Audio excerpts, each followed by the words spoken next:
As I Lay Dying, by Lantern Library. Darl. Jewel and I come up from the field, following the path in single file.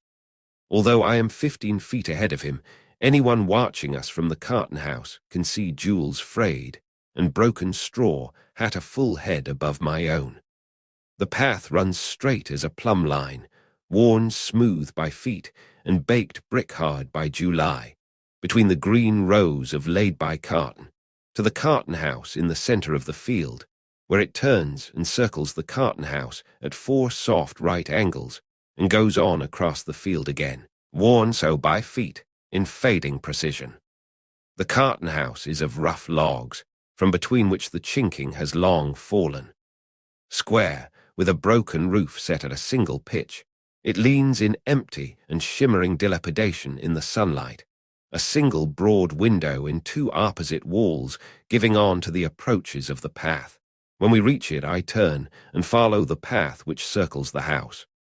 Jewel, 15 feet behind me, looking straight ahead, steps in a single stride through the window, still staring straight ahead, his pale eyes like wood set into his wooden face.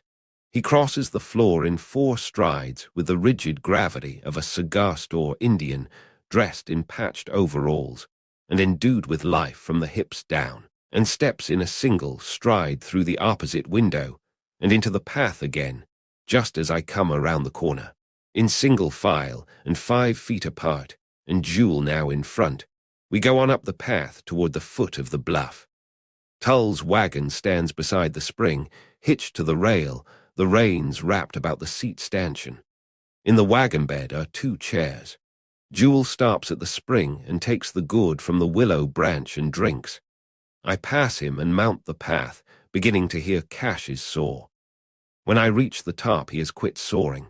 Standing in a litter of chips, he is fitting 2 of the boards together. Between the shadow spaces they are yellow as gold, like soft gold, bearing on their flanks in smooth undulations the marks of the adze blade. A good carpenter, Cash is. He holds the 2 planks on the trestle, fitted along the edges in a quarter of the finished barks. He kneels and squints along the edge of them, then he lowers them and takes up the adze. A good carpenter. Addie Bundren could not want a better one, a better barks to lie in. It will give her confidence and comfort.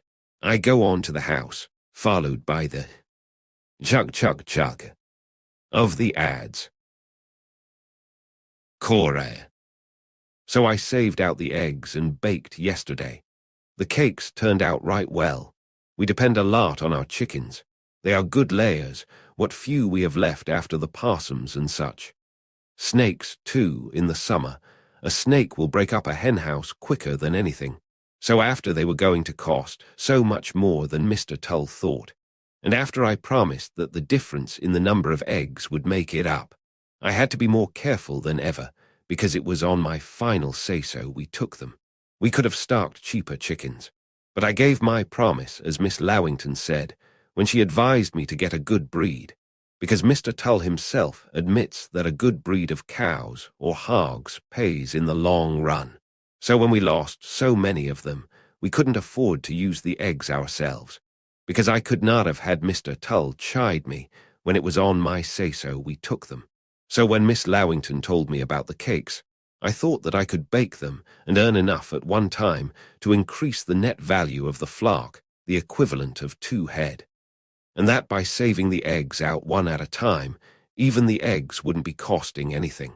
And that week they laid so well that I not only saved out enough eggs above what we had engaged to sell, to bake the cakes with, I had saved enough so that the flour and the sugar and the stove would not be costing anything. So I baked yesterday, more careful than ever I baked in my life, and the cakes turned out right well. But when we got to town this morning, Miss Lowington told me the lady had changed her mind and was not going to have the party after all. She ought to taken those cakes anyway, Kate says. Well, I say, I reckon she never had no use for them now. She ought to taken them, Kate says, but those rich town ladies can change their minds. Poor folks can't.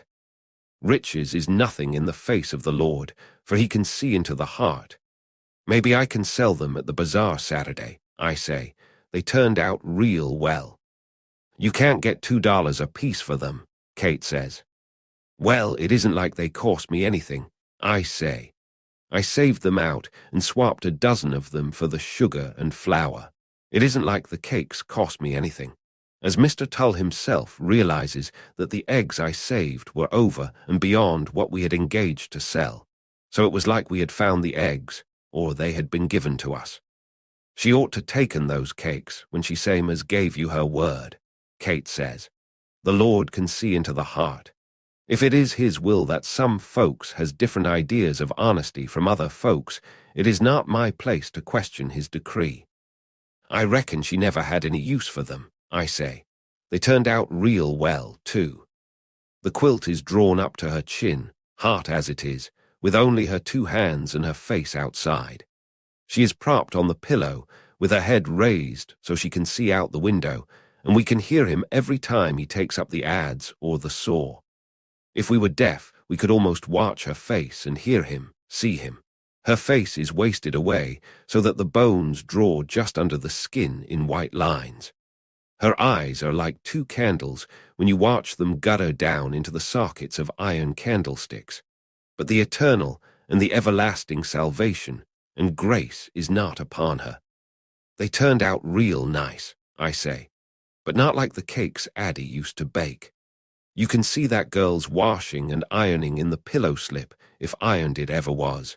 Maybe it will reveal her blindness to her, laying there at the mercy and the ministration of 4 men and a tomboy girl. There's not a woman in this section could ever bake with Addie Bundren, I say. First thing we know she'll be up and baking again, and then we won't have any sale for ours at all. Under the quilt she makes no more of a hump than a rail would, and the only way you can tell she is breathing is by the sound of the mattress shucks. Even the hair at her cheek does not move, even with that girl standing right over her, fanning her with the fan. While we watch, she swaps the fan to the other hand without stopping it. Is she sleeping? Kate whispers. She's just watching Cash yonder, the girl says. We can hear the saw in the board. It sounds like snoring. Eula turns on the trunk and looks out the window. Her necklace looks real nice with her red hat. You wouldn't think it only cost 25 cents. She ought to taken those cakes, Kate says. I could have used the money real well, but it's not like they cost me anything except the baking. I can tell him that anybody is likely to make a miscue, but it's not all of them that can get out of it without loss, I can tell him. It's not everybody can eat their mistakes, I can tell him. Someone comes through the hall. It is Darl. He does not look in as he passes the door.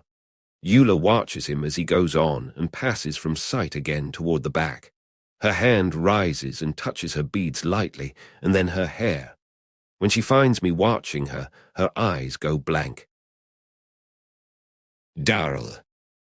Pa and Vernon are sitting on the back porch. Pa is tilting snuff from the lid of his snuff box into his lower lip, holding the lip outdrawn between thumb and finger. They look around as I cross the porch and dip the gourd into the water bucket and drink. Where's Jewel? Pa says. When I was a boy, I first learned how much better water tastes when it is set a while in a cedar bucket. Warmish cool, with a faint taste like the hot July wind in cedar trees smells. It has to set at least 6 hours and be drunk from a gourd. Water should never be drunk from metal. And at night it is better still. I used to lie on the pallet in the hall, waiting until I could hear them all asleep so I could get up and go back to the bucket.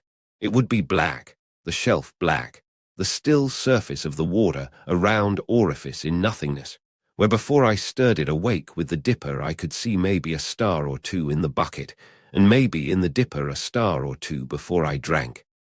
After that, I was bigger, older.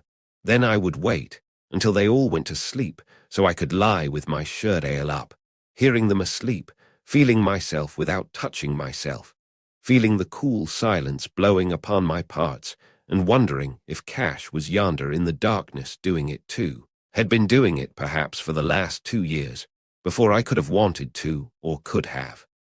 Pa's feet are badly splayed, his toes cramped and bent and warped, with no toenail at all on his little toes, from working so hard in the wet in homemade shoes when he was a boy. Beside his chair, his brogans sit. They look as though they had been hacked with a blunt axe out of pig iron. Vernon has been to town. I have never seen him go to town in overalls. His wife, they say. She taught school too, once. I fling the dipper dregs to the ground and wipe my mouth on my sleeve. It is going to rain before morning, maybe before dark. Down to the barn, I say, harnessing the team. Down there fooling with that horse. He will go on through the barn into the pasture. The horse will not be in sight. He is up there among the pine seedlings in the cool. Jewel whistles once and shrill. The horse snorts, then Jewel sees him, glinting for a gaudy instant among the blue shadows. Jewel whistles again. The horse comes dropping down the slope, stiff-legged, his ears carking and flicking, his mismatched eyes rolling, and fetches up 20 feet away, broadside on, watching Jewel over his shoulder in an attitude kittenish and alert. "Come here, sir," Jewel says. He moves, moving that quick his coat, bunching, tongues swirling like so many flames. With tossing mane and tail and rolling eye, the horse makes another short curveting rush and stops again, feet bunched, watching Jewel. Jewel walks steadily toward him, his hands at his sides. Save for Jewel's legs, they are like two figures carved for a tableau savage in the sun. When Jewel can almost touch him, the horse stands on his hind legs and slashes down at Jewel. Then Jewel is enclosed by a glittering maze of hooves, as by an illusion of wings. Among them, beneath the upreared chest, he moves with the flashing limberness of a snake.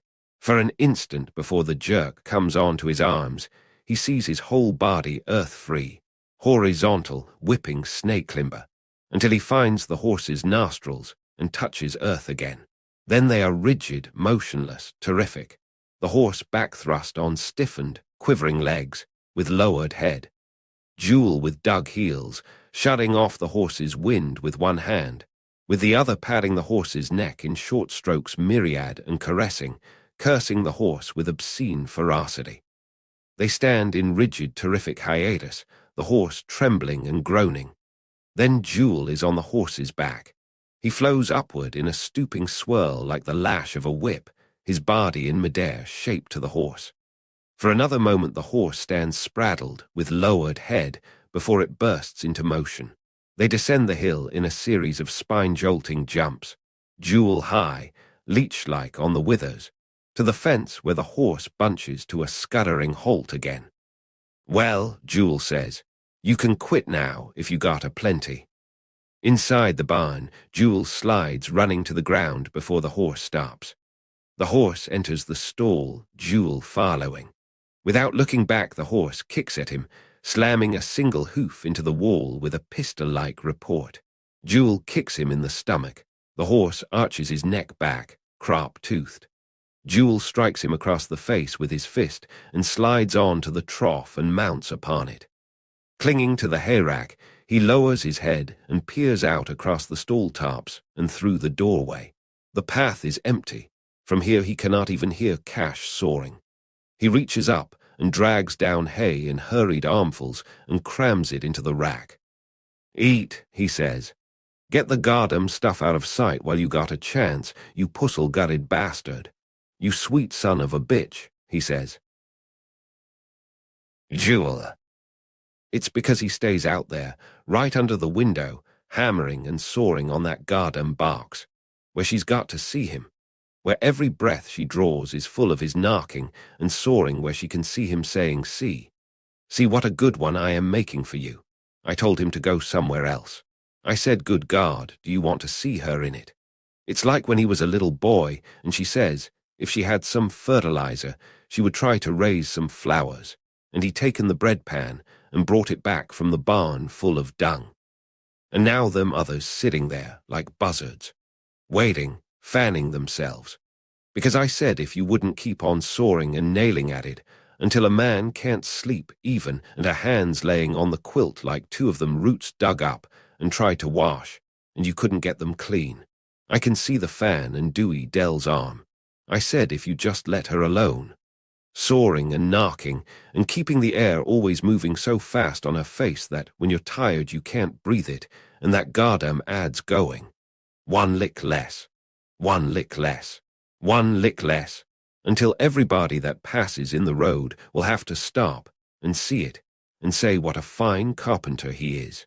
If it had just been me when Cash fell off of that church, and if it had just been me when Pa laid sick with that load of wood fell on him, it would not be happening with every bastard in the county coming in to stare at her, because if there is a God, what the hell is he for?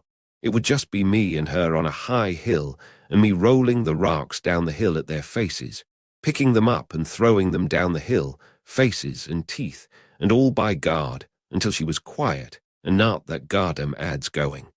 1 lick less. 1 lick less, and we could be quiet. Darl.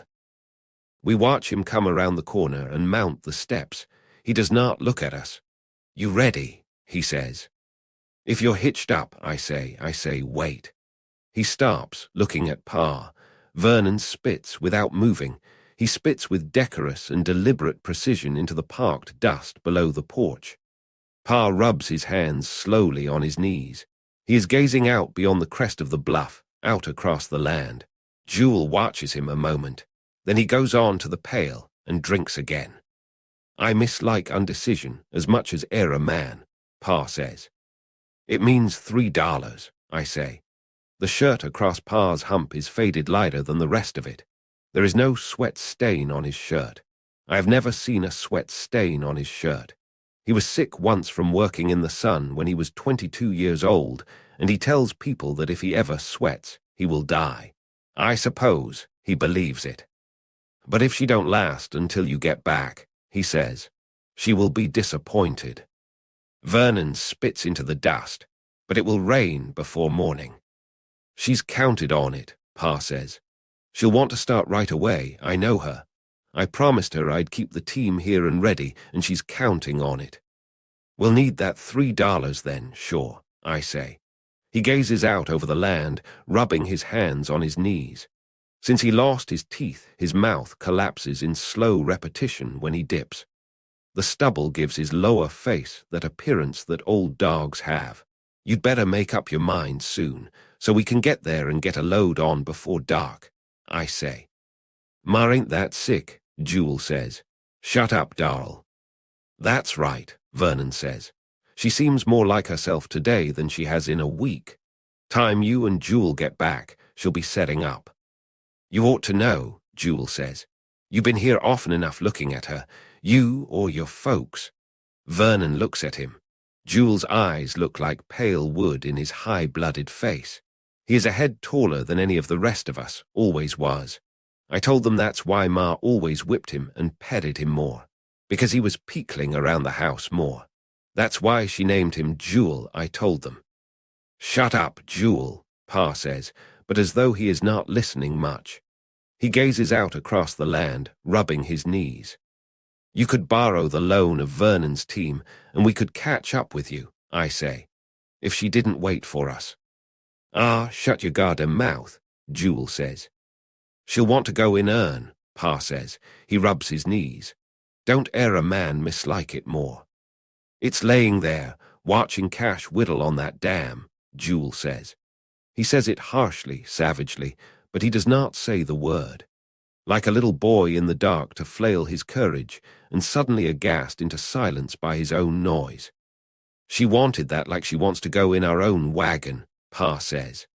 She'll rest easier for knowing it's a good one, and private.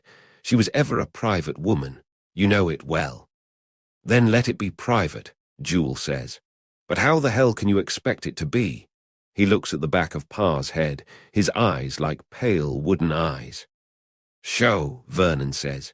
She'll hold on till it's finished. She'll hold on till everything's ready, till her own good time. And with the roads like they are now, it won't take you no time to get her to town. It's fixing up to rain, Pa says. I am a luckless man, I have ever been. He rubs his hands on his knees. It's that darn doctor, liable to come at any time. I couldn't get word to him till so late. If he was to come tomorrow and tell her the time was nigh, she wouldn't wait. I know her. Wagon or no wagon, she wouldn't wait. Then she'd be upset, and I wouldn't upset her for the living world. With that family burying ground in Jefferson and them of her blood waiting for her there, she'll be impatient. I promised my word me, and the boys would get her there quick as mules could walk it, so she could rest quiet. He rubs his hands on his knees. No man ever misliked it more. If everybody wasn't burning hell to get her there, Jewel says in that harsh, savage voice. With cash all day long right under the window, hammering and sawing at that. It was her wish, Pa says. You got no affection nor gentleness for her. You never had. We would be beholden to no man, he says, me and her. We have never yet been, and she will rest quieter for knowing it, and that it was her own blood sawed out the boards and drove the nails. She was ever one to clean up after herself. It means $3, I say. Do you want us to go or not? Pa rubs his knees. We'll be back by tomorrow sundown. Well, Pa says. He looks out over the land, awry-haired, mouthing the snuff slowly against his gums. Come on, Jewel says. He goes down the steps. Vernon spits neatly into the dust. By sundown now, Pa says. I would not keep her waiting. Jewel glances back, then he goes on around the house. I enter the hall, hearing the voices before I reach the door. Tilting a little down the hill, as our house does, a breeze draws through the hall all the time, upslanting. A feather dropped near the front door will rise and brush along the ceiling, slanting backward, until it reaches the down-turning current at the back door. So with voices. As you enter the hall, they sound as though they were speaking out of the air about your head. Cora. It was the sweetest thing I ever saw. It was like he knew he would never see her again, that Anse Bundren was driving him from his mother's deathbed, never to see her in this world again. I always said Darl was different from those others. I always said he was the only one of them that had his mother's nature, had any natural affection. Not that Jewel, the one she laboured so to bear and coddled and petted so, and him flinging into tantrums or sulking spells, inventing devilment to devil her till I would have frailed him time and time. Not him to come and tell her goodbye. Not him to miss a chance to make that extra $3 at the price of his mother's goodbye kiss. A Bundren through and through, loving nobody, caring for nothing except how to get something with the least amount of work. Mr. Tull says Darl asked them to wait. He said Darl almost begged them on his knees, not to force him to leave her in her condition. But nothing would do, but Anse and Jewel must make that $3. Nobody that knows Anse could have expected different, but to think of that boy, that Jewel, selling all those years of self-denial and downright partiality. They couldn't fool me. Mr. Tull says Mrs. Bundren liked Jewel the least of all, but I knew better. I knew she was partial to him, to the same quality in him that let her put up with Anse Bundren when Mr. Tull said she ought to poison him for $3, denying his dying mother the goodbye kiss. Why, for the last 3 weeks I have been coming over every time I could, coming sometimes when I shouldn't have, neglecting my own family and duties so that somebody would be with her in her last moments, and she would not have to face the great unknown without one familiar face to give her courage. Not that I deserve credit for it. I will expect the same for myself. But thank God it will be the faces of my loved kin, my blood and flesh. For in my husband and children I have been more blessed than most, trials though they have been at times. She lived, a lonely woman, lonely with her pride, trying to make folks believe different, hiding the fact that they just suffered her, because she was not cold in the coffin before they were carting her 40 miles away to bury her, flouting the will of God to do it, refusing to let her lie in the same earth with those Bundrens. But she wanted to go, Mr. Tull said. It was her own wish to lie among her own people. Then why didn't she go alive? I said. Not one of them would have stopped her, with even that little one almost old enough now to be selfish and stone-hearted like the rest of them. It was her own wish, Mr. Tull said. I heard Anse say it was. And you would believe Anse, of course, I said. A man like you would, don't tell me.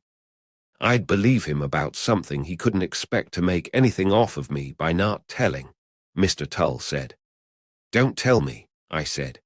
A woman's place is with her husband and children, alive or dead. Would you expect me to want to go back to Alabama and leave you and the girls when my time comes, that I left of my own will to cast my lot with yours for better and worse, until death and after? Well, folks are different, he said. I should hope so. I have tried to live right in the sight of God and man, for the honor and comfort of my Christian husband, and the love and respect of my Christian children, so that when I lay me down in the consciousness of my duty and reward, I will be surrounded by loving faces, carrying the farewell kiss of each of my loved ones into my reward. Not like Addie Bundren dying alone, hiding her pride and her broken heart. Glad to go, lying there with her head propped up so she could watch Cash building the coffin, having to watch him so he would not skimp on it like as not, with those men not worrying about anything, except if there was time to earn another $3 before the rain came, and the river got too high to get across it. Like as not, if they hadn't decided to make that last load, they would have loaded her into the wagon on a quilt and crossed the river first, and then stopped, and give her time to die what Christian death they would let her. Except Darl, it was the sweetest thing I ever saw. Sometimes I lose faith in human nature for a time. I am assailed by doubt. But always the Lord restores my faith and reveals to me his bounteous love for his creatures. Not Jewel, the one she had always cherished, not him. He was after that $3 extra. It was Darl, the one that folks say is queer, lazy, pottering about the place no better than Anse, with Cash a good carpenter, and always more building than he can get around to, and Jewel always doing something that made him some money or got him talked about, and that near-naked girl always standing over Addie with a fan, so that every time a body tried to talk to her and cheer her up, would answer for her right quick, like she was trying to keep anybody from coming near her at all. It was Darl. He come to the door and stood there, looking at his dying mother. He just looked at her, and I felt the bounteous love of the Lord again, and his mercy. I saw that with Jewel she had just been pretending, but that it was between her and Darl that the understanding and the true love was. He just looked at her, not even coming in where she could see him and get upset, knowing that Anse was driving him away and he would never see her again. He said nothing, just looking at her. "What you want, Darl?" Dewey Dell said, not stopping the fan, speaking up quick, keeping even him from her. He didn't answer. He just stood and looked at his dying mother, his heart too full for words. Dewey Dell. The first time me and Leif picked on down the row. Pa dasent sweat, because he will catch his death from the sickness, so everybody that comes to help us. And Jewel don't care about anything he is not kin to us in caring, not care kin. And Cash likes sawing the long, hard, sad yellow days up into planks and nailing them to something. And Pa thinks because neighbors will always treat one another that way, because he has always been too busy letting neighbors do for him to find out. And I did not think that Darl would, that sits at the supper table with his eyes gone further than the food and the lamp, full of the land dug out of his skull, and the holes filled with distance beyond the land. We picked on down the row, the woods getting closer and closer, and the secret shade, picking on into the secret shade with my sack and Life's sack. Because I said, will I, or won't I, when the sack was half full, because I said if the sack is full, when we get to the woods it won't be me. I said if it don't mean for me to do it, the sack will not be full, and I will turn up the next row, but if the sack is full, I cannot help it.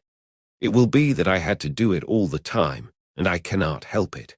And we picked on toward the secret shade, and our eyes would drown together, touching on his hands and my hands, and I didn't say anything.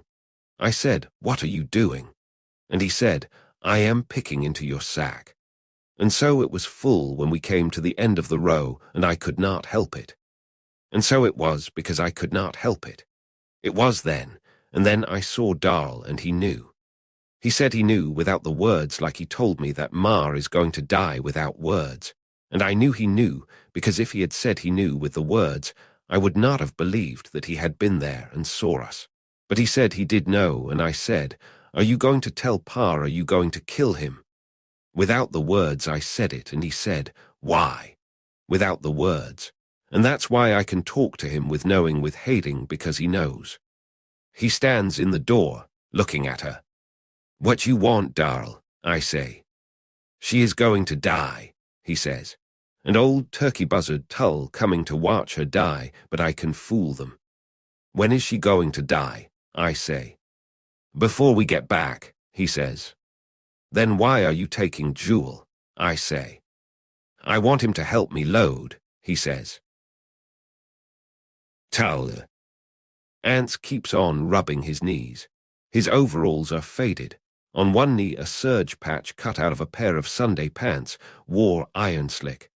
"No man mislikes it more than me," he says. "A fellow's got to guess ahead now and then," I say. "But come long and short, it won't be no harm done neither way. She'll want to get started right off," he says. "It's far enough to Jefferson at best." "But the roads is good now," I say. "It's fixing to rain tonight too. His folks buries at New Hope too, not 3 miles away. But it's just like him to marry a woman born a day's hard ride away and have her die on him." He looks out over the land, rubbing his knees. "No man so mislikes it," he says. "They'll get back in plenty of time," I say. "I wouldn't worry none." "It means $3, he says. "Might be it won't be no need for them to rush back no ways," I say. "I hope it." "She's going," he says. "Her mind is set on it. It's a hard life on women for a fact. Some women. I mind my mammy lived to be 70 and more. Worked every day, rain or shine. Never a sick day since her last chap was born, until one day she kind of looked around her. And then she went and taken that lace-trimmed nightgown she had had 45 years and never wore out of the chest, and put it on and laid down on the bed and pulled the covers up and shut her eyes. 'You all will have to look out for Pa the best you can,' she said. 'I'm tired.' Anse rubs his hands on his knees. 'The Lord giveth,' he says. We can hear Cash hammering and sawing beyond the corner. It's true, never a truer breath was ever breathed. 'The Lord giveth,' I say. That boy comes up the hill. He is carrying a fish nigh long as he is. He slings it to the ground and grunts, "Ha," and spits over his shoulder like a man. Dern nigh long as he is. "What's that?" I say. "A hog. Where'd you get it?" "Down to the bridge," he says. He turns it over, the underside caked over with dust where it is wet, the eye coated over, humped under the dirt. "Are you aiming to leave it laying there?" Anse says. "I aim to show it to Ma," Vardaman says. He looks toward the door. We can hear the talking coming out on the draft. Cash, too, knocking and hammering at the boards. "There's company in there," he says. "Just my folks," I say. "They'd enjoy to see it too." He says nothing, watching the door. Then he looks down at the fish laying in the dust. He turns it over with his foot and prods at the eye bump with his toe, gouging at it. Anse is looking out over the land. Vardaman looks at Anse's face, then at the door. He turns, going toward the corner of the house, when Anse calls him without looking around. "You clean that fish," Anse says. Vardaman stops. "Why can't Dewey Dell clean it?" he says. "You clean that fish," Anse says. "Oh, Pa," Vardaman says. "You clean it," Anse says. He don't look around. Vardaman comes back and picks up the fish. It slides out of his hands, smearing wet dirt onto him, and flops down, dirtying itself again, gap-mouthed, gargle-eyed, hiding into the dust like it was ashamed of being dead, like it was in a hurry to get back hid again. Vardaman cusses it. He cusses it like a grown man, standing astraddle of it. Anse don't look around. Vardaman picks it up again. He goes on around the house, toting it in both arms like an armful of wood, it overlapping him on both ends, head and tail. Dern nigh big as he is. Anse's wrists dangle out of his sleeves. I never see him with a shirt on that looked like it was his in all my life. They all looked like Jewel might have give him his old ones. Not Jewel, though. He's long-armed, even if he is spindling. Except for the lack of sweat. You could tell they ain't been nobody else's, but Anse's that way without no mistake. His eyes look like pieces of burnt-out cinder fixed in his face, looking out over the land. When the shadow touches the steps, he says, "It's 5 o'clock." Just as I get up, Cora comes to the door and says it's time to get on. Anse reaches for his shoes. "Now, Mr. Bundren," Cora says, "don't you get up now." He puts his shoes on, stomping into them like he does everything, like he is hoping all the time he really can't do it and can quit trying to. When we go up the hall, we can hear them clumping on the floor like they was iron shoes. He comes toward the door where she is, blinking his eyes, kind of looking ahead of himself before he sees, like he is hoping to find her setting up in a chair maybe, or maybe sweeping, and looks into the door in that surprised way like he looks in, and finds her still in bed every time, and Dewey Dell still fanning her with the fan. He stands there, like he don't aim to move again, nor nothing else. "Well, I reckon we better get on," Cora says. "I got to feed the chickens. It's fixing to rain, too. Clouds like that don't lie, and the carton making every day the Lord sends. That'll be something else for him. Cash is still trimming at the boards. If there's a thing we can do," Cora says. "Anse'll let us know," I say. Anse don't look at us. He looks around, blinking in that surprised way, like he had wore himself down being surprised, and was even surprised at that. If Cash just works that careful on my barn. "I told Anse it likely won't be no need," I say. "I so hope it." "Her mind is set on it," he says. "I reckon she's bound to go." "It comes to all of us," Cora says. "Let the Lord comfort you." "About that corn," I say. I tell him again I will help him out if he gets into a tight, with her sick and all. Like most folks around here, I done help him so much already I can't quit now. "I aim to get to it today," he says. "Seems like I can't get my mind on nothing." "Maybe she'll hold out till you are laid by," I say. "If God wills it," he says. "Let him comfort you," Cora says. If Cash just works that careful on my barn, he looks up when we pass. "Don't reckon I'll get to you this week," he says. "'Tain't no rush," I say, "whenever you get around to it." We get into the wagon. Cora sets the cake box on her lap. It's fixing to rain, show. "I don't know what he'll do," Cora says. "I just don't know." "Poor Anse," I say. "She kept him at work for 30-odd years. I reckon she is tired." "And I reckon she'll be behind him for 30 years more," Kate says. "Or if it ain't her, he'll get another one before carton picking." "I reckon Cash and Darl can get married now," Eula says. "That poor boy," Cora says. "The poor little tyke." "What about Jewel?" Kate says. "He can, too," Eula says. "Humph," Kate says. "I reckon he will, I reckon so. I reckon there's more gals than one around here that don't want to see Jewel tied down. Well, they needn't to worry." "Why, Kate," Cora says, "the wagon begins to rattle." "The poor little tyke," Cora says. "It's fixing to rain this night." "Yes, sir. A rattling wagon is mighty dry weather for a bird cell, but that'll be cured. It will for a fact." "She ought to taken them cakes after she said she would," Kate says. Anse. Dern that road, and it fixing to rain, too. I can stand here and same as see it with second sight, shutting down behind them like a wall, shutting down betwixt them and my given promise. I do the best I can, much as I can get my mind on anything, but dern them boys. Laying there, right up to my door, where every bad luck that comes and goes is bound to find it. I told Addie it wasn't any luck living on a road when it come by here, and she said, for the world like a woman.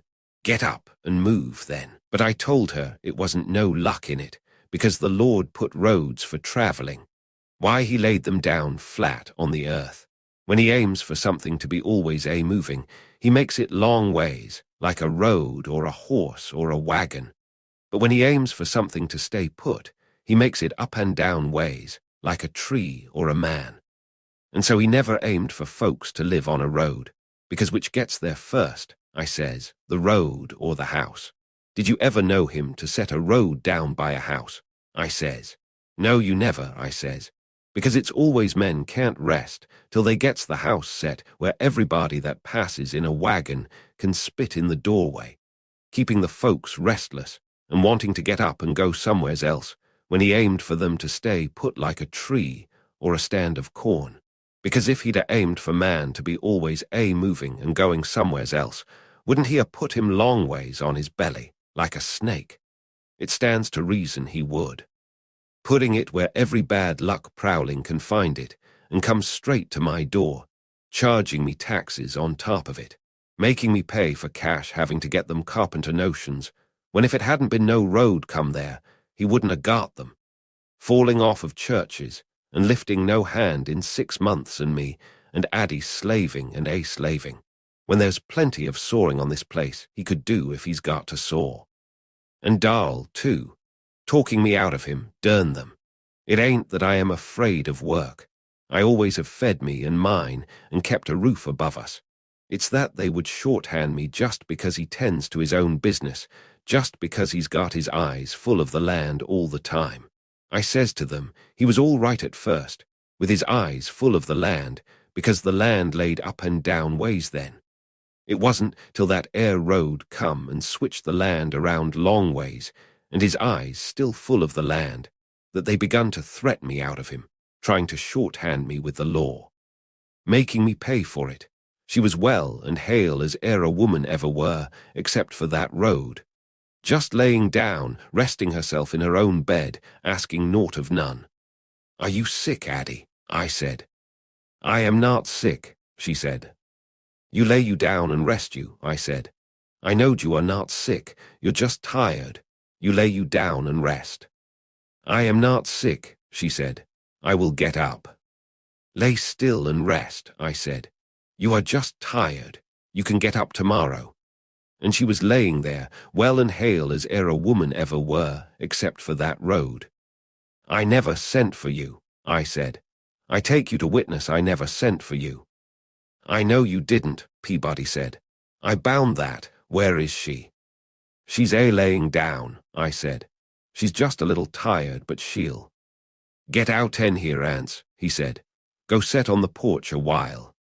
And now I got to pay for it, me without a tooth in my head, hoping to get ahead enough so I could get my mouth fixed where I could eat God's own victuals as a man should, and her hale and well as a woman in the land until that day. Got to pay for being put to the need of that $3. Got to pay for the way for them boys to have to go away to earn it. And now I can see same as second sight the rain shutting down betwixt us, coming up that road like a dern man, like it wasn't other house to rain on in all the living land. I have heard men cuss their luck, and right, for they were sinful men. But I do not say it's a curse on me, because I have done no wrong to be cussed by. I am not religious, I reckon, but peace is my heart. I know it is. I have done things, but neither better nor worse than them that pretend other-like, and I know that old master will care for me as for a sparrow that falls. But it seems hard that a man in his need could be so flouted by a road. Vardaman comes around the house, bloody as a hog to his knees, and that fish chopped up with the axe like as not, or maybe throwed away for him to lie about the dogs et it. Well, I reckon I ain't no call to expect no more of him than of his mangrowed brothers. He comes along watching the house quiet and sits on the steps. Phew, he says, I'm pure tired. Go wash them hands, I say. But couldn't no woman strove harder than Addie to make them right, man and boy? I'll say that for her. It was full of blood and guts as a hog, he says, But I just can't seem to get no heart into anything, with this here weather sapping me too. Pa, he says, is Ma sick some more? Go wash them hands, I say, but I just can't seem to get no heart into it. Darl. He has been to town this week. The back of his neck is trimmed close, with a white line between hair and sunburn like a joint of white bone. He has not once looked back. Jewel, I say. Back running, tunneled between the two sets of barbing mule ears, the road vanishes beneath the wagon as though it were a ribbon and the front axle were a spool. Do you know she is going to die, Jewel? It takes two people to make you, and one people to die. That's how the world is going to end. I said to Dewey Dell, you want her to die so you can get to town, is that it? She wouldn't say what we both knew. The reason you will not say it is, when you say it, even to yourself, you will know it is true, is that it? But you know it is true now. I can almost tell you the day when you knew it is true. Why won't you say it even to yourself? She will not say it. She just keeps on saying, are you going to tell Pa? Are you going to kill him? You cannot believe it is true because you cannot believe that Dewey Dell Bundren could have such bad luck. Is that it? The sun, an hour above the horizon, is poised like a bloody egg upon a crest of thunderheads. The light has turned copper. In the eye portentous, in the nose sulphurous, smelling of lightning. When Peabody comes, they will have to use the rope. He has puzzle-gutted himself eating cold greens. With the rope they will haul him up the path, balloon-like up the sulphurous air. Jewel, I say, do you know that Addie Bundren is going to die? Addie Bundren is going to die. Peabody. When Anse finally sent for me of his own accord, I said, he has wore her out at last. And I said a damn good thing, and at first I would not go because there might be something I could do, and I would have to haul her back, by God. I thought maybe they have the same sort of fool ethics in heaven they have in the medical college, and that it was maybe Vernon Tull sending for me again, getting me there in the nick of time, as Vernon always does things, getting the most for Anse's money like he does for his own. But when it got far enough into the day for me to read weather sign, I knew it couldn't have been anybody but Anse that sent. I knew that nobody but a luckless man could ever need a doctor in the face of a cyclone. And I knew that if it had finally occurred to Anse himself that he needed one, it was already too late. When I reach the spring and get down and hitch the team, the sun has gone down behind a bank of black cloud like a top-heavy mountain range, like a load of cinders dumped over there, and there is no wind. I could hear Cash soaring for a mile before I got there. Anse is standing at the top of the bluff above the path. Where's the horse? I say. Jewel's taken and gone, he says. Can't nobody else catch hit. You'll have to walk up, I reckon. Me walk up weighing 225 pounds. I say. Walk up that burn wall. He stands there beside a tree. Too bad the Lord made the mistake of giving trees roots and giving the Anse Bundrens he makes feet and legs. If he just swapped them, there wouldn't ever be a worry about this country being deforested someday, or any other country. What do you aim for me to do? I say. Stay here and get blowed clean out of the county when that cloud breaks. Even with the horse, it would take me 15 minutes to ride up across the pasture to the top of the ridge and reach the house. The path looks like a crooked limb blown against the bluff. Anse has not been in town in 12 years. And how his mother ever got up there to bear him, he being his mother's son. Vardaman's gittin' the rope, he says. After a while, Vardaman appears with the plough line. He gives the end of it to Anse and comes down the path, uncoiling it. You hold it tight, I say. I done already wrote this visit onto my books, so I'm going to charge you just the same, whether I get there or not. I got hit, Anse says. You kin come on up. I'll be damned if I can see why I don't quit. A man 70 years old, weighing 200 and odd pounds, being hauled up and down a damn mountain on a rope. I reckon it's because I must reach the $50,000 mark of dead accounts on my books before I can quit. What the hell does your wife mean? I say, taking sick on top of a darn mountain. I'm right sorry, he says. He let the rope go, just dropped it, and he has turned toward the house. There is a little daylight up here still, of the color of sulfur matches. The boards look like strips of sulfur. Cash does not look back. Vernon Tull says he brings each board up to the window for her to see it and say it is all right. The boy overtakes us. Anse looks back at him. Where's the rope? He says. It's where you left it, I say. But never you mind that rope. I got to get back down that bluff. I don't aim for that storm to catch me up here. I'd blow too darn far once I got started. The girl is standing by the bed, fanning her. When we enter, she turns her head and looks at us. She has been dead these 10 days. I suppose it's having been a part of Anse for so long that she cannot even make that change, if change it be. I can remember how when I was young I believed death to be a phenomenon of the body. Now I know it to be merely a function of the mind, and that of the minds of the ones who suffer the bereavement. The nihilists say it is the end, the fundamentalists the beginning, when in reality it is no more than a single tenant or family moving out of a tenement or a town. She looks at us. Only her eyes seem to move. It's like they touch us, not with sight or sense, but like the stream from a hose touches you, the stream at the instant of impact as dissociated from the nozzle as though it had never been there. She does not look at Anse at all. She looks at me, then at the boy. Beneath the quilt, she is no more than a bundle of rotten sticks. Well, Miss Addie, I say. The girl does not stop the fan. How are you, sister? I say. Her head lies gaunt on the pillow, looking at the boy. You picked out a fine time to get me out here and bring up a storm. Then I send Anse and the boy out. She watches the boy as he leaves the room. She has not moved save her eyes. He and Anse are on the porch when I come out, the boy sitting on the steps, Anse standing by a post, not even leaning against it, his arms dangling, the hair pushed and matted up on his head like a dipped rooster. He turns his head, blinking at me. Why didn't you send for me sooner? I say. Hit was just one thing and then another, he says. That air corned me and the boys was aimin' to get up with, and Dewey Dell taking good care of her, and folks comin' in, offerin' to help and sitch, till I just thought. Damn the money, I say. Did you ever hear of me worrying a fellow before he was ready to pay?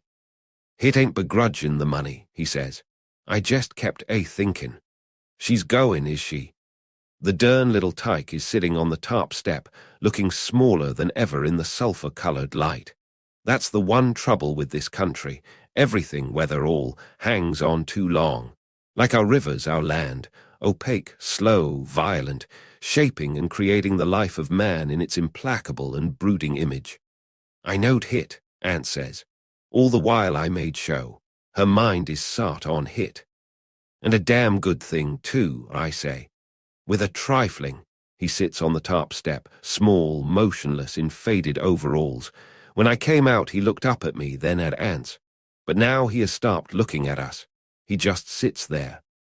Have you told her yet? Anse says. What for, I say. What the devil for? She'll know hit. I knowed that when she see you she would know hit, same as riding. You wouldn't need to tell her. Her mind. Behind us the girl says, poor. I look at her face. You better go quick, I say. When we enter the room she is watching the door. She looks at me. Her eyes look like lamps blaring up just before the oil is gone. She wants you to go out, the girl says. Now, Addie, Anse says, when he come all the way from Jefferson to get you well. She watches me. I can feel her eyes. It's like she was shoving at me with them. I have seen it before in women.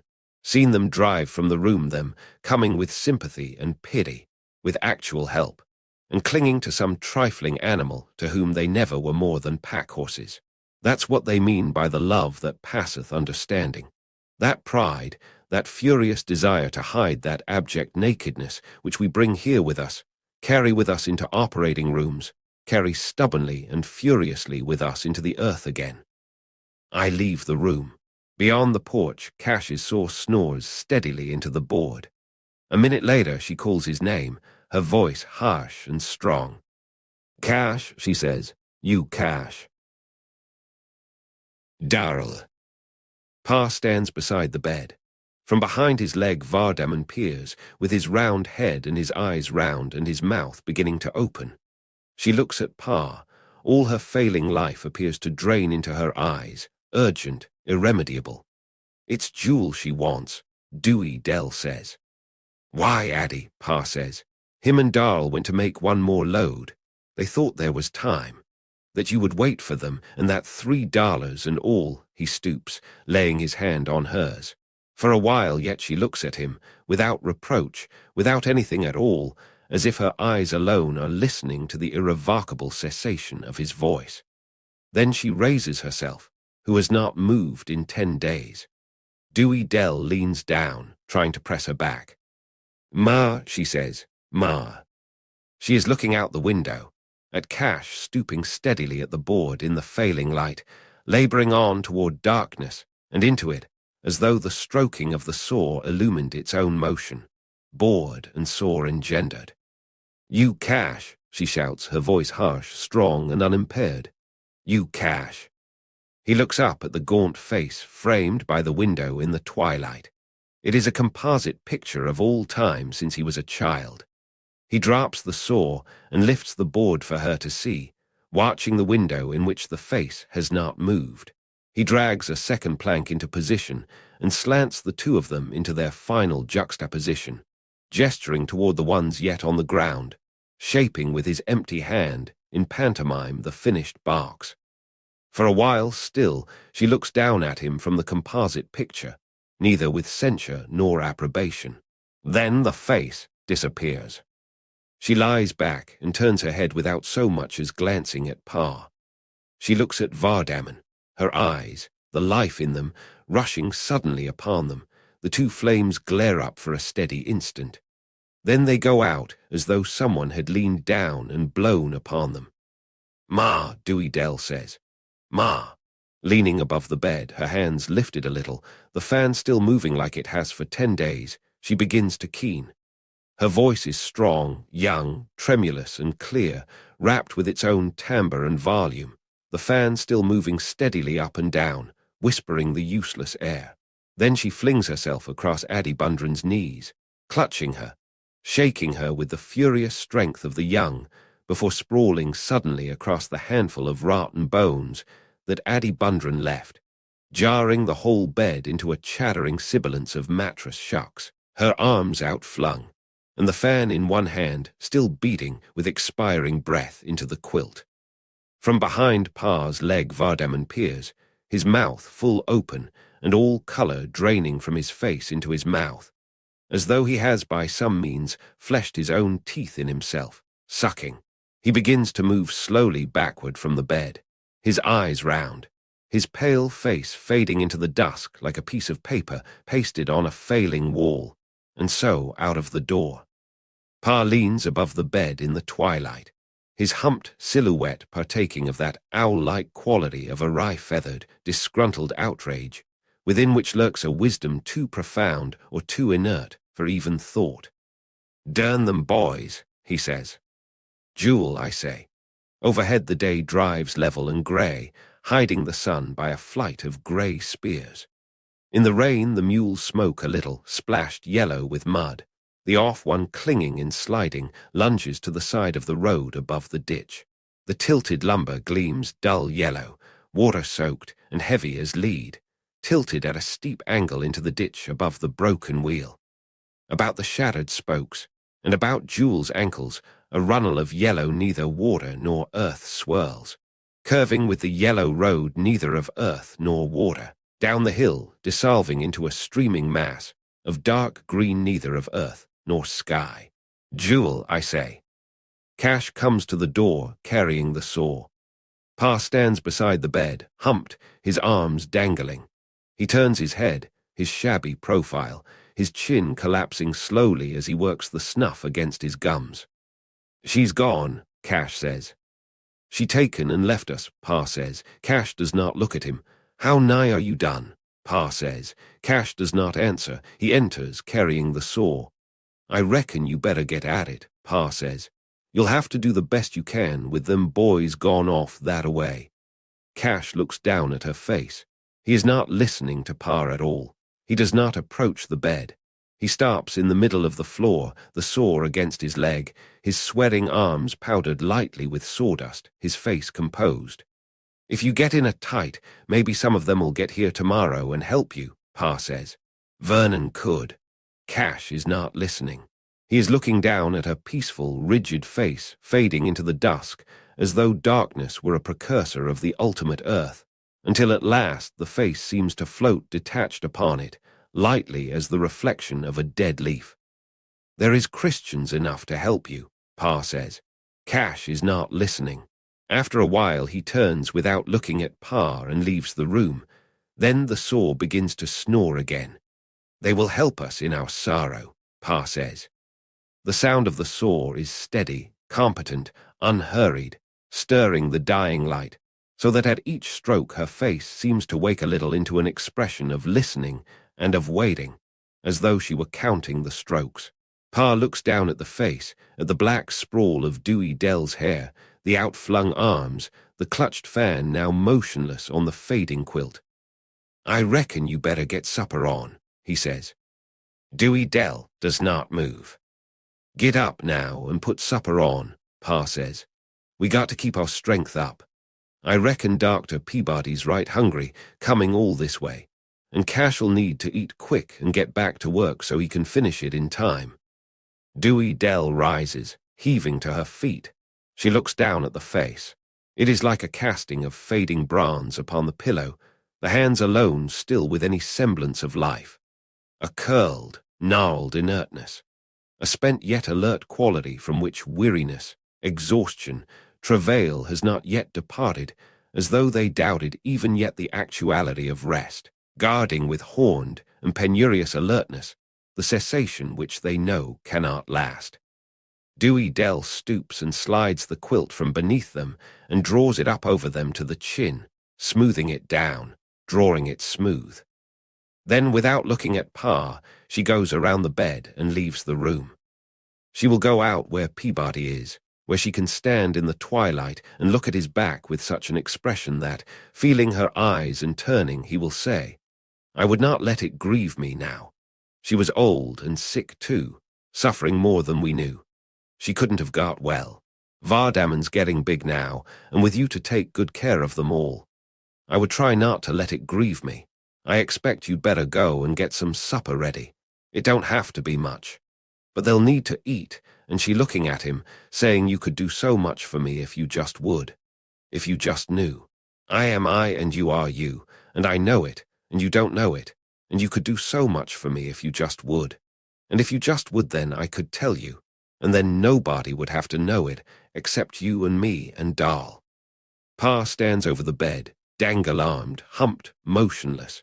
He raises his hand to his head, scouring his hair, listening to the saw.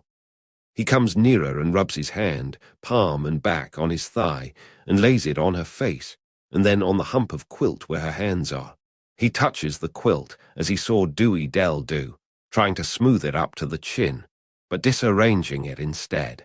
He tries to smooth it again, clumsily, his hand awkward as a claw, smoothing at the wrinkles which he made, and which continue to emerge beneath his hand with perverse ubiquity, so that at last he desists, his hand falling to his side and stroking itself again, palm and back, on his thigh. The sound of the saw snores steadily into the room. Pa breathes with a quiet, rasping sound, mouthing the snuff against his gums. Guards will be done, he says. Now I can get them teeth. Jules' hat droops limp about his neck, channeling water on to the soaked toe-sack tied about his shoulders, as, ankle-deep in the running ditch, he pries with a slipping 2x4, with a piece of rotting log for fulcrum at the axle. Jewel, I say, she is dead, Jewel. Addie Bundren is dead. Vardaman. Then I begin to run. I run toward the back and come to the edge of the porch and stop. Then I begin to cry. I can feel where the fish was in the dust. It is cut up into pieces of nut fish now, nut blood on my hands and overalls. Then it wasn't so. It hadn't happened then. And now she's getting so far ahead, I cannot catch her. The trees look like chickens when they ruffle out into the cool dust on the hot days. If I jump off the porch, I will be where the fish was, and it all cut up into nut fish now. I can hear the bed and her face and them, and I can feel the floor shake when he walks on it that came and did it. That came and did it when she was all right, but he came and did it. The fat son of a bitch. I jump from the porch, running. The top of the barn comes swooping up out of the twilight. If I jump, I can go through it like the pink lady in the circus, into the warm smelling without having to wait. My hands grab at the bushes. Beneath my feet, the rocks and dirt go rubbling down. Then I can breathe again, in the warm smelling. I enter the stall, trying to touch him, and then I can cry, then I vomit the crying. As soon as he gets through kicking, I can, and then I can cry, the crying can. He killed her, he killed her.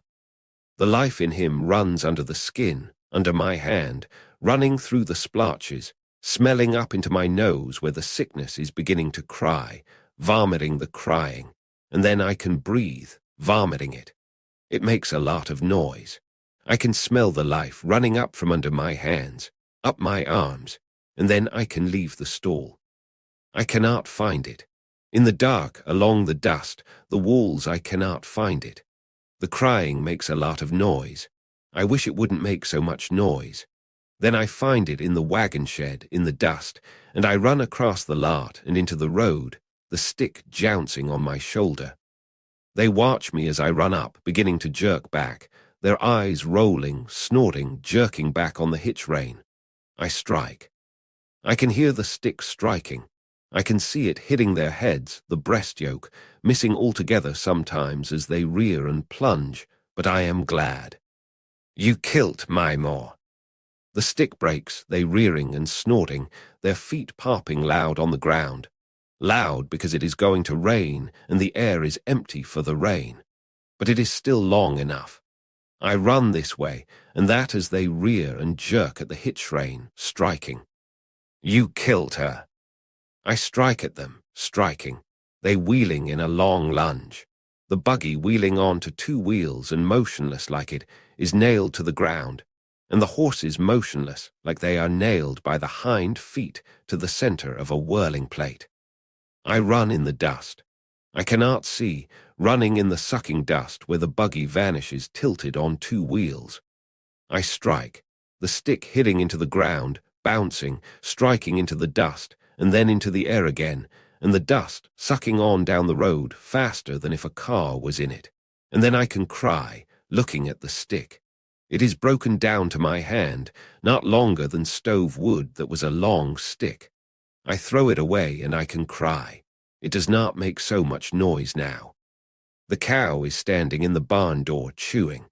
When she sees me come into the lot she lows, her mouth full of flopping green, her tongue flopping.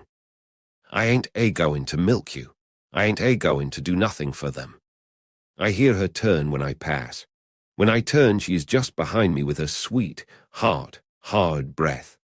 Didn't I tell you I wouldn't? She nudges me, snuffing. She moans deep inside, her mouth closed. I jerk my hand, cursing her like Jewel does. Git now. I stoop my hand to the ground and run at her. She jumps back and whirls away and stops, watching me. She moans. She goes on to the path and stands there, looking up the path. It is dark in the barn, warm, smelling, silent. I can cry quietly, watching the top of the hill. Cash comes to the hill, limping where he fell off of the church. He looks down at the spring, then up the road and back toward the barn. He comes down the path stiffly and looks at the broken hitch rein and at the dust in the road and then up the road, where the dust is gone. I hope they've got clean past Tull's by now. I so hope it. Cash turns and limps up the path. Dern him, I showed him. Dern him. I am not crying now, I am not anything. Dewey Dell comes to the hill and calls me. Vardaman. I am not anything, I am quiet. You, Vardaman. I can cry quiet now, feeling and hearing my tears. Then Hit wa'n't. Hit hadn't happened then. Hit was a-layin' right there on the ground, and now she's gettin' ready to cook Hit. It is dark. I can hear wood, silence, I know them, but not living sounds, not even him. It is as though the dark were resolving him out of his integrity, into an unrelated scattering of components, snuffings and stampings, smells of cooling flesh and ammoniac hair, an illusion of a coordinated whole of splotched hide and strong bones within which, detached and secret and familiar, and is different from my is. I see him dissolve, legs, a rolling eye, a gaudy splotching like cold flames, and float upon the dark in fading solution, all one yet neither, all either yet none. I can see hearing coil toward him, caressing, shaping his hard shape, fetlock, hip, shoulder, and head, smell and sound. I am not afraid. Cooked and ate, cooked and ate. Dewey Dell. He could do so much for me if he just would. He could do everything for me. It's like everything in the world for me is inside a tub full of guts, so that you wonder how there can be any room in it for anything else very important. He is a big tub of guts, and I am a little tub of guts, and if there is not any room for anything else important in a big tub of guts, how can it be room in a little tub of guts? But I know it is there because God gave women a sign when something has happened bad. It's because I am alone. If I could just feel it, it would be different because I would not be alone. But if I were not alone, everybody would know it. And he could do so much for me, and then I would not be alone. Then I could be all right alone. I would let him come in between me and Leif, like Darl came in between me and Leif. And so Leif is alone too. He is Leif, and I am Dewey Dell. And when Mother died, I had to go beyond and outside of me and Leif, and Darl to grieve, because he could do so much for me, and he don't know it. He don't even know it. From the back porch, I cannot see the barn. Then the sound of Cash's soaring comes in from that way. It is like a dog outside the house, going back and forth around the house to whatever door you come to, waiting to come in. He said I worry more than you do, and I said you don't know what worry is, so I can't worry. I try to, but I can't think long enough to worry. I light the kitchen lamp. The fish, cut into jagged pieces, bleeds quietly in the pan. I put it into the cupboard quick, listening into the hall, hearing. It took her 10 days to die. Maybe she don't know it is yet. Maybe she won't go until Cash, or maybe until Jewel. I take the dish of greens from the cupboard, and the bread pan from the cold stove, and I stop, watching the door. Where's Vardaman? Cash says. In the lamp, his sawdusted arms look like sand. I don't know. I ain't seen him. Peabody's team run away. See if you can find Vardaman. The horse will let him catch him. Well, tell them to come to supper. I cannot see the barn. I said, I don't know how to worry. I don't know how to cry. I tried, but I can't. After a while, the sound of the saw comes around, coming dark along the ground in the dust dark. Then I can see him going up and down above the plank. You come in to supper, I say. Tell him. He could do everything for me, and he don't know it. He is his guts, and I am my guts, and I am Leif's guts. That's it. I don't see why he didn't stay in town. We are country people, not as good as town people. I don't see why he didn't. Then I can see the top of the barn. The cow stands at the foot of the path, lowing. When I turn back, Cash is gone. I carry the buttermilk in. Pa and Cash, and he are at the table. Where's that big fish Bud caught, sister? He says.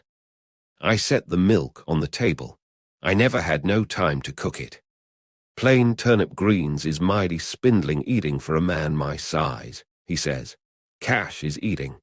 About his head, the print of his hat is sweated into his hair. His shirt is blotched with sweat. He has not washed his hands and arms. You ought to took time, Pa says. Where's Vardaman? I go toward the door. I can't find him. "Here, sister," he says, "never mind about the fish. It'll save, I reckon. Come on and sit down." "I ain't minding it," I say. "I'm going to milk before it sets in to rain." Pa helps himself and pushes the dish on, but he does not begin to eat. His hands are half closed on either side of his plate, his head bowed a little, his awry hair standing into the lamplight. He looks like right after the maul hits the steer and it no longer alive, and don't yet know that it is dead.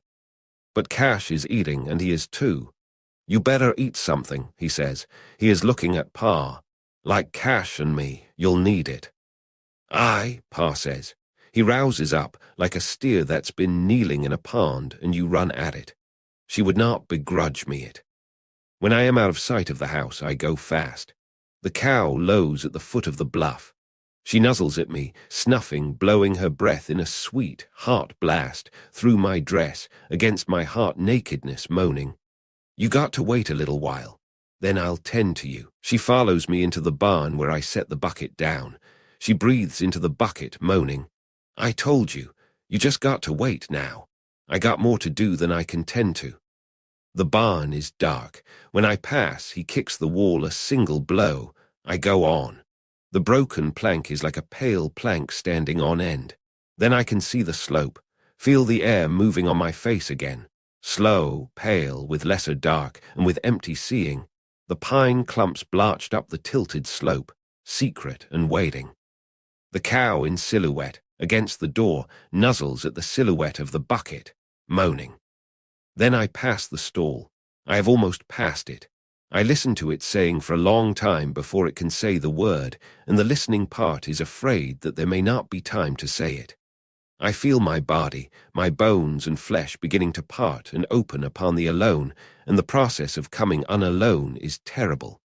Leif, Leif, Leif, Leif, Leif. I lean a little forward, one foot advanced with dead walking. I feel the darkness rushing past my breast, past the cow. I begin to rush upon the darkness, but the cow stops me, and the darkness rushes on upon the sweet blast of her moaning breath, filled with wood and with silence. "Vardaman, you Vardaman." He comes out of the stall. "You dern little sneak, you dern little sneak." He does not resist. The last of rushing darkness flees, whistling away. "What? I ain't done nothing." "You dern little sneak." My hands shake him hard. Maybe I couldn't stop them. I didn't know they could shake so hard. They shake both of us, shaking. "I never done it," he says. "I never touched them." My hands stop shaking him, but I still hold him. "What are you doing here? Why didn't you answer when I called you?" "I ain't doing nothing." "You go on to the house and get your supper." He draws back. I hold him. "You quit now. You leave me be." "What were you doing down here? You didn't come down here to sneak after me." I never. You quit now. I didn't even know you was down here. You leave me be." I hold him, leaning down to see his face, feel it with my eyes. He is about to cry. "Go on now. I done put supper on, and I'll be there soon as I milk. You better go on before he eats everything up. I hope that team runs clean back to Jefferson." "He killed her," he says. He begins to cry. "Hush." "She never hurt him, and he come and killed her." "Hush," he struggles. I hold him. "Hush." "He killed her." The cow comes up behind us, moaning. I shake him again. "You stop it now, right this minute. You're fixing to make yourself sick, and then you can't go to town. You go on to the house and eat your supper." "I don't want no supper. I don't want to go to town." "We'll leave you here then. Lessen you behave, we will leave you. Go on now, before that old green-eating tub of guts eats everything up from you." He goes on, disappearing slowly into the hill. The crest, the trees, the roof of the house stand against the sky. The cow nuzzles at me, moaning. "You'll just have to wait. What you got in you ain't nothing to what I got in me, even if you are a woman too." She follows me, moaning. Then the dead, hot, pale air breathes on my face again. He could fix it all right if he just would. And he don't even know it. He could do everything for me if he just knowed it. The cow breathes upon my hips and back, her breath warm, sweet, stertorous moaning. The sky lies flat down the slope, upon the secret clumps. Beyond the hill sheet lightning stains upward and fades. The dead air shapes the dead earth in the dead darkness, further away than seeing shapes the dead earth. It lies dead and warm upon me, touching me naked through my clothes. I said you don't know what worry is. I don't know what it is. I don't know whether I am worrying or not, whether I can or not. I don't know whether I can cry or not. I don't know whether I have tried to or not. I feel like a wet seed, wild in the hot, blind earth. Vardaman. When they get it finished, they are going to put her in it, and then for a long time I couldn't say it. I saw the dark stand up and go whirling away, and I said, "Are you going to nail her up in it, Cash? Cash, Cash." I got shut up in the crib, the new door, it was too heavy for me, it went shut, I couldn't breathe, because the rat was breathing up all the air. I said, "Are you going to nail it shut, Cash? Nail it, nail it." Pa walks around. His shadow walks around, over Cash going up and down above the saw, at the bleeding plank. Dewey Dell said we will get some bananas. The train is behind the glass, red on the track. When it runs, the track shines on and off. Pa said flour and sugar and coffee cost so much. Because I am a country boy, because boys in town, bicycles. Why do flour and sugar and coffee cost so much when he is a country boy? Wouldn't you rather have some bananas instead? Bananas are gone, eaten, gone. When it runs on the track, shines again. Why ain't I a town boy, Pa? I said God made me. I did not said to God to made me in the country. If he can make the train, why can't he make them all in the town, because flour and sugar and coffee? Wouldn't you rather have bananas? He walks around. His shadow walks around. It was not her. I was there looking. I saw. I thought it was her, but it was not. It was not my mother. She went away when the other one laid down in her bed and drew the quilt up. She went away. Did she go as far as town? She went farther than town. Did all those rabbits and possums go farther than town? God made the rabbits and possums. He made the train. Why must he make a different place for them to go if she is just like the rabbit? Pa walks around. His shadow does. The saw sounds like it is asleep. And so if Cash nails the barks up, she is not a rabbit. And so if she is not a rabbit, I couldn't breathe in the crib, and Cash is going to nail it up. And so if she lets him, it is not her. I know. I was there. I saw when it did not be her. I saw. They think it is, and Cash is going to nail it up. It was not her because it was laying right yonder in the dirt, and now it's all chopped up. I chopped it up. It's laying in the kitchen in the bleeding pan, waiting to be cooked and ate. Then it wasn't and she was, and now it is and she wasn't. And tomorrow it will be cooked and ate, and she will be him and Pa and Cash and Dewey Dell, and there won't be anything in the barks, and so she can breathe. It was laying right yonder on the ground. I can get Vernon. He was there and he seen it, and with both of us it will be, and then it will not be. Tull. It was nigh to midnight, and it had set in to rain when he woke us. It had been a misdoubtful night, with the storm making. A night when a fellow looks for most anything to happen before he can get the stark fed and himself to the house and supper ate, and in bed with the rain starting, and when Peabody's team come up lathered, with the broke harness dragging, and the neck yoke betwixt the off critter's legs. Cora says, "It's Addie Bundren.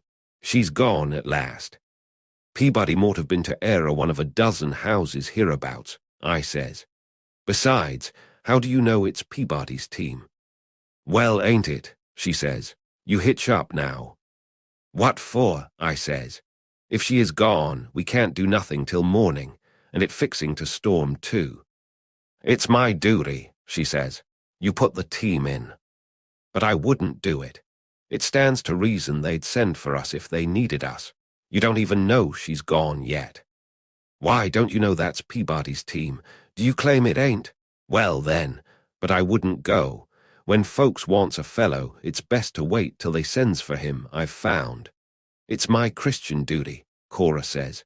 Will you stand between me and my Christian duty? You can stay there all day tomorrow if you want, I says. So when Cora waked me, it had set in to rain.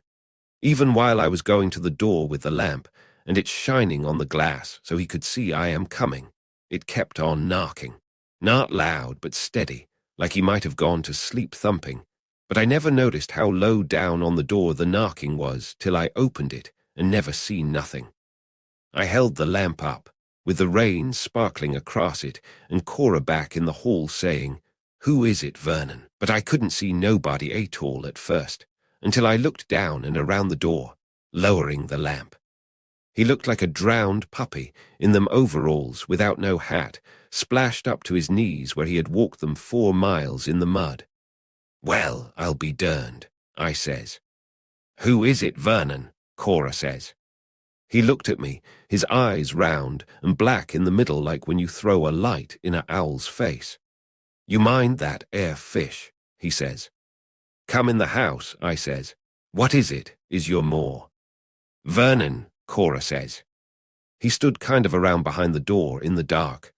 The rain was blowing on to the lamp, hissing on it so I am scared every minute it'll break. "You was there," he says. "You seen it." Then Cora come to the door. "You come right in outen the rain," she says, pulling him in and him watching me.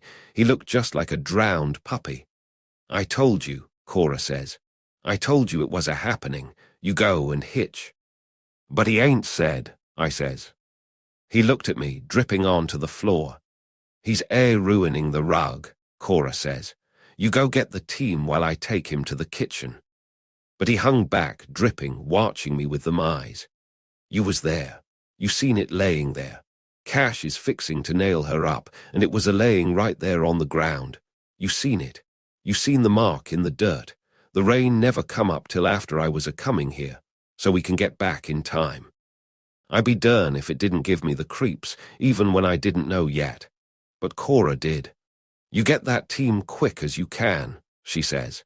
"He's outen his head with grief and worry." I be dern if it didn't give me the creeps. Now and then a fellow gets to thinking about all the sorrow and afflictions in this world, how it's liable to strike anywhere, like lightning. I reckon it does take a powerful trust in the Lord to guard a fellow, though sometimes I think that Cora's a mite over-cautious, like she was trying to crowd the other folks away and getting closer than anybody else. But then, when something like this happens, I reckon she is right, and you got to keep after it. And I reckon I am blessed in having a wife that ever strives for sanctity and well-doing like she says I am. Now and then a fellow gets to thinking about it. Not often, though, which is a good thing. For the Lord aimed for him to do and not to spend too much time thinking, because his brain, it's like a piece of machinery. It won't stand a whole lot of racking. It's best when it all runs along the same, doing the day's work, and not no one part used no more than needful. I have said, and I say again, that's ever-living thing the matter with Darl. He just thinks by himself too much. Cora's right when she says all he needs is a wife to straighten him out. And when I think about that, I think that if nothing but being married will help a man, he's dern nigh hopeless. But I reckon Cora's right when she says the reason the Lord had to create women is because man don't know his own good when he sees it. When I come back to the house with the team, they was in the kitchen. She was dressed on top of her nightgown with a shawl over her head and her umbrella and her Bible wrapped up in the oilcloth, and him sitting on a upturned bucket on the stove zinc where she had put him, dripping on to the floor. I can't get nothing outen him except about a fish, she says. It's a judgment on them. I see the hand of the Lord upon this boy for Anse Bundren's judgment and warning. The rain never come up till after I left, he says. I had done left, I was on the way, and so it was there in the dust. You seen it. Cash is fixing to nail her, but you seen it. When we got there, it was raining hard, and him sitting on the seat between us, wrapped up in Cora's shawl. He hadn't said nothing else, just sitting there with Cora holding the umbrella over him. Now and then Cora would stop singing long enough to say, "It's a judgment on Anse Bundren." May it show him the path of sin he is trotting. Then she would sing again, and him sitting there between us, leaning forward a little like the mules couldn't go fast enough to suit him. It was laying right yonder, he says, but the rain come up after I taken and left, so I can go and open the windows because Cash ain't nailed her yet. It was long past midnight when we drove the last nail, and almost dusk dawn when I got back home and taken the team out and got back in bed, with Cora's nightcap laying on the other pillow, and be derned if even then it wasn't like I could still hear Cora singing and feel that boy leaning forward between us like he was ahead of the mules, and still see Cash going up and down with that saw, and Anse standing there like a scarecrow, like he was a steer standing knee-deep in a pond, and somebody come by and set the pond up on edge, and he ain't missed it yet. It was nigh toward daybreak when we drove the last nail and toted it into the house, where she was laying on the bed with the window open and the rain blowing on her again.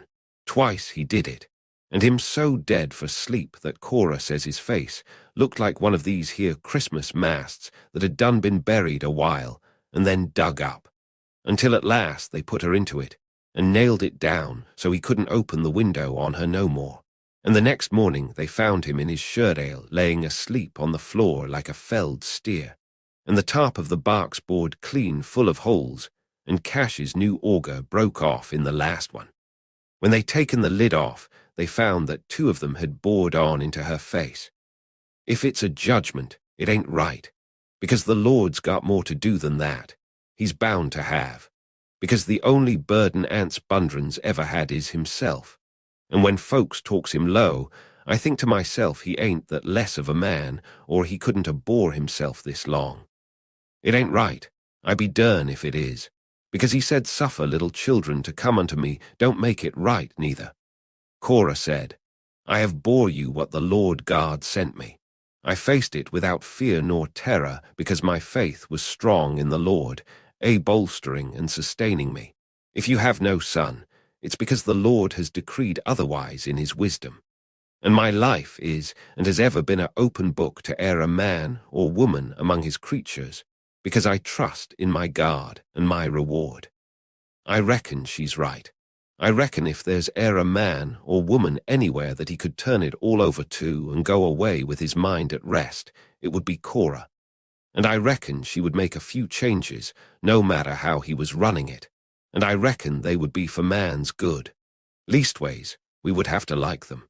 Leastways, we might as well go on and make like we did. Darl. The lantern sits on a stump. Rusted, grease-fouled, its cracked chimney smeared on one side with a soaring smudge of soot. It sheds a feeble and sultry glare upon the trestles and the boards and the adjacent earth. Upon the dark ground the chips look like random smears of soft pale paint on a black canvas. The boards look like long, smooth tatters torn from the flat darkness and turned backside out. Cash labors about the trestles, moving back and forth, lifting and placing the planks with long, clattering reverberations in the dead air, as though he were lifting and dropping them at the bottom of an invisible well, the sounds ceasing without departing, as if any movement might dislodge them from the immediate air, in reverberant repetition. He saws again, his elbow flashing slowly, a thin thread of fire running along the edge of the saw, lost and recovered at the top and bottom of each stroke in unbroken elongation, so that the saw appears to be 6 feet long into and out of Pa's shabby and aimless silhouette.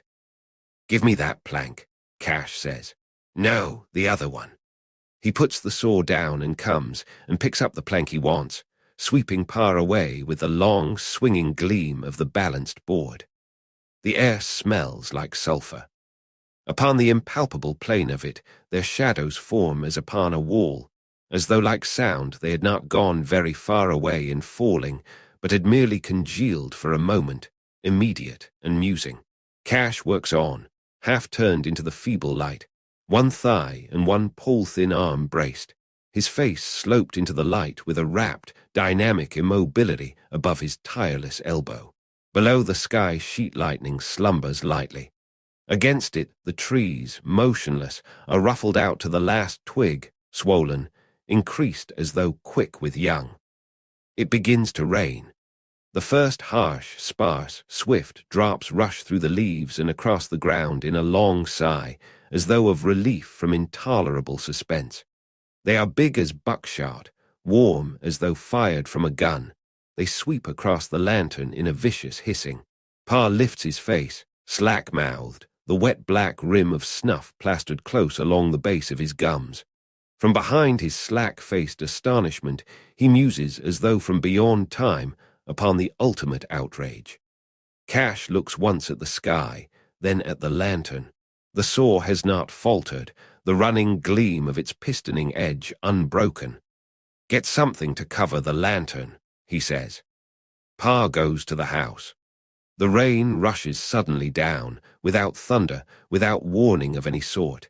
He is swept on to the porch upon the edge of it, and in an instant Cash is wet to the skin. Yet the motion of the saw has not faltered, as though it and the arm functioned in a tranquil conviction that rain was an illusion of the mind. Then he puts down the saw and goes and crouches above the lantern, shielding it with his body, his back shaped lean and scrawny by his wet shirt, as though he had been abruptly turned wrong side out, shirt and all. Pa returns. He is wearing Jules' raincoat and carrying Dewey Dell's. Squatting over the lantern, Cash reaches back and picks up 4 sticks and drives them into the earth and takes Dewey Dell's raincoat from Pa and spreads it over the sticks, forming a roof above the lantern. Pa watches him. "I don't know what you'll do," he says. "Darl taken his coat with him." "Get wet," Cash says. He takes up the saw again. Again it moves up and down, in and out of that unhurried imperviousness as a piston moves in the oil. Soaked, scrawny, tireless, with the lean light body of a boy or an old man. Pa watches him, blinking, his face streaming.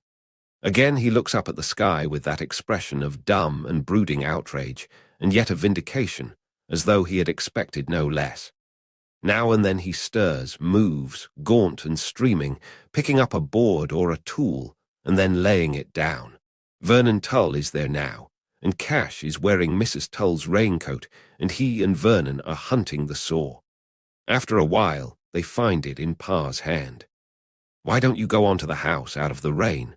Cash says. Pa looks at him, his face streaming slowly. It is as though upon a face carved by a savage caricaturist a monstrous burlesque of all bereavement flowed. "You go on in," Cash says. "Me and Vernon can finish it." Pa looks at them. The sleeves of Jules' coat are too short for him. Upon his face the rain streams, slow as cold glycerine. "I don't begrudge her the wedding," he says. He moves again and falls to shifting the planks, picking them up, laying them down again carefully, as though they are glass. He goes to the lantern and pulls at the propped raincoat until he knocks it down, and Cash comes and fixes it back. "You get on to the house," Cash says. He leads Pa to the house and returns with the raincoat and folds it and places it beneath the shelter where the lantern sits. Vernon has not stopped. He looks up, still soaring. "You ought to done that at first," he says. "You knowed it was fixing to rain." "It's his fever," Cash says. He looks at the board. "Aye," Vernon says. "He'd a come anyway." Cash squints at the board. On the long flank of it the rain crashes steadily, myriad, fluctuant. "I'm going to bevel it," he says. "It'll take more time," Vernon says. Cash sets the plank on edge. A moment longer Vernon watches him, then he hands him the plane. Vernon holds the board steady, while Cash bevels the edge of it with the tedious and minute care of a jeweller. Mrs. Tull comes to the edge of the porch and calls Vernon. "How near are you done?" she says. Vernon does not look up. "Not long, some yet." She watches Cash stooping at the plank, the turgid savage gleam of the lantern slicking on the raincoat as he moves. "You go down and get some planks off the barn and finish it and come in out of the rain," she says. "You'll both catch your death." Vernon does not move. "Vernon," she says. "We won't be long," he says. We'll be done after a spell. Mrs. Tull watches them a while, then she re-enters the house. If we get in a tight, we could take some of them planks, Vernon says. I'll help you put them back.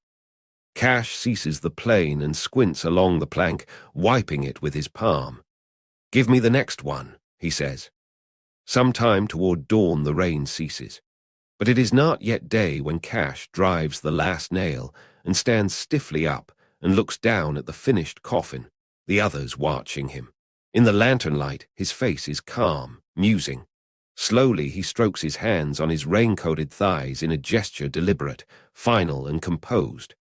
Then the four of them, Cash and Parr and Vernon and Peabody, raise the coffin to their shoulders and turn toward the house. It is light, yet they move slowly. Empty, yet they carry it carefully.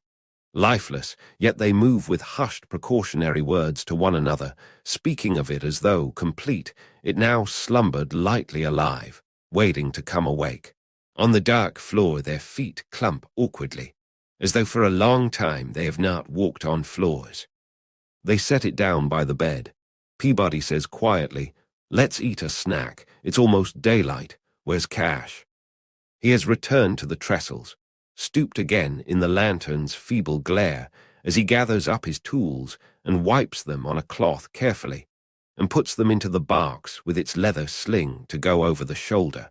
Then he takes up box, lantern and raincoat and returns to the house, mounting the steps into faint silhouette against the paling east. In a strange room you must empty yourself for sleep, and before you are emptied for sleep, what are you? And when you are emptied for sleep, you are not. And when you are filled with sleep, you never were. I don't know what I am.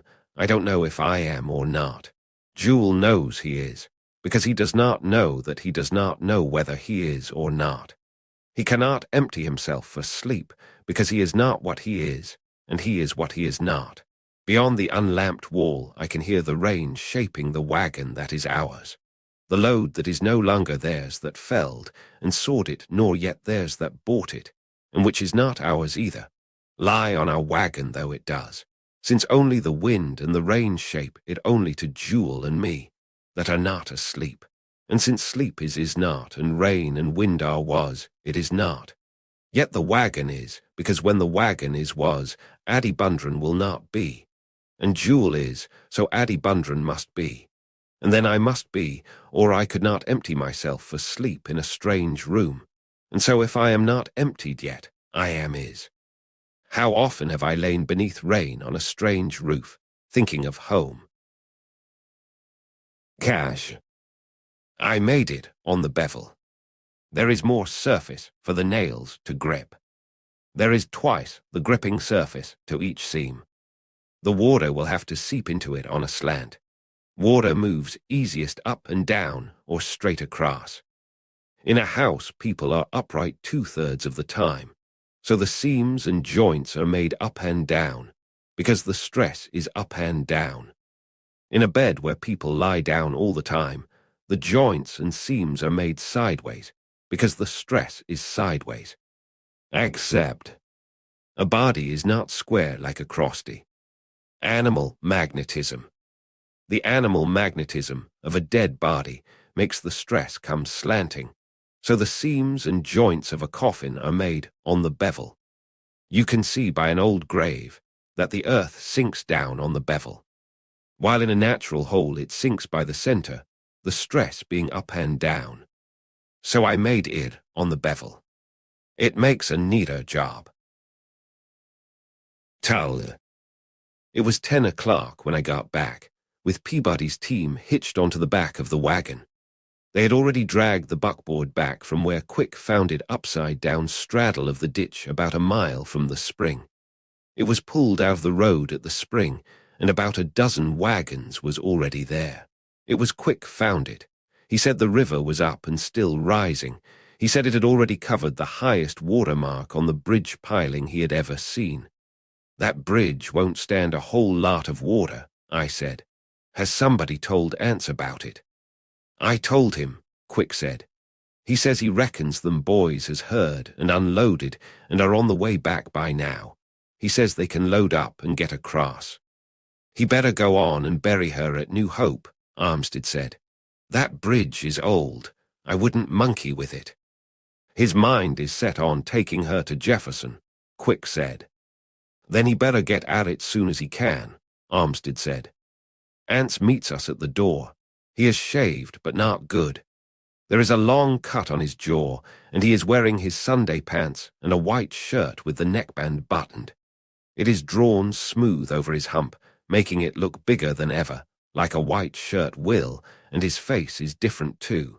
He looks folks in the eye now, dignified, his face tragic and composed, shaking us by the hand as we walk up onto the porch and scrape our shoes, a little stiff in our Sunday clothes rustling, not looking full at him as he meets us. The Lord giveth, we say. The Lord giveth. That boy is not there. Peabody told about how he come into the kitchen, hollering, swarming and clawing at Cora when he found her cooking that fish, and how Dewey Dell taken him down to the barn. My team all right, Peabody says. All right, I tell him. I give them a bait this morning. Your buggy seems all right too. It ain't hurt. And no fault of somebody's, he says. I'd give a nickel to know where that boy was when that team broke away. If it's broke anywhere, I'll fix it, I say. The women folks go on into the house. We can hear them talking and fanning.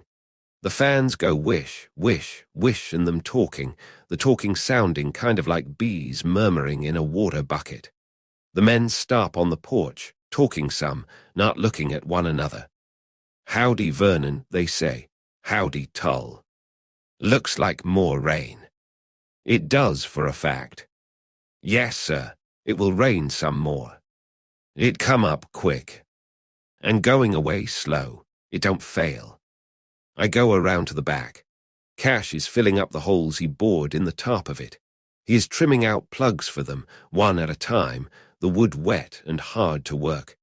He could cut up a tin can and hide the holes and nobody wouldn't know the difference. Wouldn't mind, anyway. I have seen him spend an hour trimming out a wedge like it was glass he was working, when he could have reached around and picked up a dozen sticks and drove them into the joint and made it do. When we finished, I go back to the front. The men have gone a little piece from the house, sitting on the ends of the boards and on the sawhorses where we made it last night, some sitting and some squatting. Whitfield ain't come yet. They look up at me, their eyes asking. It's about, I say. He's ready to nail.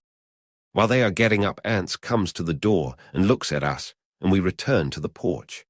We scrape our shoes again, careful, waiting for one another to go in first, milling a little at the door.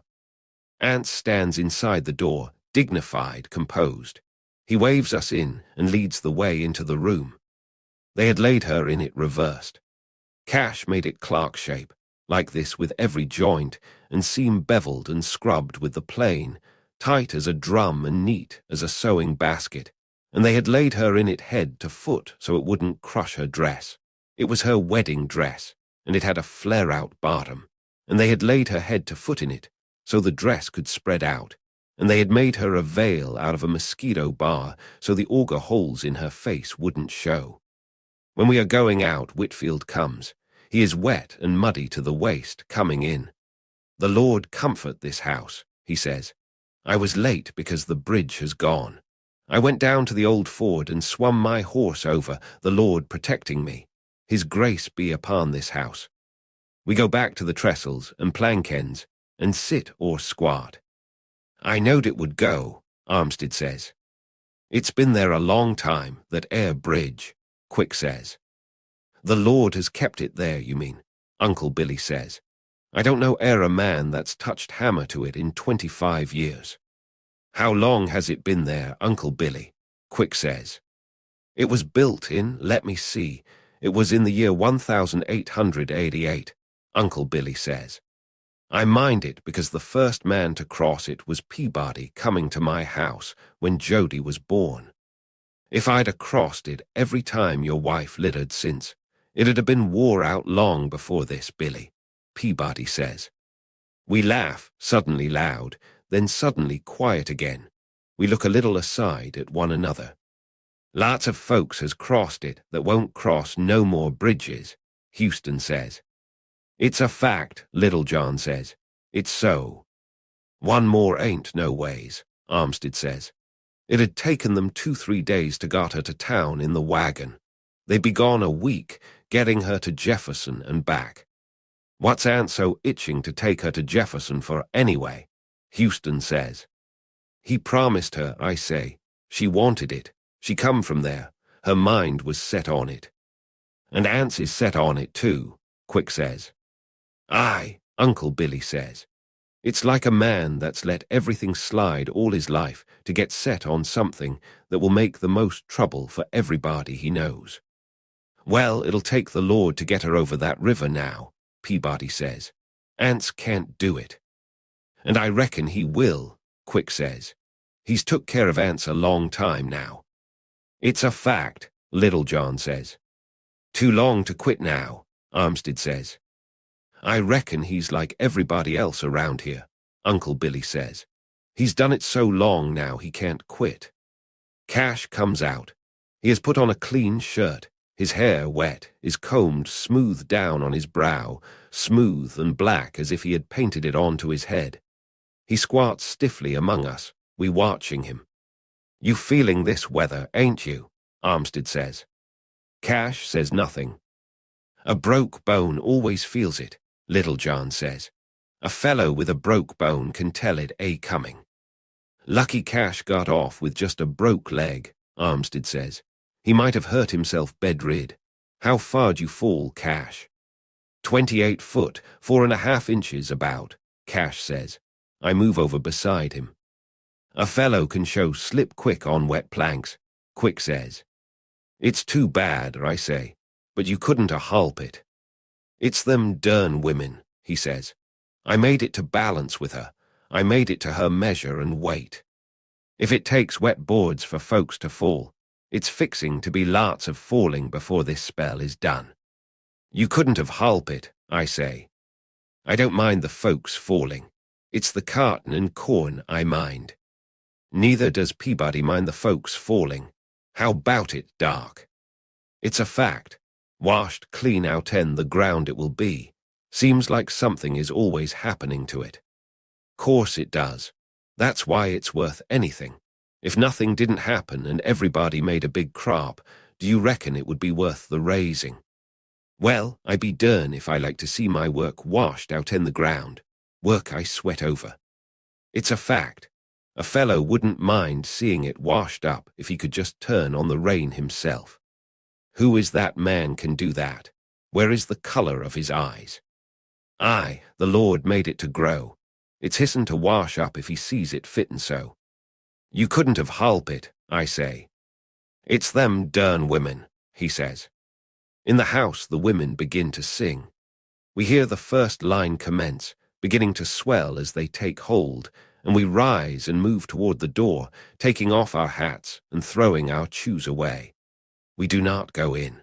We stop at the steps, clumped, holding our hats between our lax hands in front or behind, standing with one foot advanced and our heads lowered, looking aside, down at our hats in our hands, and at the earth or now, and then at the sky, and at one another's grave, composed face. The song ends. The voices quaver away with a rich and dying fall. Whitfield begins. His voice is bigger than him. It's like they are not the same. It's like he is one, and his voice is one, swimming on 2 horses side by side across the ford and coming into the house, the mud-splashed one and the one that never even got wet, triumphant and sad. Somebody in the house begins to cry. It sounds like her eyes and her voice were turned back inside her, listening. We move, shifting to the other leg, meeting one another's eye and making like they hadn't touched. Whitfield stops at last. The women sing again. In the thick air, it's like their voices come out of the air, flowing together and on in the sad, comforting tunes. When they cease, it's like they hadn't gone away. It's like they had just disappeared into the air, and when we moved, we would loose them again out of the air around us, sad and comforting. Then they finish, and we put on our hats, our movements stiff, like we hadn't never wore hats before. On the way home, Cora is still singing. I am bounding toward my guard and my reward. She sings, sitting on the wagon, the shawl around her shoulders and the umbrella open over her, though it is not raining. She has hearn, I say. Wherever she went, she has her reward in being free of Anse Bundren. She laid there 3 days in that box, waiting for Darl and Jewel to come clean back home and get a new wheel and go back to where the wagon was in the ditch. Take my team, Anse, I said. We'll wait for Ern, he said. She'll want it so. She was ever a particular woman. On the 3rd day they got back and they loaded her into the wagon and started, and it already too late. You'll have to go all the way round by Samson's bridge. It'll take you a day to get there. Then you'll be 40 miles from Jefferson. Take my team, Anse. We'll wait for Ern. She'll want it so. It was about a mile from the house we saw him, sitting on the edge of the slough. It hadn't had a fish in it never that I knowed. He looked around at us, his eyes round and calm, his face dirty, the pole across his knees. Cora was still singing. This ain't no good day to fish, I said. You come on home with us and me, and you'll go down to the river first thing in the morning and catch some fish. It's one in here, he said. Dewey Dell seen it. You come on with us. The river's the best place. It's in here, he said. Dewey Dell seen it. I'm bounding toward my guard and my reward, Cora sung. Darl. It's not your horse that's dead, Jewel, I say. He sits erect on the seat, leaning a little forward, wooden-backed. The brim of his hat has soaked free of the crown in 2 places, drooping across his wooden face so that, head lowered, he looks through it like through the visor of a helmet, looking long across the valley to where the barn leans against the bluff, shaping the invisible horse. See then, I say, high above the house, against the quick thick sky, they hang in narrowing circles. From here they are no more than specks, implacable, patient, portentous. But it's not your horse that's dead. Goddamn you, he says, goddamn you. I cannot love my mother because I have no mother. Jewel's mother is a horse. Motionless, the tall buzzards hang in soaring circles, the clouds giving them an illusion of retrograde. Motionless, wooden-backed, wooden-faced, he shapes the horse in a rigid stoop like a hawk, hook-winged. They are waiting for us, ready for the moving of it, waiting for him. He enters the stall and waits until it kicks at him so that he can slip past and mount on to the trough and pause, peering out across the intervening stall tops toward the empty path before he reaches into the loft. Goddamn him, goddamn him. Cash. It won't balance. If you want it to tote and ride on a balance, we will have. Pick up, goddamn you, pick up. I'm telling you it won't tote, and it won't ride on a balance unless. Pick up, goddamn your thick-nosed soul to hell, pick up. It won't balance.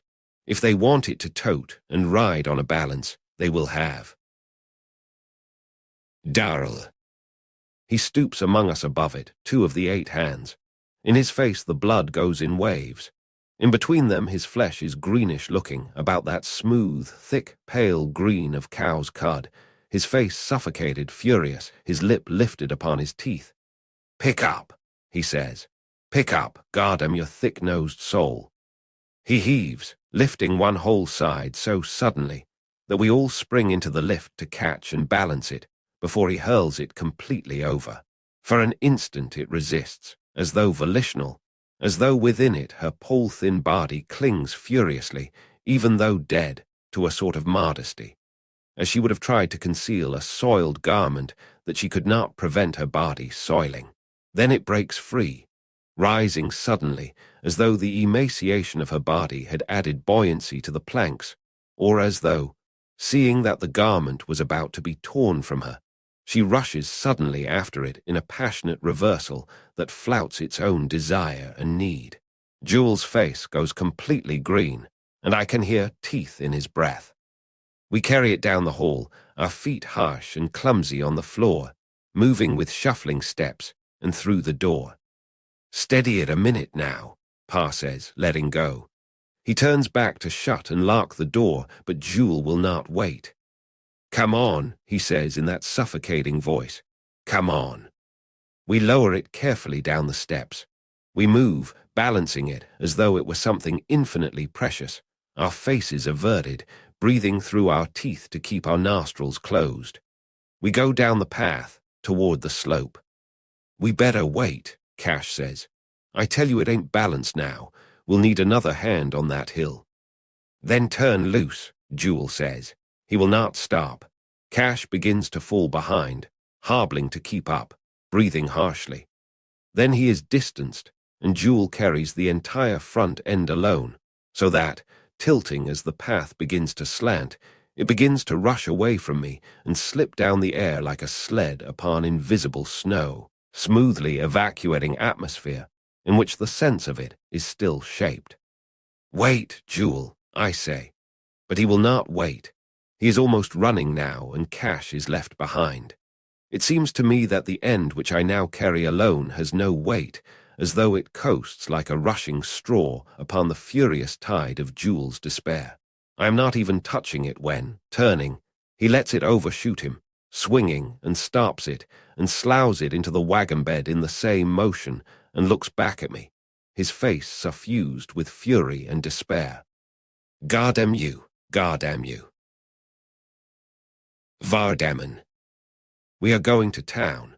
Dewey Dell says it won't be sold because it belongs to Santa Claus, and he has taken it back with him until next Christmas. Then it will be behind the glass again, shining with waiting.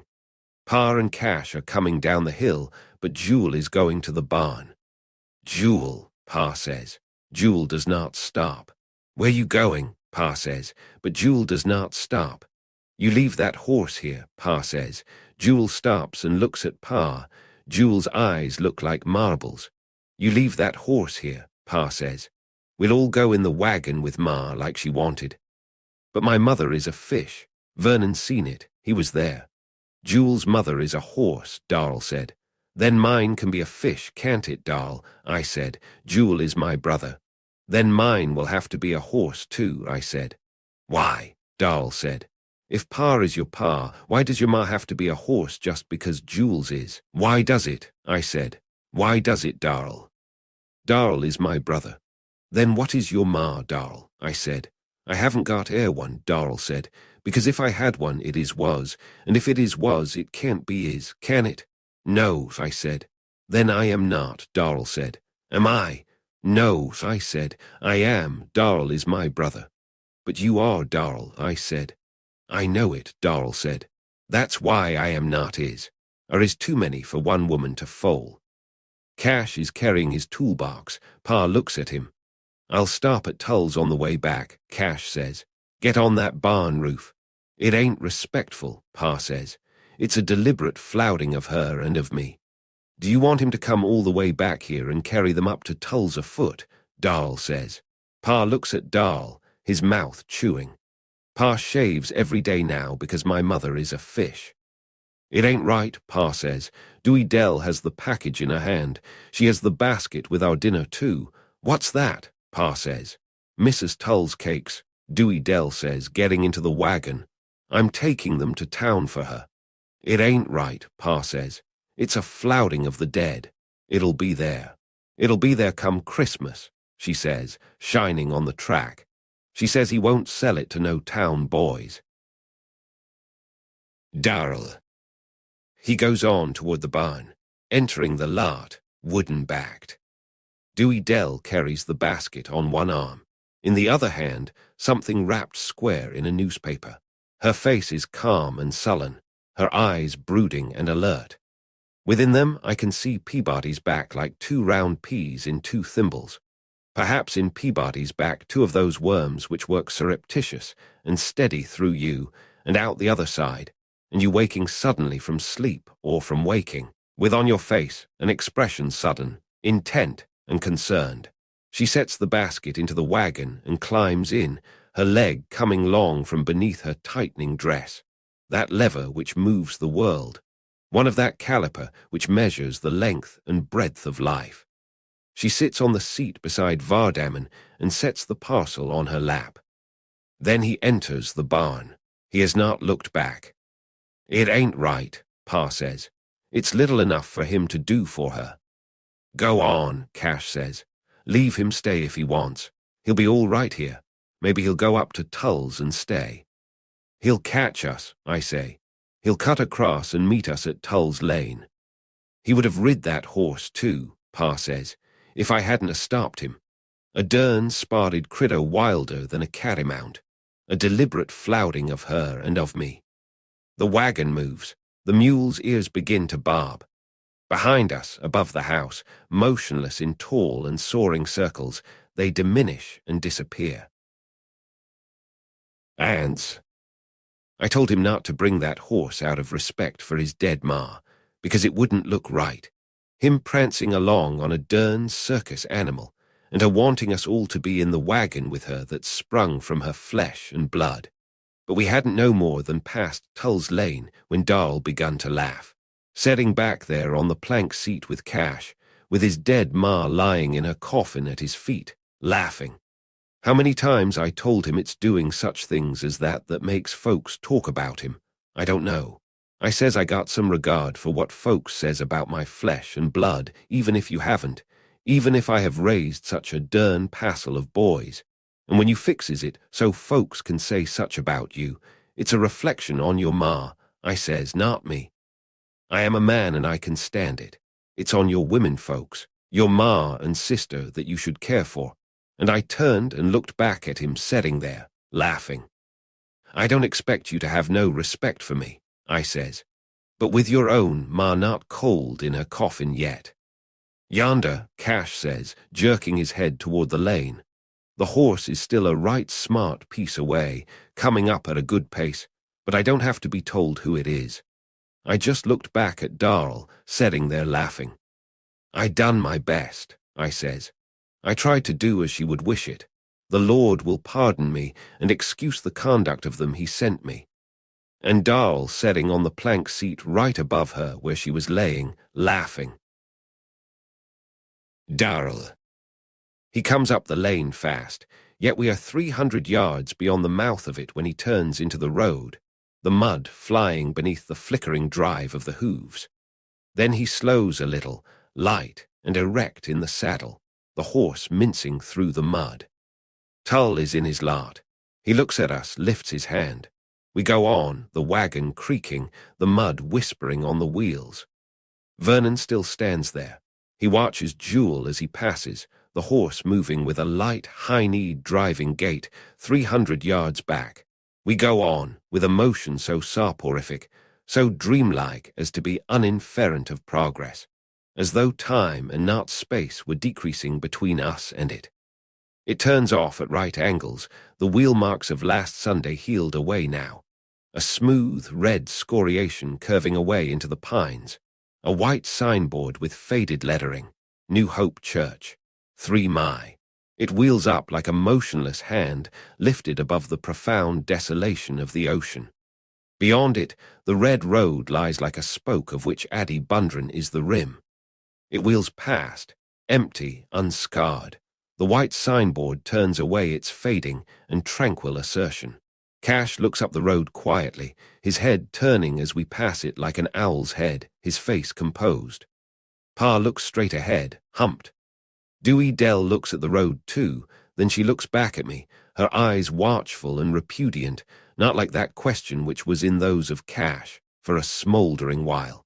The signboard passes, the unscarred road wheels on. Then Dewey Dell turns her head. The wagon creaks on. Cash spits over the wheel. In a couple of days now it'll be smelling, he says. You might tell Jewel that, I say. He is motionless now, sitting the horse at the junction, upright, watching us, no less still than the signboard that lifts its fading capitulation opposite him. It ain't balanced right for no long ride, Cash says. Tell him that too, I say. The wagon creaks on. A mile farther along he passes us, the horse, arch-necked, reined back to a swift single foot. He sits lightly, poised, upright, wooden-faced in the saddle, the broken hat raked at a swaggering angle. He passes us swiftly without looking at us, the horse driving, its hooves hissing in the mud. A gout of mud, back-flung, plops on to the barks. Cash leans forward and takes a tool from his barks and removes it carefully. When the road crosses Whiteleaf, the willows leaning near enough, he breaks off a branch and scours at the stain with the wet leaves. Anse. It's a hard country on man. It's hard. 8 miles of the sweat of his body washed up outen the Lord's earth, where the Lord himself told him to put it.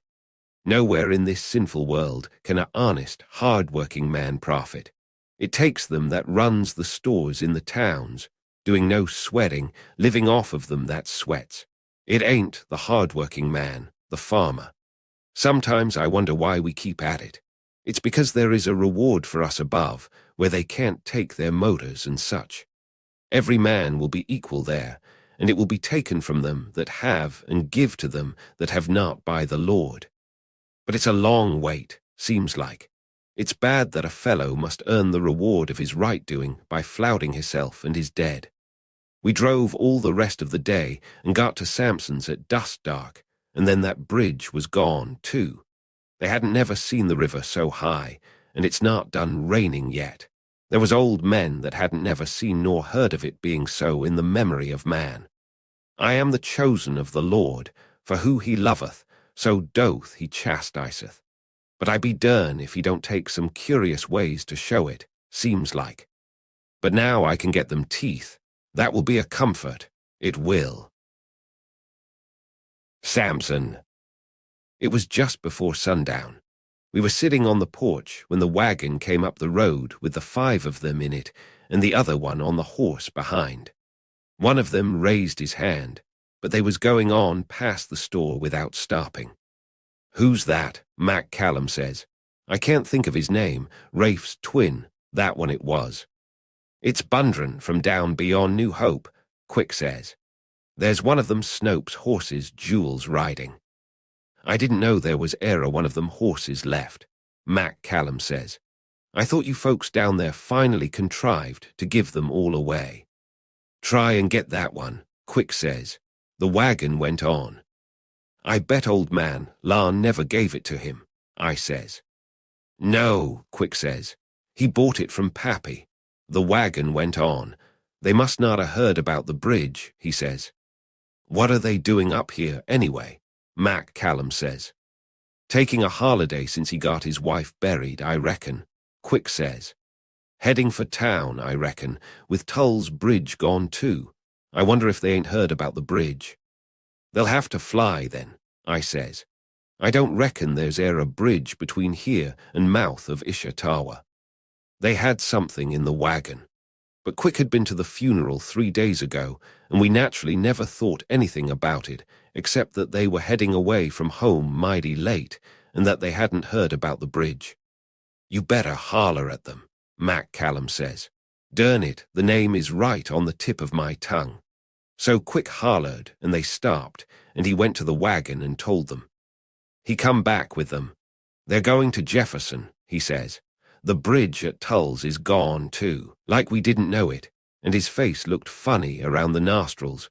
But they just sat there, Bundren and the girl and the chap on the seat, and Cash and the second one, the one folks talks about, on a plank across the tailgate, and the other one on that spotted horse.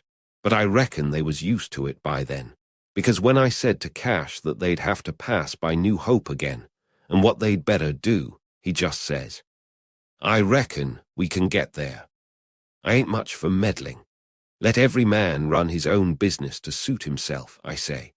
But after I talked to Rachel about them not having a regular man to fix her, and it being July and all, I went back down to the barn and tried to talk to Bundren about it. "I give her my promise," he says. "Her mind was set on it."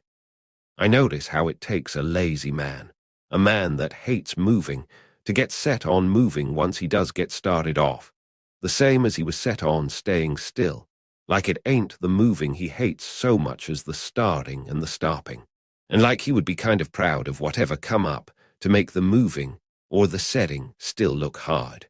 He sat there on the wagon, hunched up, blinking, listening to us tell about how quick the bridge went and how high the water was, and I'd be dern if he didn't act like he was proud of it, like he had made the river rise himself. You say it's higher than you ever see it before, he says. Guards will be done, he says.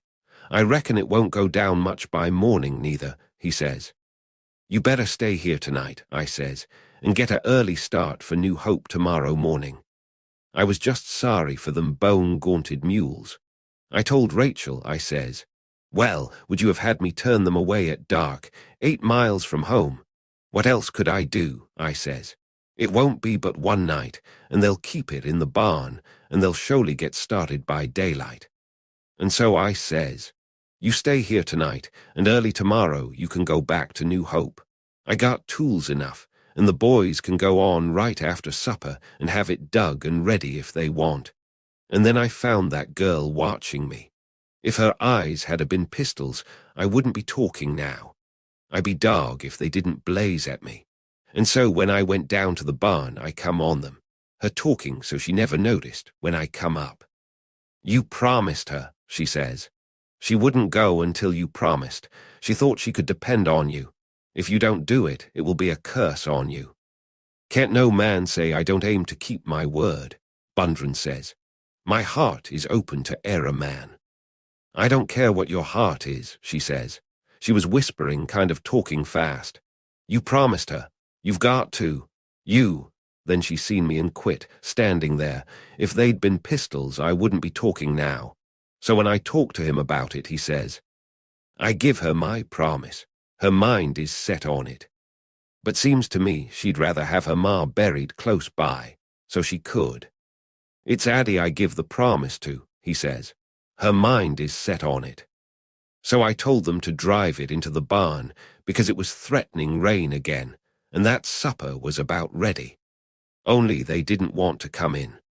I thank you, Bundren says. We wouldn't discommode you.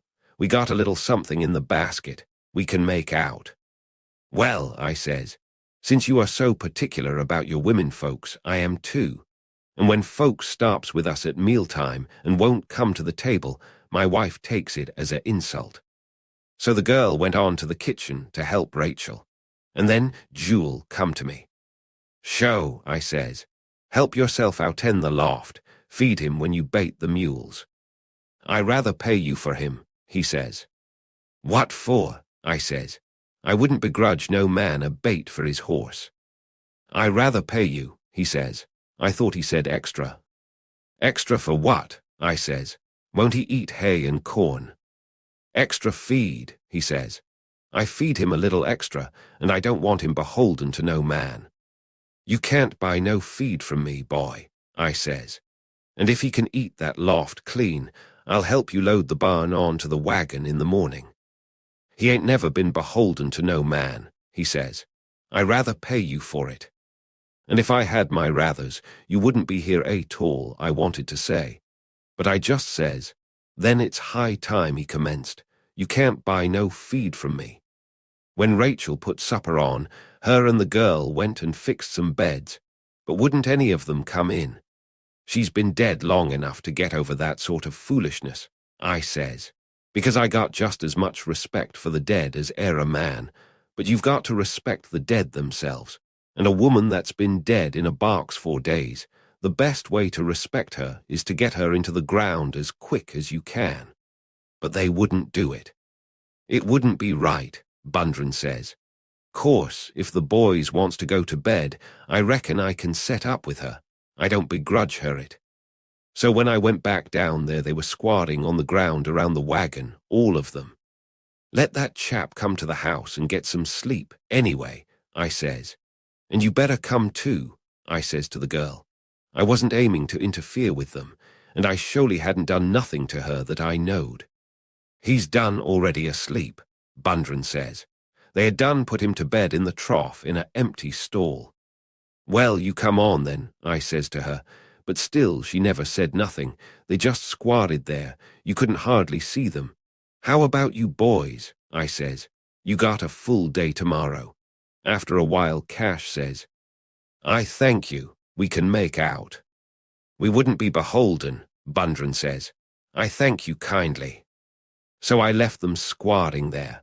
I reckon after 4 days they was used to it, but Rachel wasn't. It's a outrage, she says. A outrage. What could he have done? I says. He give her his promised word. Who's talking about him? She says. Who cares about him? She says, crying.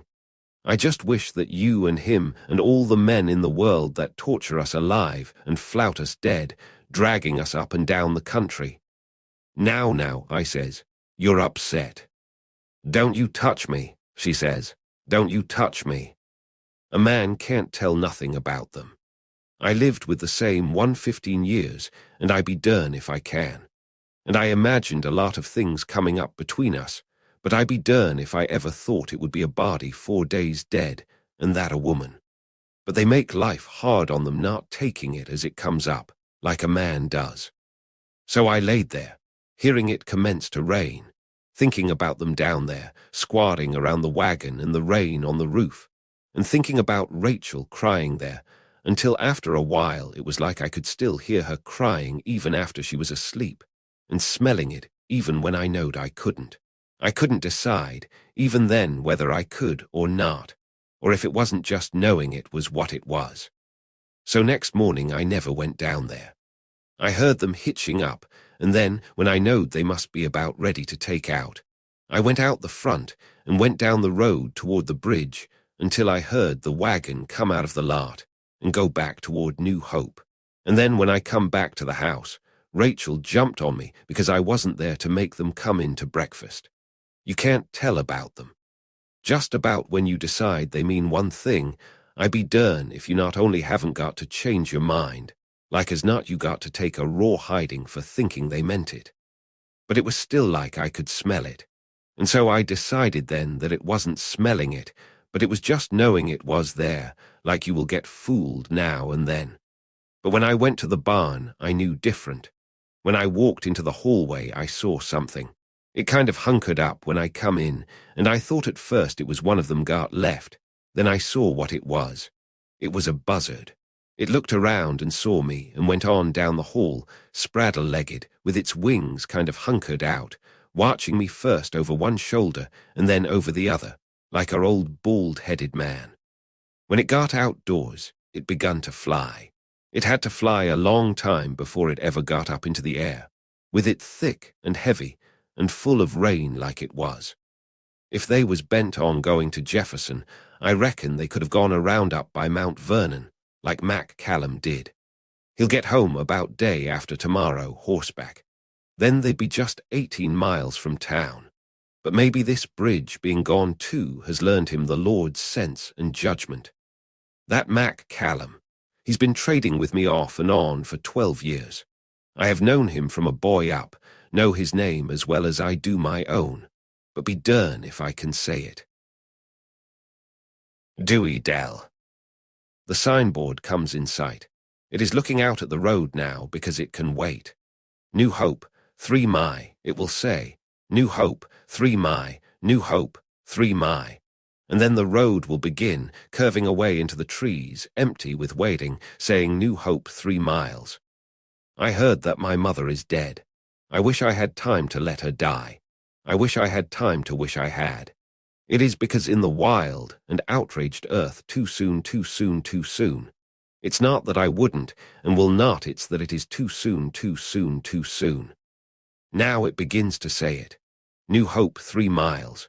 New Hope 3 miles. That's what they mean by the womb of time. The agony and the despair of spreading bones, the hard girdle in which lie the outraged entrails of events. Cash's head turns slowly as we approach, his pale, empty, sad, composed and questioning face following the red and empty curve. Beside the back wheel, Jewel sits the horse, gazing straight ahead. The land runs out of Darl's eyes. They swim to pinpoints. They begin at my feet and rise along my body to my face, and then my dress is gone. I sit naked on the seat above the unhurrying mules, above the travail. Suppose I tell him to turn. He will do what I say. Don't you know he will do what I say? Once I waked with a black void rushing under me. I could not see. I saw Vardaman rise and go to the window and strike the knife into the fish, the blood gushing, hissing like steam, but I could not see. He'll do as I say. He always does. I can persuade him to anything. You know I can. Suppose I say turn here. That was when I died that time. Suppose I do. We'll go to New Hope. We won't have to go to town. I rose and took the knife from the streaming fish still hissing, and I killed Darl. When I used to sleep with Vardaman, I had a nightmare once. I thought I was awake. But I couldn't see and couldn't feel. I couldn't feel the bed under me. And I couldn't think what I was. I couldn't think of my name. I couldn't even think I am a girl. I couldn't even think, nor even think I want to wake up, nor remember what was opposite to awake, so I could do that. I knew that something was passing. But I couldn't even think of time. Then all of a sudden I knew that something was. It was wind blowing over me. It was like the wind came and blew me back from where it was. I was not blowing the room and Vardaman asleep, and all of them back under me again and going on like a piece of cool silk, dragging across my naked legs. It blows cool out of the pines, a sad steady sound. New Hope was 3 mi, was 3 mi. I believe in God, I believe in God. Why didn't we go to New Hope, Pa? Vardaman says. Mr. Samson said we was, but we done past the road.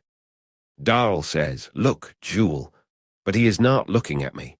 He is looking at the sky. The buzzard is as still as if he were nailed to it.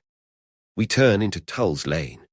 We pass the barn and go on, the wheels whispering in the mud, passing the green rows of cotton in the wild earth, and Vernon little across the field behind the plough. He lifts his hand as we pass and stands there looking after us for a long while. Look, Jewel, Darl says. Jewel sits on his horse like they were both made out of wood, looking straight ahead. I believe in God, God. God, I believe in God. Tull. After they passed, I taken the mule out and looped up the trace chains and followed. They were setting in the wagon at the end of the levee. Anse was setting there, looking at the bridge where it was swagged down into the river with just the 2 ends in sight. He was looking at it like he had believed all the time that folks had been lying to him about it being gone, but like he was hoping all the time it really was. Kind of pleased astonishment he looked, setting on the wagon in his Sunday pants, mumbling his mouth. Looking like a uncurried horse dressed up. I don't know. The boy was watching the bridge where it was mid-sunk and logs, and such drifted up over it, and it's swagging and shivering like the whole thing would go any minute. Big-eyed, he was watching it, like he was to a circus. And the gal, too. When I come up, she looked around at me, her eyes kind of blaring up and going hard like I had made to touch her. Then she looked at Anse again, and then back at the water again. It was nigh up to the levee on both sides. The earth hid, except for the tongue of it we was on going out to the bridge, and then down into the water. And except for knowing how the road and the bridge used to look, a fellow couldn't tell where was the river and where the land. It was just a tangle of yellow, and the levee not less wider than a knife-back kind of, with us setting in the wagon and on the horse and the mule. Darl was looking at me, and then Cash turned and looked at me with that look in his eyes like when he was figuring on whether the planks would fit her that night, like he was measuring them inside of him and not asking you to say what you thought, and not even letting on. He was listening if you did say it, but listening all right. Jewel hadn't moved. He sat there on the horse, leaning a little forward, with that same look on his face when him and Darl passed the house yesterday, coming back to get her. If it was just up, we could drive across, Anse says. We could drive right on across it. Sometimes a log would get shoved over the jam and float on, rolling and turning, and we could watch it go on to where the ford used to be. It would slow up and whirl crossways and hang out of water for a minute, and you could tell by that the ford used to be there. But that don't show nothing, I say. It could be a bar of quicksand built up there. We watch the log. Then the gal is looking at me again. Mr. Whitfield crossed it. she says. He was a horseback, I say, and 3 days ago. It's riz 5 foot since. If the bridge was just up, Anse says. The log barbs up and goes on again. There is a lot of trash and foam, and you can hear the water. But it's down, Anse says. Cash says, a careful fellow could walk across yonder on the planks and logs. But you couldn't tote nothing, I say. Likely time you set foot on that mess, it'll all go, too. What you think, Darl? He is looking at me. He don't say nothing, just looks at me with them queer eyes of hissin' that makes folks talk. I always say it ain't never been what he done so much or said, or anything so much as how he looks at you. It's like he had got into the inside of you some way, like somehow you was looking at yourself and your doings outen his eyes. Then I can feel that gal watching me like I had made to touch her. She says something to Anse. Mr. Whitfield, she says. I give her my promised word in the presence of the Lord, Anse says. I reckon it ain't no need to worry. But still he does not start the mules. We set there above the water. Another log barbs up over the jam and goes on. We watch it check up and swing slow for a minute where the ford used to be. Then it goes on. It might start falling tonight, I say. You could lay over one more day. Then Jewel turns sideways on the horse. He has not moved until then, and he turns and looks at me. His face is kind of green, then it would go red, and then green again. Get to hell on back to your damn plowing, he says. Who the hell asked you to follow us here? I never meant no harm, I say. Shut up, Jewel, Cash says. Jewel looks back at the water, his face gritted, going red and green and then red. Well, Cash says after a while, what you want to do? Anse don't say nothing. He sets humped up, mumbling his mouth. If it was just up, we could drive across it, he says. Come on, Jewel says, moving the horse. Wait, Cash says. He looks at the bridge. We look at him except Anse and the gal. They are looking at the water. Dewey Dell and Vardaman and Pa better walk across on the bridge, Cash says. Vernon can help them, Jewel says, and we can hitch his mule ahead of Ern. You ain't going to take my mule into that water, I say. Jewel looks at me. His eyes look like pieces of a broken plate. I'll pay for your damn mule. I'll buy it from you right now. My mule ain't going into that water, I say. Jewel's going to use his horse, Darl says. Why won't you risk your mule, Vernon? Shut up, Darl, Cash says. You and Jewel both. My mule ain't going into that water, I say. Darl. He sits the horse, glaring at Vernon, his lean face suffused up to and beyond the pale rigidity of his eyes. The summer when he was 15, he took a spell of sleeping. One morning when I went to feed the mules, the cows were still in the tie-up, and then I heard Pa go back to the house and call him. When we came on back to the house for breakfast, he passed us, carrying the milk buckets, stumbling along like he was drunk, and he was milking when we put the mules in and went on to the field without him. We had been there an hour, and still he never showed up. When Dewey Dell came with our lunch, Pa sent her back to find Jewel. They found him in the tie-up, sitting on the stool, asleep. After that, every morning Pa would go in and wake him. He would go to sleep at the supper table, and soon as supper was finished, he would go to bed. And when I came into bed, he would be lying there like a dead man. Yet still Pa would have to wake him in the morning. He would get up, but he wouldn't hardly have half sense. He would stand for Pa's jawing and complaining without a word, and take the milk buckets and go to the barn. And once I found him asleep at the cow, the bucket in place and half full, and his hands up to the wrists in the milk, and his head against the cow's flank. After that, Dewey Dell had to do the milking. He still got up when Pa waked him, going about what we told him to do in that dazed way. It was like he was trying hard to do them, that he was as puzzled as anyone else. "Are you sick?" Ma said. "Don't you feel all right?" "Yes," Jewel said. "I feel all right." "He's just lazy trying me," Pa said, and Jewel standing there, asleep on his feet like as not. "Ain't you?" he said, waking Jewel up again to answer. "No," Jewel said. "You take off and stay in the house today," Ma said. "With that whole Barham piece to be busted out," Pa said. "If you ain't sick, what's the matter with you?" "Nothing," Jewel said. "I'm all right." "All right," Pa said. "You're asleep on your feet this minute." "No," Jewel said. "I'm all right." "I want him to stay at home today," Ma said. "I'll need him," Pa said. "It's tight enough with all of us to do it." "You'll just have to do the best you can with Cash and Darl," Ma said. "I want him to stay in today." But he wouldn't do it. "I'm all right," he said, going on, but he wasn't all right.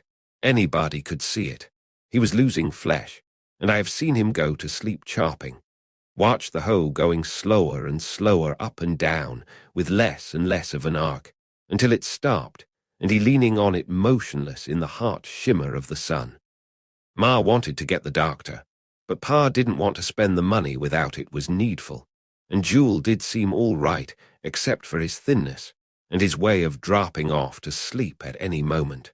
He ate hearty enough, except for his way of going to sleep in his plate, with a piece of bread halfway to his mouth and his jaws still chewing. But he swore he was all right. It was Ma that got Dewey Dell to do his milking, paid her somehow, and the other jobs around the house that Jewel had been doing before supper, she found some way for Dewey Dell and Vardaman to do them, and doing them herself when Pa wasn't there. She would fix him special things to eat and hide them for him, and that may have been when I first found it out, that Addie Bundren should be hiding anything she did, who had tried to teach us that deceit was such that, in a world where it was, nothing else could be very bad or very important, not even poverty. And at times, when I went in to go to bed, she would be sitting in the dark by Jewel where he was asleep. And I knew that she was hating herself for that deceit and hating Jewel, because she had to love him so that she had to act the deceit. One night she was taken sick, and when I went to the barn to put the team in and drive to Tull's, I couldn't find the lantern. I remembered noticing it on the nail the night before, but it wasn't there now at midnight. So I hitched in the dark and went on and came back with Mrs. Tull just after daylight. And there the lantern was, hanging on the nail where I remembered it and couldn't find it before. And then one morning while Dewey Dell was milking just before sunup, Jewel came into the barn from the back, through the hole in the back wall, with the lantern in his hand. I told Cash, and Cash and I looked at one another. "Running," Cash said. "Yes," I said, "but why the lantern? And every night, too. No wonder he's losing flesh. Are you going to say anything to him?" "Won't do any good," Cash said. "What he's doing now won't do any good, either." "I know, but he'll have to learn that himself. Give him time to realize that it'll save, that there'll be just as much more tomorrow, and he'll be all right. I wouldn't tell anybody, I reckon." "No," I said. "I told Dewey Dell not to, not Ma anyway." "No, not Ma." After that, I thought it was right comical, he acting so bewildered and willing and dead for sleep and gaunt as a beanpole, and thinking he was so smart with it. And I wondered who the girl was. I thought of all I knew that it might be, but I couldn't say for sure. "'Tain't any girl," Cash said. "It's a married woman somewhere. Ain't any young girl got that much daring and staying power. That's what I don't like about it." "Why?" I said. "She'll be safer for him than a girl would, more judgment." He looked at me, his eyes fumbling, the words fumbling at what he was trying to say. "It ain't always the safe things in this world that are fellow." "You mean the safe things are not always the best things?" "Aye, best," he said, fumbling again. "It ain't the best things, the things that are good for him. A young boy. A fellow kind of hates to see wallowing in somebody else's mire. That's what he was trying to say. When something is new and hard and bright, there ought to be something a little better for it than just being safe, since the safe things are just the things that folks have been doing so long they have worn the edges off, and there's nothing to the doing of them that leaves a man to say, 'That was not done before, and it cannot be done again.' So we didn't tell, not even when after a while he'd appear suddenly in the field beside us and go to work, without having had time to get home and make out he had been in bed all night. He would tell Ma that he hadn't been hungry at breakfast or that he had eaten a piece of bread while he was hitching up the team. But Cash and I knew that he hadn't been home at all on those nights, and he had come up out of the woods when we got to the field. But we didn't tell. Summer was almost over then. We knew that when the nights began to get cool, she would be done if he wasn't. But when fall came and the nights began to get longer, the only difference was that he would always be in bed for Pa to wake him, getting him up at last in that first state of semi-idiocy, like when it first started, worse than when he had stayed out all night. She's sure a stayer, I told Cash. I used to admire her, but I downright respect her now. It ain't a woman, he said. You know, I said, but he was watching me. What is it then? That's what I aim to find out, he said. You can trail him through the woods all night if you want to, I said. I'm not. I ain't trailing him, he said. What do you call it then? I ain't trailing him, he said. I don't mean it that way. And so a few nights later I heard Jewel get up and climb out the window, and then I heard Cash get up and follow him. The next morning when I went to the barn, Cash was already there, the mules fed, and he was helping Dewey Dell milk. And when I saw him, I knew that he knew what it was. Now and then I would catch him watching Jewel with a queer look, like having found out where Jewel went, and what he was doing had given him something to really think about at last. But it was not a worried look. It was the kind of look I would see on him when I would find him doing some of Jewel's work around the house, work that Pa still thought Jewel was doing, and that Ma thought Dewey Dell was doing. So I said nothing to him, believing that, when he got done digesting it in his mind, he would tell me. But he never did. One morning, it was November then, 5 months since it started, Jewel was not in bed and he didn't join us in the field. That was the first time Ma learned anything about what had been going on. She sent Vardaman down to find where Jewel was, and after a while she came down too.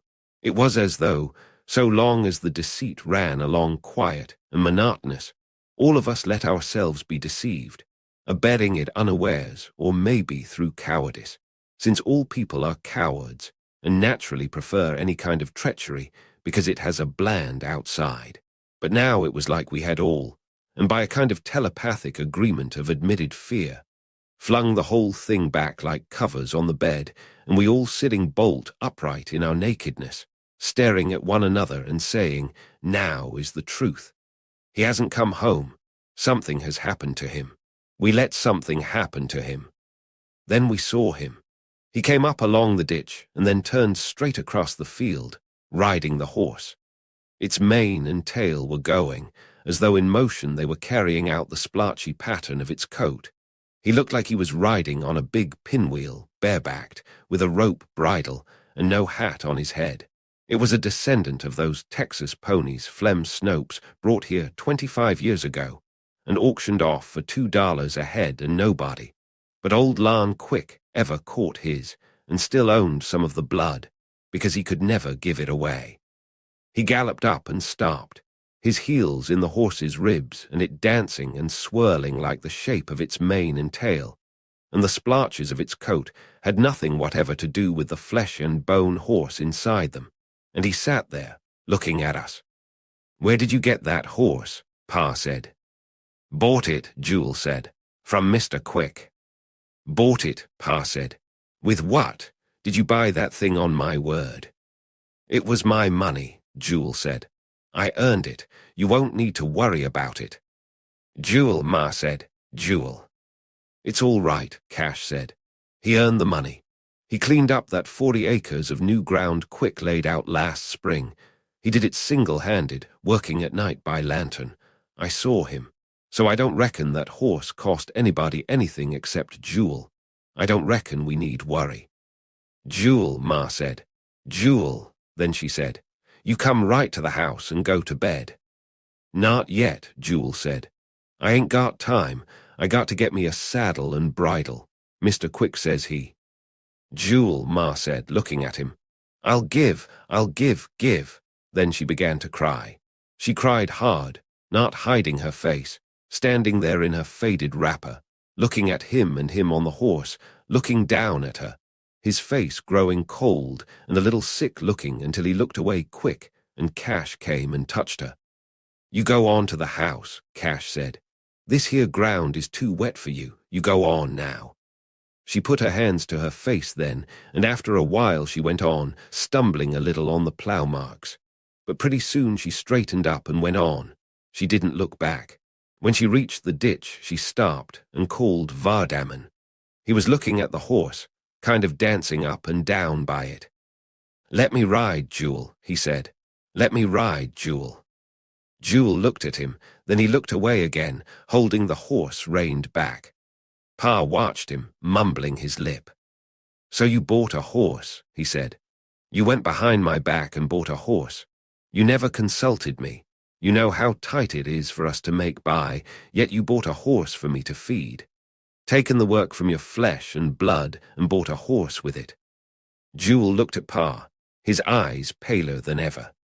He won't never eat a mouthful of yours, he said. Not a mouthful. I'll kill him first. Don't you never think it, don't you never? Let me ride, Jewel, Vardaman said. Let me ride, Jewel. He sounded like a cricket in the grass, a little one. Let me ride, Jewel. That night I found Ma sitting beside the bed where he was sleeping, in the dark. She cried hard, maybe because she had to cry so quiet. Maybe because she felt the same way about tears she did about deceit, hating herself for doing it, hating him because she had to. And then I knew that I knew. I knew that as plain on that day, as I knew about Dewey Dell on that day. Tull. So they finally got Anse to say what he wanted to do, and him and the gal and the boy got out of the wagon. But even when we were on the bridge, Anse kept on looking back, like he thought maybe. Once he was out in the wagon, the whole thing would kind of blow up, and he would find himself back yonder in the field again, and her laying up there in the house, waiting to die and it to do all over again.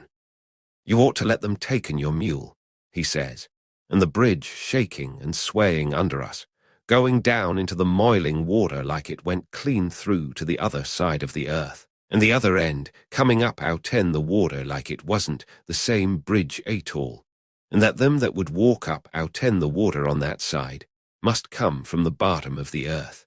But it was still whole. You could tell that by the way when this end swagged, it didn't look like the other end swagged at all.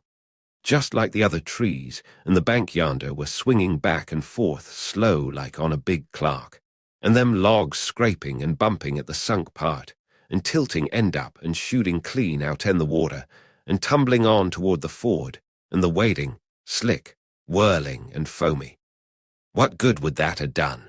I says. If your team can't find the ford and haul it across, what good would 3 mules or even 10 mules do? I ain't asking it of you, he says. I can always do for me and mine. I ain't asking you to risk your mule. It ain't your dead. I am not blaming you.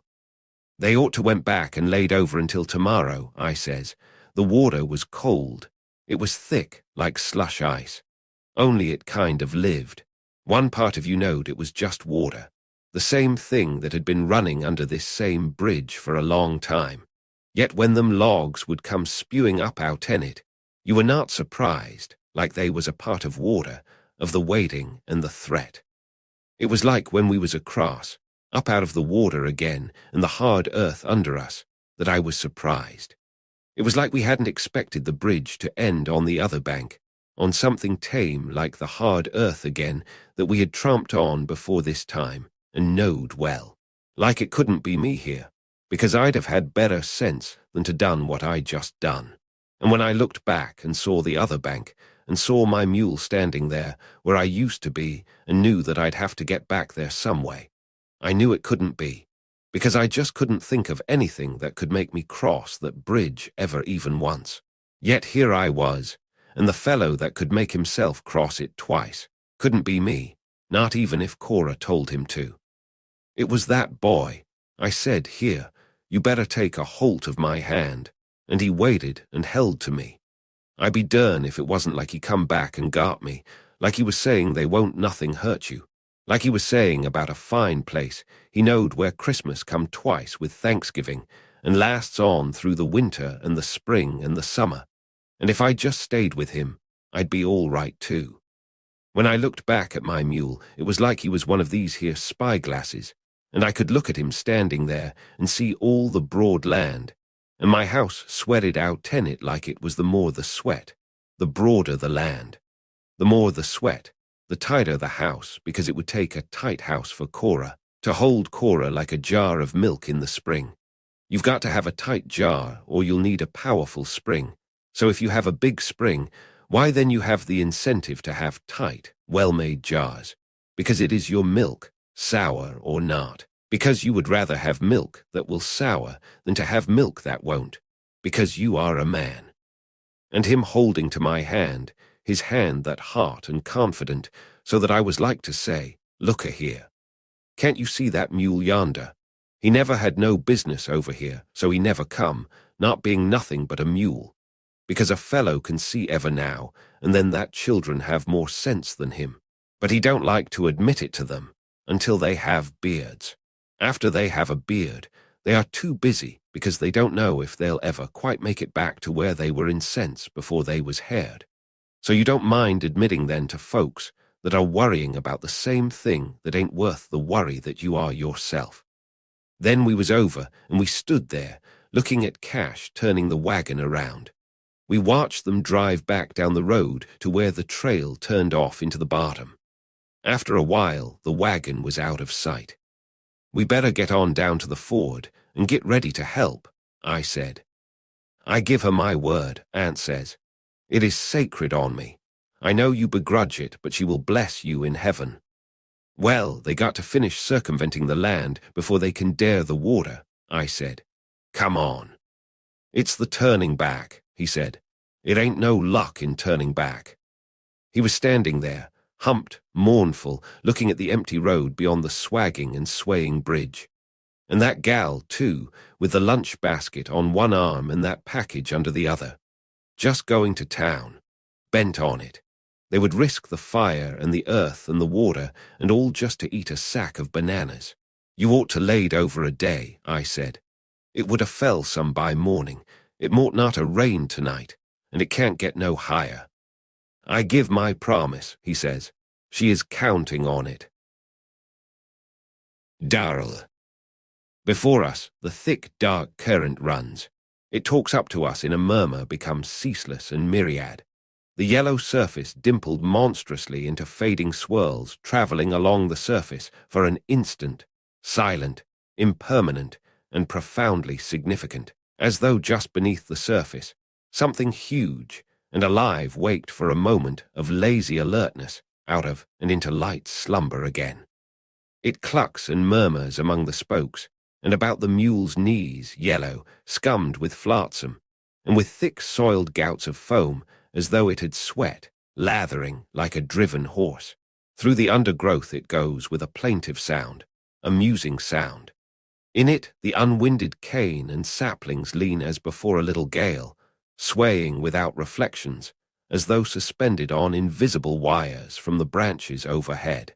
Above the ceaseless surface they stand, trees, cane, vines, rootless, severed from the earth, spectral above a scene of immense yet circumscribed desolation, filled with the voice of the waste and mournful water.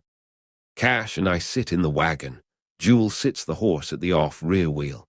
The horse is trembling, its eye rolling wild and baby blue in its long pink face, its breathing stertorous like groaning. He sits erect, poised, looking quietly and steadily and quickly this way and that, his face calm, a little pale, alert. Cash's face is also gravely composed. He and I look at one another with long, probing looks that plunge unimpeded through one another's eyes, and into the ultimate secret place where for an instant Cash and Darl crouch flagrant and unabashed in all the old terror and the old foreboding, alert and secret and without shame. When we speak, our voices are quiet, detached. I reckon we're still in the road, all right. Tull taken and cut them 2 big white oaks. I heard tell how at high water in the old days they used to line up the ford by them trees. I reckon he did that 2 years ago when he was logging down here. I reckon he never thought that anybody would ever use this ford again. I reckon not. Yes, it must have been then. He cut a sight of timber out in here then, paid off that mortgage with it, I hear tell. Yes, I reckon so. I reckon Vernon could have done that. That's a fact. Most folks that logs in this here country, they need a dern good farm to support the sawmill, or maybe a store. But I reckon Vernon could. I reckon so. He's a sight. Aye, Vernon is. Yes, it must still be here. He never would have got that timber out of here if he hadn't cleaned out that old road.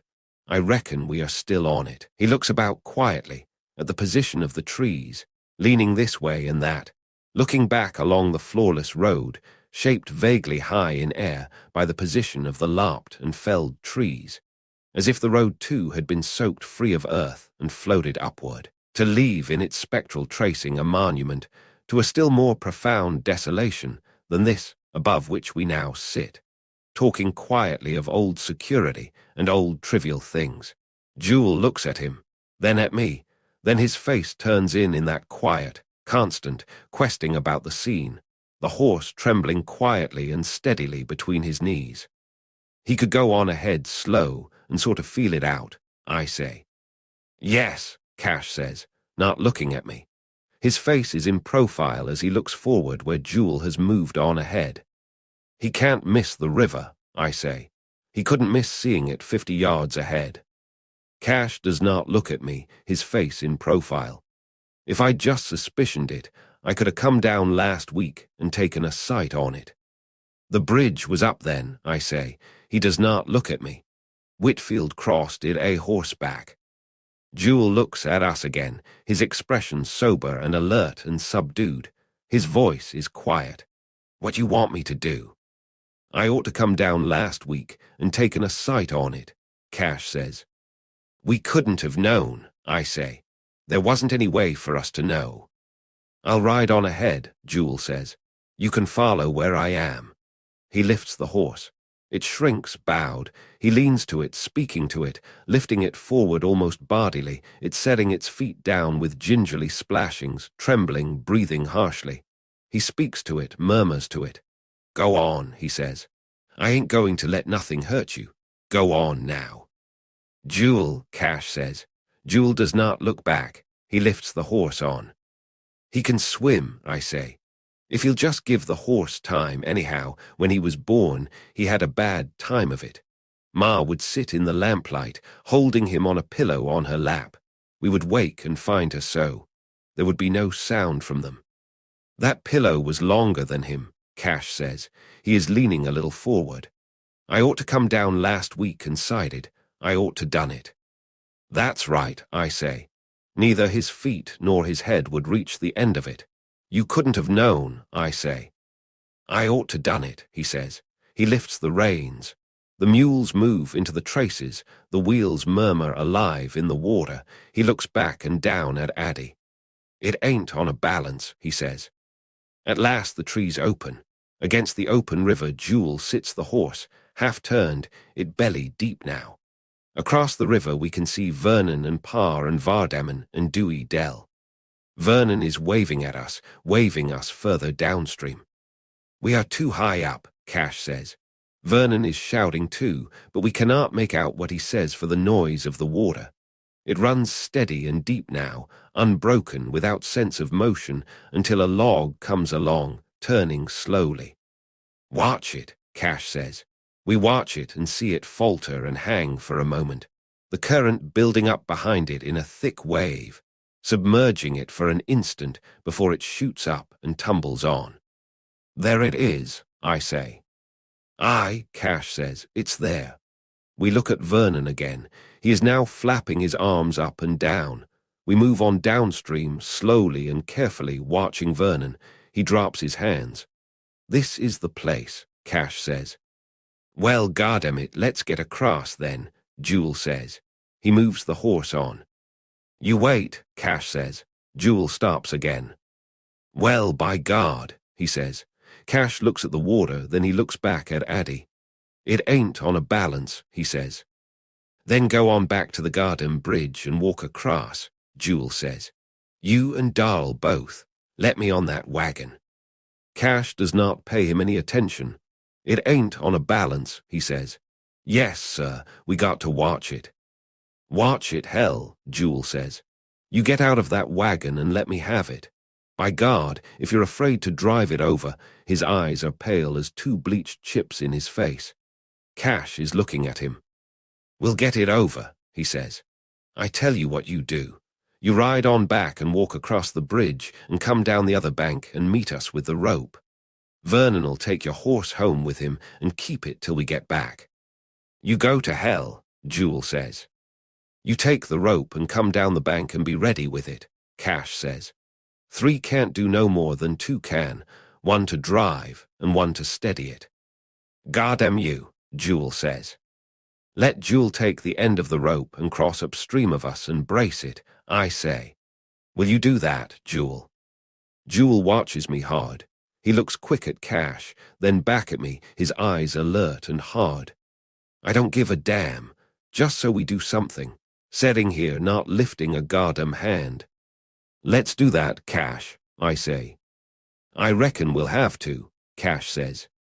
The river itself is not 100 yards across, and Pa and Vernon and Vardaman and Dewey Dell are the only things in sight, not of that single monotony of desolation, leaning with that terrific quality, a little from right to left, as though we had reached the place where the motion of the wasted world accelerates just before the final precipice. Yet they appear dwarfed. It is as though the space between us were time, an irrevocable quality. It is as though time, no longer running straight before us in a diminishing line, now runs parallel between us like a looping string, the distance being the doubling accretion of the thread, and not the interval between. The mules stand, their forequarters already sloped a little, their rumps high. They too are breathing now with a deep groaning sound.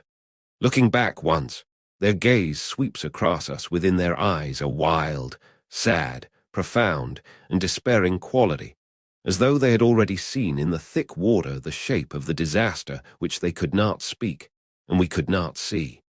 Cash turns back into the wagon. He lays his hands flat on Addie, rocking her a little. His face is calm, down-sloped, calculant, concerned. He lifts his box of tools and wedges it forward under the seat. Together we shove Addie forward, wedging her between the tools and the wagon bed. Then he looks at me. No, I say. I reckon I'll stay, might take both of us. From the toolbox he takes his coiled rope and carries the end twice around the seat stanchion and passes the end to me without tying it. The other end he pays out to Jewel, who takes a turn about his saddle horn. He must force the horse down into the current. It moves, high-kneed, arch-necked, boring and chafing. Jewel sits lightly forward, his knees lifted a little. Again his swift, alert, calm gaze sweeps upon us and on. He lowers the horse into the stream, speaking to it in a soothing murmur. The horse slips, goes under to the saddle, surges to its feet again, the current building up against Jewel's thighs. Watch yourself, Cash says. I'm on it now, Jewel says. You can come ahead now. Cash takes the reins and lowers the team carefully and skillfully into the stream. I felt the current take us, and I knew we were on the ford by that reason, since it was only by means of that slipping contact that we could tell that we were in motion at all. What had once been a flat surface was now a succession of troughs and hillocks lifting and falling about us, shoving at us, teasing at us with light, lazy touches in the vain instants of solidity underfoot. Cash looked back at me, and then I knew that we were gone, but I did not realize the reason for the rope until I saw the log. It surged up out of the water and stood for an instant upright upon that surging and heaving desolation like Christ. Get out and let the current take you down to the bend, Cash said. You can make it all right. No, I said. I get just as wet that way as this. The log appears suddenly between two hills, as if it had rocketed suddenly from the bottom of the river. Upon the end of it, a long gout of foam hangs like the beard of an old man or a goat. When Cash speaks to me, I know that he has been watching it all the time, watching it, and watching Jewel 10 feet ahead of us. "Let the rope go," he says. With his other hand he reaches down and reeves the 2 turns from the stanchion. "Ride on, Jewel," he says. "See if you can pull us ahead of the log." Jewel shouts at the horse. Again he appears to lift it bodily between his knees. He is just above the top of the ford, and the horse has a purchase of some sort for it surges forward, shining wetly half out of water, crashing on in a succession of lunges. It moves unbelievably fast. By that token Jewel realizes at last that the rope is free, for I can see him sawing back on the reins, his head turned, as the log rears in a long, sluggish lunge between us, bearing down upon the team. They see it too. For a moment they also shine black out of water. Then the downstream one vanishes, dragging the other with him. The wagon shears crosswise, poised on the crest of the ford as the log strikes it, tilting it up and on. Cash is half turned, the reins running taut from his hand and disappearing into the water, the other hand reached back upon Addie, holding her jammed over against the high side of the wagon. "Jump clear," he says quietly. "Stay away from the team and don't try to fight it. It'll swing you into the bend all right." "You come too," I say. Vernon and Vardaman are running along the bank. Pa and Dewey Dell stand watching us, Dewey Dell with the basket and the package in her arms. Jewel is trying to fight the horse back. The head of one mule appears, its eyes wide. It looks back at us for an instant, making a sound almost human. The head vanishes again. "Back, Jewel," Cash shouts. "Back, Jewel." For another instant I see him leaning to the tilting wagon, his arm braced back against Addie and his tools. I see the bearded head of the rearing log strike up again, and beyond it Jewel holding the horse upreared, its head wrenched around, hammering its head with his fist. I jump from the wagon on the downstream side. Between 2 hills, I see the mules once more. They roll up out of the water in succession, turning completely over, their legs stiffly extended as when they had lost contact with the earth. Vardaman. Cash tried, but she fell off, and Darl jumped going and he went under, and Cash hollering to catch her, and I hollering running and hollering, and Dewey Dell hollering at me, "Vardaman, you Vardaman, you Vardaman," and Vernon passed me, because he was seeing her come up, and she jumped into the water again, and Darl hadn't caught her yet. He came up to see, and I hollering, "Catch her, Darl, catch her," and he didn't come back because she was too heavy, he had to go on catching at her, and I hollering, "Catch her, Darl, catch her, Darl," because in the water she could go faster than a man and Darl had to grapple for her, so I knew he could catch her, because he is the best grappler even with the mules in the way again. They dived up rolling, their feet stiff, rolling down again, and their backs up now, and Darl had to again, because in the water she could go faster than a man or a woman, and I passed Vernon, and he wouldn't get in the water and help Darl, he would grapple for her with Darl. He knew, but he wouldn't help. The mules dived up again, diving their legs, stiff their stiff legs rolling slow, and then Darl again, and I hollering, "Catch her, Darl, catch her," head her into the bank. Darl and Vernon wouldn't help. And then Darl dodged past the mules, where he had her under the water, coming into the bank, coming in slow, because in the water she fought to stay under the water, but Darl is strong, and he was coming in slow, and so I knew he had her, because he came slow, and I ran down into the water to help, and I couldn't stop hollering, because Darl was strong and steady holding her under the water. Even if she did fight, he would not let her go. He was seeing me, and he would hold her. And it was all right now, it was all right now, it was all right. Then he comes up out of the water. He comes a long way up slow before his hands do, but he's got to have so I can bear it. Then his hands come up and all of him above the water. I can't stop. I have not got time to try. I will try to when I can. But his hands came empty out of the water, emptying the water, emptying away. "Where is Ma, Darl?" I said. "You never got her. You knew she is a fish, but you let her get away. You never got her. Darl, Darl, Darl." I began to run along the bank, watching the mules dive up slow again and then down again. Tull. When I told Cora how Darl jumped out of the wagon and left Cash sitting there trying to save it, and the wagon turning over, and Jewel that was almost to the bank fighting that horse back where it had more sense than to go, she says, "And you're one of the folks that says Darl is the queer one, the one that ain't bright, and him the only one of them that had sense enough to get off that wagon. I notice Anse was too smart to been on it at all. He couldn't have done no good if he'd been there," I said. "They was going about it right, and they would have made it if it hadn't been for that log." "Log fiddlesticks," Cora said. "It was the hand of God." "Then how can you say it was foolish?" I said. "Nobody can't guard against the hand of God.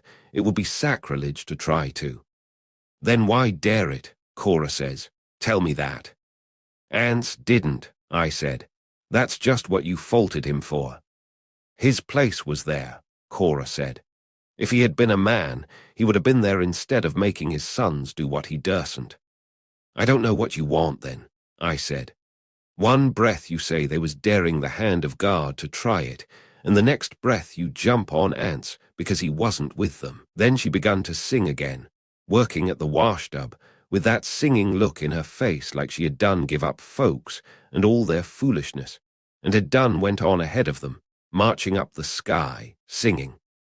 The wagon hung for a long time while the current built up under it, shoving it off the ford, and Cash leaning more and more, trying to keep the coffin braced so it wouldn't slip down and finish tilting the wagon over. Soon as the wagon got tilted good, to where the current could finish it, the log went on. It headed around the wagon and went on good as a swimming man could have done. It was like it had been sent there to do a job and done it and went on. When the mules finally kicked loose, it looked for a minute like maybe Cash would get the wagon back. It looked like him and the wagon wasn't moving at all, and just Jewel fighting that horse back to the wagon. Then that boy passed me, running and hollering at Darl, and the gal trying to catch him. And then I see the mules come rolling slow up out of the water, their legs spraddled stiff like they had balked upside down, and roll on into the water again. Then the wagon tilted over, and then it and Jewel and the horse was all mixed up together. Cash went out in sight, still holding the coffin braced, and then I couldn't tell anything for the horse lunging and splashing. I thought that Cash had give up then, and was swimming for it, and I was yelling at Jewel to come on back, and then all of a sudden him and the horse went under too, and I thought they was all going. I knew that the horse had got dragged off the ford too, and with that wild, drowning horse and that wagon and that loose box, it was going to be pretty bad, and there I was, standing knee-deep in the water, yelling at Anse behind me. "See what you done now. See what you done now." The horse come up again. It was headed for the bank now, throwing its head up, and then I saw one of them holding to the saddle on the downstream side.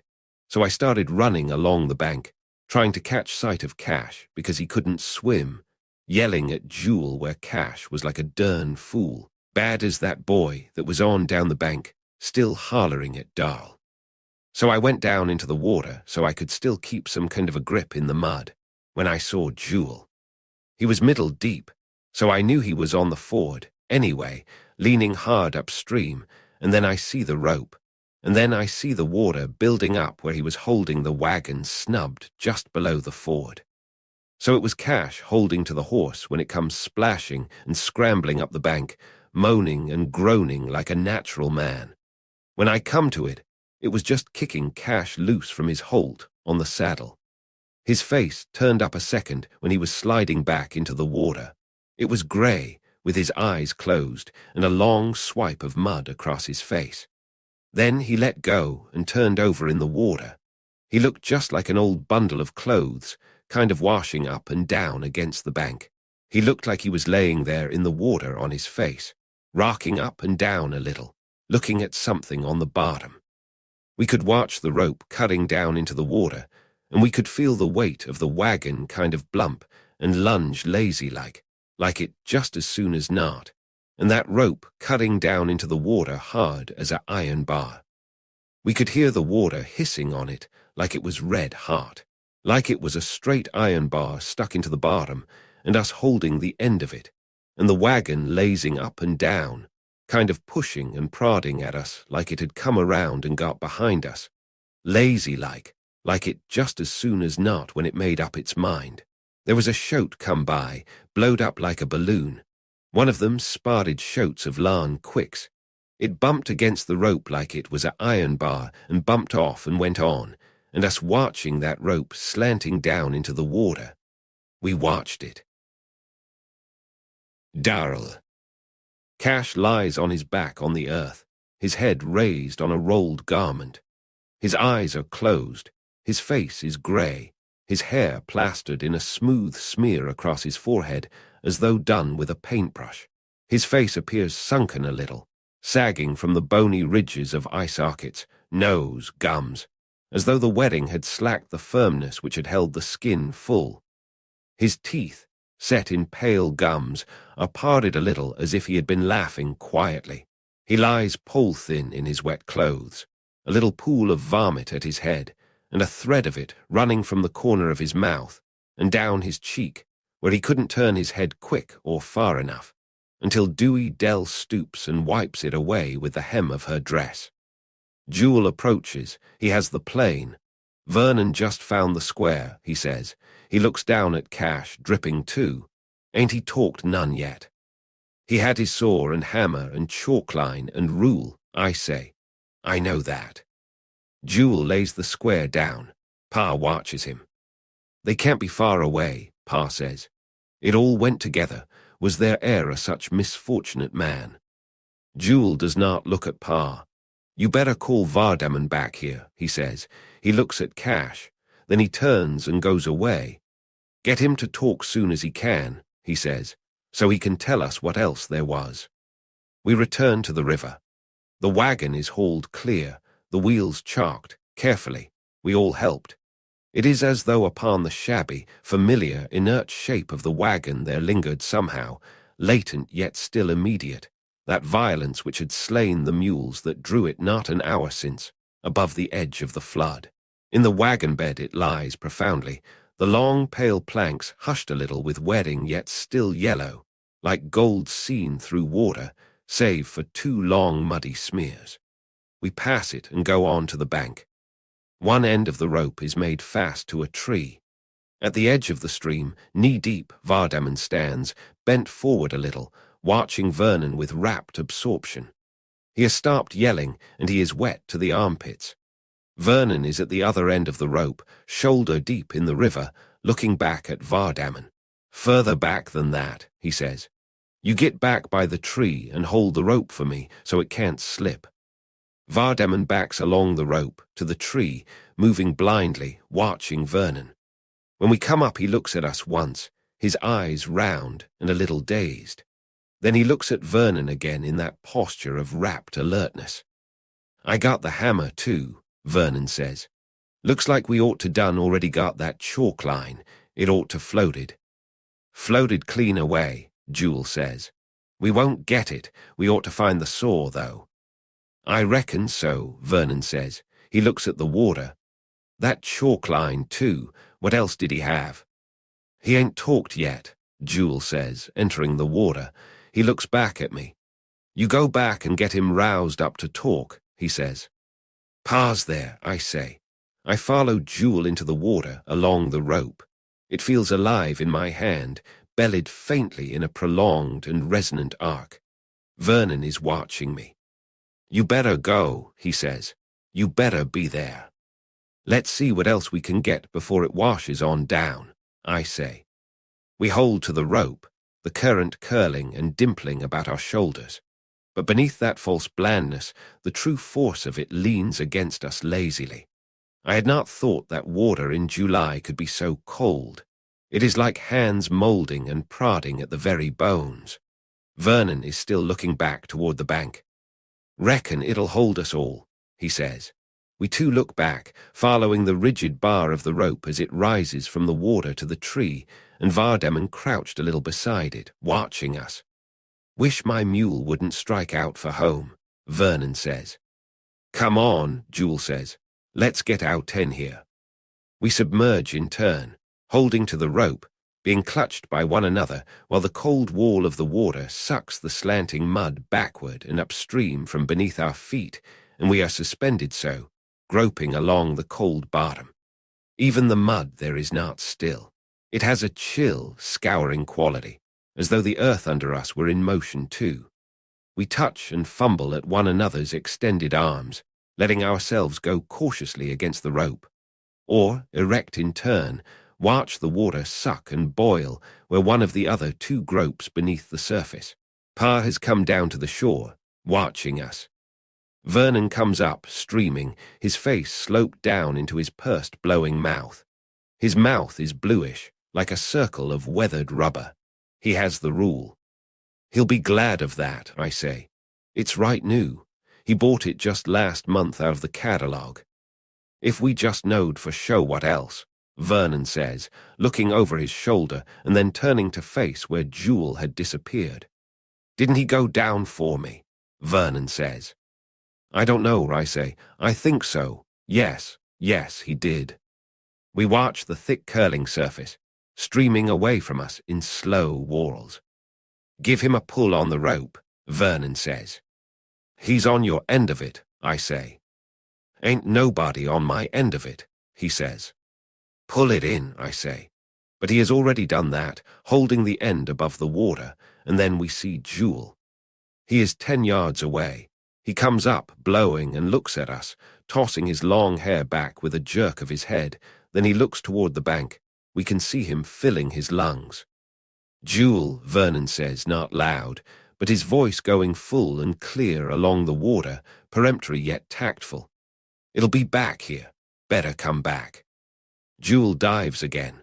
We stand there, leaning back against the current, watching the water where he disappeared, holding the dead rope between us like two men holding the nozzle of a fire hose, waiting for the water.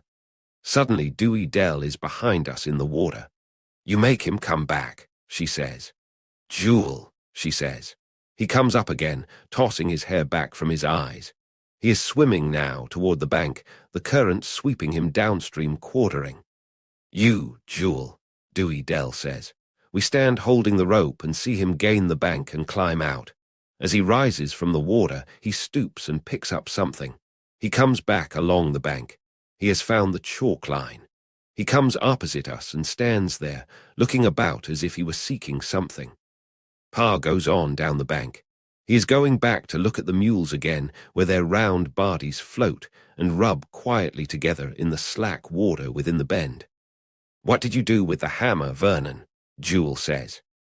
I give it to him, Vernon says, jerking his head at Vardaman. Vardaman is looking after Pa, then he looks at Jewel. With the square.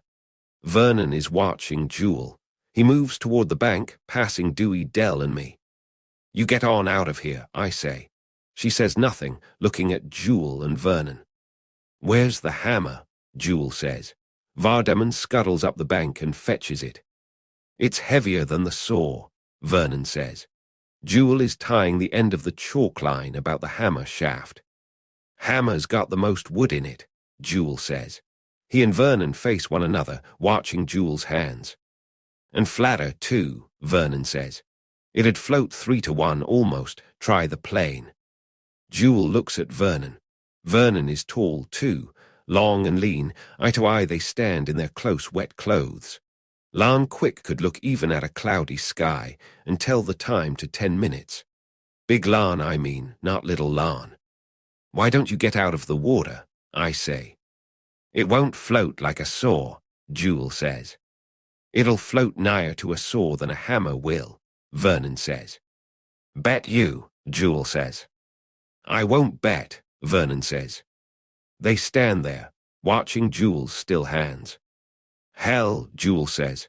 Get the plane, then. So they get the plane and tie it to the chalk line and enter the water again. Pa comes back along the bank. He stops for a while and looks at us, hunched, mournful, like a failing steer or an old tall bird. Vernon and Jewel return, leaning against the current. "Get out of the way," Jewel says to Dewey Dell. "Get out of the water." She crowds against me a little so they can pass, Jewel holding the plane high as though it were perishable, the blue string trailing back over his shoulder. They pass us and stop. They fall to arguing quietly about just where the wagon went over. "Darl ought to know," Vernon says. They look at me. "I don't know," I says. "I wasn't there that long." "Hell," Jewel says. They move on, gingerly, leaning against the current, reading the ford with their feet. "Have you got a holt of the rope?"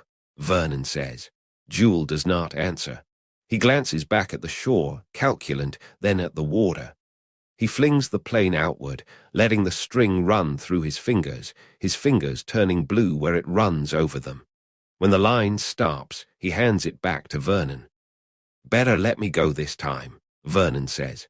Again, Jewel does not answer. We watch him duck beneath the surface. "Jewel," Dewey Dell whimpers. "It ain't so deep there," Vernon says. He does not look back. He is watching the water where Jewel went under. When Jewel comes up, he has the saw. When we pass, the wagon pa is standing beside it, scrubbing at the 2 mud smears with a handful of leaves. Against the jungle, Jewel's horse looks like a patchwork quilt hung on a line. Cash has not moved. We stand above him, holding the plane, the saw, the hammer, the square, the rule, the chalk line, while Dewey Dell squats and lifts Cash's head. "Cash," she says. "Cash." He opens his eyes, staring profoundly up at our inverted faces.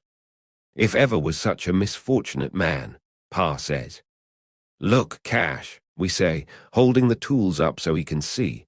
"What else did you have?" He tries to speak, rolling his head, shutting his eyes. "Cash," we say, "Cash." It is to vomit. He is turning his head.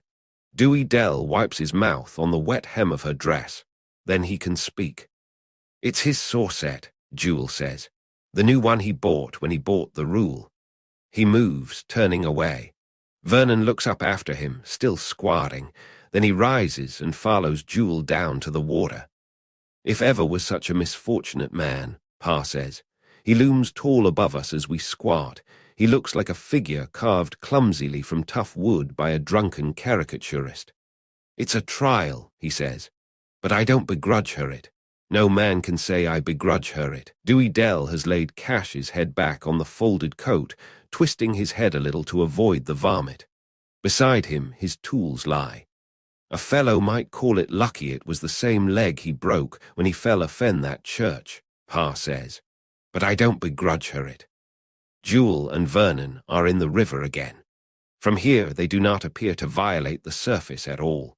It is as though it had severed them both at a single blow, the 2 torsos moving with infinitesimal and ludicrous care upon the surface. It looks peaceful, like machinery does after you have watched it and listened to it for a long time. As though the clouding which is you had dissolved into the myriad original motion, and seeing and hearing in themselves blind and deaf. Fury in itself quiet with stagnation. Squatting, Dewey Dell's wet dress shapes for the dead eyes of 3 blind men, those mammalian ludicrosities, which are the horizons and the valleys of the earth. Cora. One day we were talking. She had never been pure religious, not even after that summer at the camp meeting, when Brother Whitfield wrestled with her spirit, singled her out, and strove with the vanity in her mortal heart.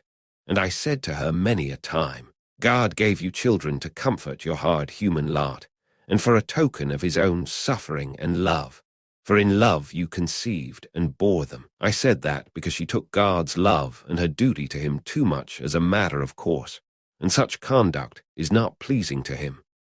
I said, "He gave us the gift to raise our voices in his undying praise, because I said there is more rejoicing in heaven over one sinner than over 100 that never sinned." And she said, "My daily life is an acknowledgement and expiation of my sin." And I said, "Who are you to say what is sin and what is not sin. It is the Lord's part to judge, ours to praise his mercy and his holy name in the hearing of our fellow mortals, because he alone can see into the heart, and just because a woman's life is right in the sight of man, she can't know if there is no sin in her heart, without she opens her heart to the Lord and receives his grace. I said, just because you have been a faithful wife is no sign that there is no sin in your heart, and just because your life is hard is no sign that the Lord's grace is absolving you. And she said, I know my own sin. I know that I deserve my punishment. I do not begrudge it. And I said, it is out of your vanity that you would judge sin and salvation in the Lord's place.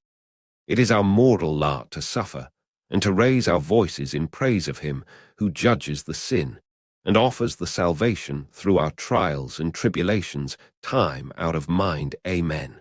Not even after Brother Whitfield, a godly man if ever one breathed God's breath, prayed for you, and strove as never a man could accept him, I said. Because it is not us that can judge our sins, or know what is sin in the Lord's eyes. She has had a hard life, but so does every woman.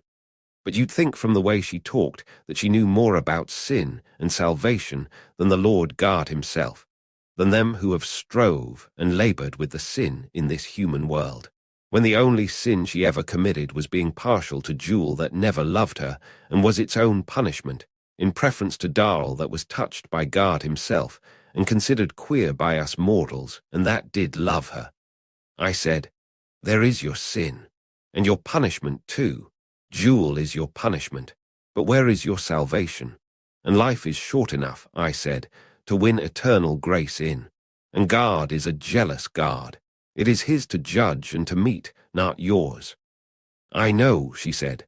Aye. Then she stopped, and I said, know what? Nothing, she said. He is my cross, and he will be my salvation.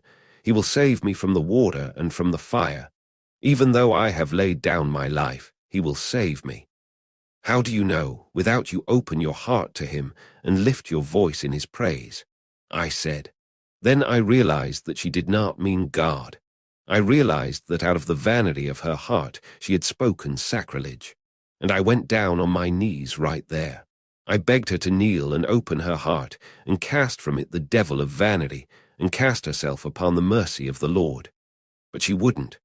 She just sat there, lost in her vanity and her pride that had closed her heart to God and set that selfish, mortal boy in his place. Kneeling there, I prayed for her. I prayed for that poor blind woman, as I had never prayed for me and mine. Addie. In the afternoon, when school was out, and the last one had left with his little dirty, snuffling nose, instead of going home, I would go down the hill to the spring where I could be quiet and hate them. It would be quiet there then, with the water bubbling up and away, and the sun slanting quiet in the trees, and the quiet smelling of damp and rotting leaves and new earth, especially in the early spring, for it was worse then. I could just remember how my father used to say that the reason for living was to get ready to stay dead a long time, and when I would have to look at them day after day, each with his and her secret and selfish thought, and blood strange to each other blood and strange to mine, and think that this seemed to be the only way I could get ready to stay dead, I would hate my father for having ever planted me. I would look forward to the times when they faltered so I could whip them. When the switch fell, I could feel it upon my flesh. When it welted and ridged, it was my blood that ran, and I would think with each blow of the switch, now you are aware of me. Now I am something in your secret and selfish life, who have marked your blood with my own forever and ever. And so I took Anse. I saw him pass the schoolhouse 3 or 4 times before I learned that he was driving 4 miles out of his way to do it. I noticed then how he was beginning to hump, a tall man and young, so that he looked already like a tall bird hunched in the cold weather on the wagon seat.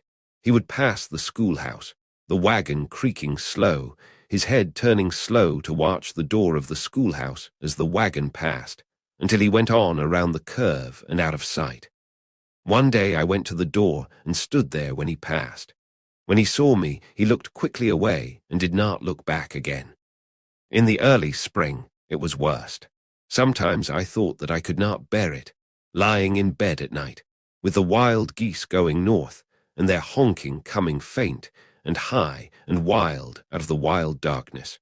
And during the day it would seem as though I couldn't wait for the last one to go so I could go down to the spring. And so when I looked up that day and saw Anse standing there in his Sunday clothes, turning his hat round and round in his hands, I said, "If you've got any women folks, why in the world don't they make you get your hair cut?" "I ain't got none," he said. Then he said suddenly, driving his eyes at me like two hounds in a strange yard, "That's what I come to see you about." "And make you hold your shoulders up," I said. "You haven't got any, but you've got a house. They tell me you've got a house and a good farm, and you live there alone doing for yourself, do you?" He just looked at me, turning the hat in his hands. "A new house," I said. "Are you going to get married?" And he said again, holding his eyes to mine, "That's what I come to see you about." Later he told me, "I ain't got no people, so that won't be no worry to you. I don't reckon you can say the same." "No, I have people, in Jefferson." His face fell a little. "Well, I got a little property. I'm four-handed. I got a good honest name.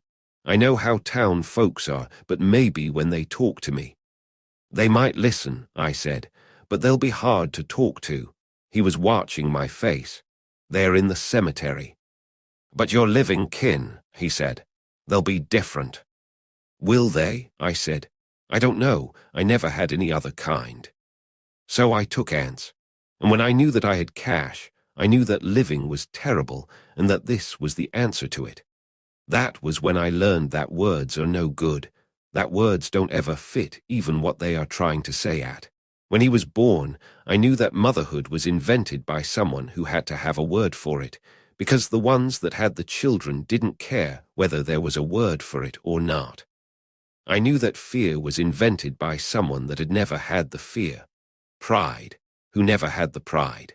I knew that it had been, not that they had dirty noses, but that we had had to use one another by words like spiders dangling by their mouths from a beam, swinging and twisting, and never touching, and that only through the blows of the switch could my blood and their blood flow as one stream.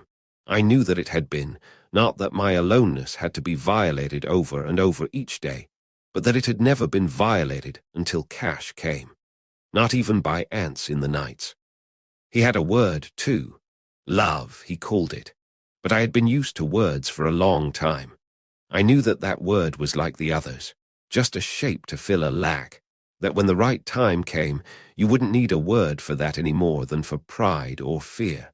Cash did not need to say it to me nor I to him, and I would say, let Anse use it if he wants to. So that it was Anse or love or Anse, it didn't matter. I would think that even while I lay with him in the dark and Cash asleep in the cradle within the swing of my hand, I would think that if he were to wake and cry, I would suckle him, too. Anse or love, it didn't matter. My aloneness had been violated and then made whole again by the violation. Time, Anse, love, what you will, outside the circle. Then I found that I had Darl. At first I would not believe it. Then I believed that I would kill Anse. It was as though he had tricked me, hidden within a word like within a paper screen, and struck me in the back through it. But then I realized that I had been tricked by words older than Anse or love, and that the same word had tricked Anse too, and that my revenge would be that he would never know I was taking revenge. And when Darl was born, I asked Anse to promise to take me back to Jefferson when I died, because I knew that father had been right. Even when he couldn't have known, he was right any more than I could have known I was wrong. "Nonsense," Anse said. "You and me ain't nigh done chapping yet with just two." He did not know that he was dead then. Sometimes I would lie by him in the dark, hearing the land that was now of my blood and flesh, and I would think, Anse, why Anse? Why are you Anse? I would think about his name, until after a while I could see the word as a shape, a vessel. and I would watch him liquefy and flow into it like cold molasses flowing out of the darkness into the vessel, until the jar stood full and motionless, a significant shape profoundly without life, like an empty door frame. And then I would find that I had forgotten the name of the jar. I would think, the shape of my body where I used to be a virgin is in the shape of a, and I couldn't think Anse, couldn't remember Anse. It was not that I could think of myself as no longer unvirgin, because I was 3 now. And when I would think Cash and Darl that way, until their names would die and solidify into a shape and then fade away, I would say, all right. It doesn't matter. It doesn't matter what they call them.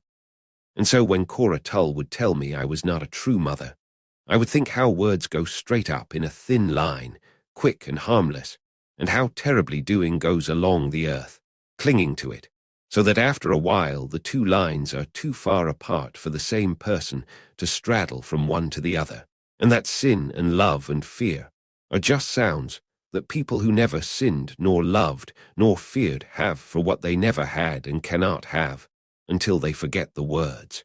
Like Cora, who could never even cook. She would tell me what I owed to my children and to Anse and to God. I gave Anse the children. I did not ask for them. I did not even ask him for what he could have given me. Not Anse. That was my duty to him, to not ask that, and that duty I fulfilled. I would be I would let him be the shape and echo of his word. That was more than he asked, because he could not have asked for that and been Anse, using himself so with a word. And then he died. He did not know he was dead. I would lie by him in the dark, hearing the dark land talking of God's love and his beauty and his sin, hearing the dark voicelessness in which the words are the deeds, and the other words that are not deeds, that are just the gaps in people's lacks, coming down like the cries of the geese out of the wild darkness in the old terrible nights, fumbling at the deeds like orphans to whom are pointed out in a crowd 2 faces, and told, that is your father, your mother. I believed that I had found it. I believed that the reason was the duty to the alive, to the terrible blood, the red, bitter flood boiling through the land. I would think of sin as I would think of the clothes we both wore in the world's face, of the circumspection necessary because he was he and I was I. The sin, the more utter and terrible, since he was the instrument ordained by God who created the sin, to sanctify that sin he had created. While I waited for him in the woods, waiting for him before he saw me, I would think of him as dressed in sin. I would think of him as thinking of me as dressed also in sin, he the more beautiful since the garment which he had exchanged for sin was sanctified. I would think of the sin as garments which we would remove in order to shape and coerce the terrible blood to the forlorn echo of the dead word high in the air. Then I would lay with Anse again. I did not lie to him. I just refused, just as I refused my breast to Cash and Darl after their time was up, hearing the dark land talking the voiceless speech. I hid nothing. I tried to deceive no one. I would not have cared. I merely took the precautions that he thought necessary for his sake, not for my safety, but just as I wore clothes in the world's face. And I would think then, when Cora talked to me, of how the high dead words in time seemed to lose even the significance of their dead sound. Then it was over. Over in the sense that he was gone, and I knew that, see him again though I would never again see him coming swift and secret to me in the woods dressed in sin like a gallant garment, already blowing aside with the speed of his secret coming. But for me it was not over. I mean, over in the sense of beginning and ending, because to me there was no beginning nor ending to anything then. I even held Anse refraining still, not that I was holding him recessional, but as though nothing else had ever been.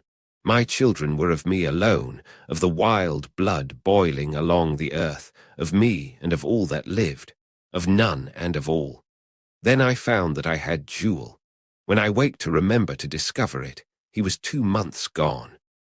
My father said that the reason for living is getting ready to stay dead. I knew at last what he meant, and that he could not have known what he meant himself, because a man cannot know anything about cleaning up the house afterward. And so I have cleaned my house. With Jewel, I lay by the lamp, holding up my own head, watching him cap and suture it before he breathed. The wild blood boiled away, and the sound of it ceased. Then there was only the milk, warm and calm, and I lying calm in the slow silence, getting ready to clean my house. I gave Anse Dewey Dell to negative Jewel. Then I gave him Vardaman to replace the child I had robbed him of. And now he has 3 children that are his and not mine. And then I could get ready to die. One day I was talking to Cora. She prayed for me because she believed I was blind to sin, wanting me to kneel and pray too, because people to whom sin is just a matter of words, to them salvation is just words too. Whitfield. When they told me she was dying, all that night I wrestled with Satan, and I emerged victorious. I woke to the enormity of my sin. I saw the true light at last, and I fell on my knees and confessed to God and asked his guidance and received it. "Rise," he said. "Repair to that home in which you have put a living lie, among those people with whom you have outraged my word. Confess your sin aloud. It is for them, for that deceived husband, to forgive you, not I." So I went. I heard that Tull's bridge was gone. I said, "Thanks, O Lord, O mighty ruler of all." For by those dangers and difficulties which I should have to surmount, I saw that he had not abandoned me, that my reception again into his holy peace and love would be the sweeter for it. Just let me not perish before I have begged the forgiveness of the man whom I betrayed, I prayed. Let me not be too late. Let not the tale of mine and her transgression come from her lips instead of mine. She had sworn then that she would never tell it, but eternity is a fearsome thing to face. Have I not wrestled thigh to thigh with Satan myself? Let me not have also the sin of her broken vow upon my soul. Let not the waters of thy mighty wrath encompass me, until I have cleansed my soul in the presence of them whom I injured. It was his hand that bore me safely above the flood, that fended from me the dangers of the waters. My horse was frightened, and my own heart failed me as the logs, and the uprooted trees bore down upon my littleness, but not my soul. Time after time I saw them averted at destruction's final instant, and I lifted my voice above the noise of the flood. Praise to thee, O mighty Lord and King. By this token shall I cleanse my soul and gain again into the fold of thy undying love. I knew then that forgiveness was mine. The flood, the danger behind, and as I rode on across the firm earth again, and the scene of my Gethsemane drew closer and closer, I framed the words which I should use. I would enter the house. I would stop her before she had spoken. I would say to her husband, "Anse, I have sinned. Do with me as you will." It was already as though it were done. My soul felt freer, quieter than it had in years. Already I seemed to dwell in abiding peace again as I rode on.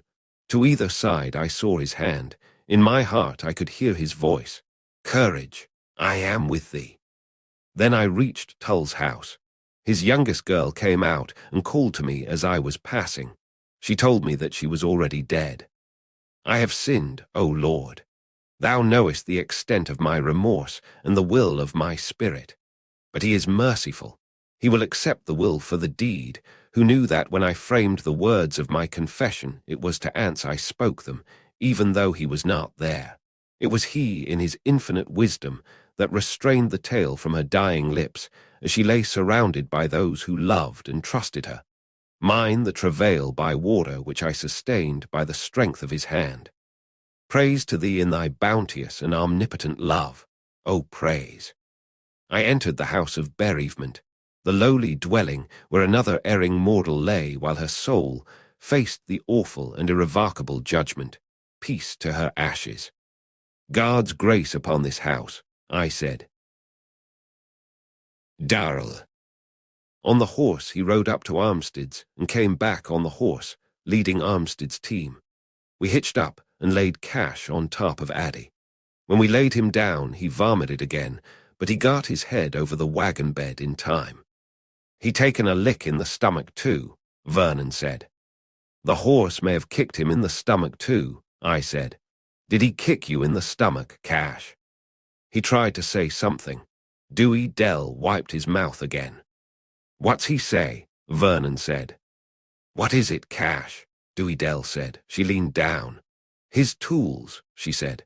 Vernon got them and put them into the wagon. Dewey Dell lifted Cash's head so he could see. We drove on, Dewey Dell and I sitting beside Cash to steady him and he riding on ahead on the horse. Vernon stood watching us for a while. Then he turned and went back toward the bridge. He walked gingerly, beginning to flap the wet sleeves of his shirt as though he had just got wet. He was sitting the horse before the gate. Armstid was waiting at the gate. We stopped and he got down and we lifted Cash down and carried him into the house where Mrs. Armstid had the bed ready. We left her and Dewey Dell undressing him. We followed Pa out to the wagon. He went back and got into the wagon and drove on, we following on foot into the lot. The wedding had helped because Armstid said, "You welcome to the house. You can put it there." He followed, leading the horse, and stood beside the wagon, the reins in his hand. "I thank you," Pa said. "We'll use in the shed yonder. I know it's a imposition on you." "You're welcome to the house," Armstid said. He had that wooden look on his face again.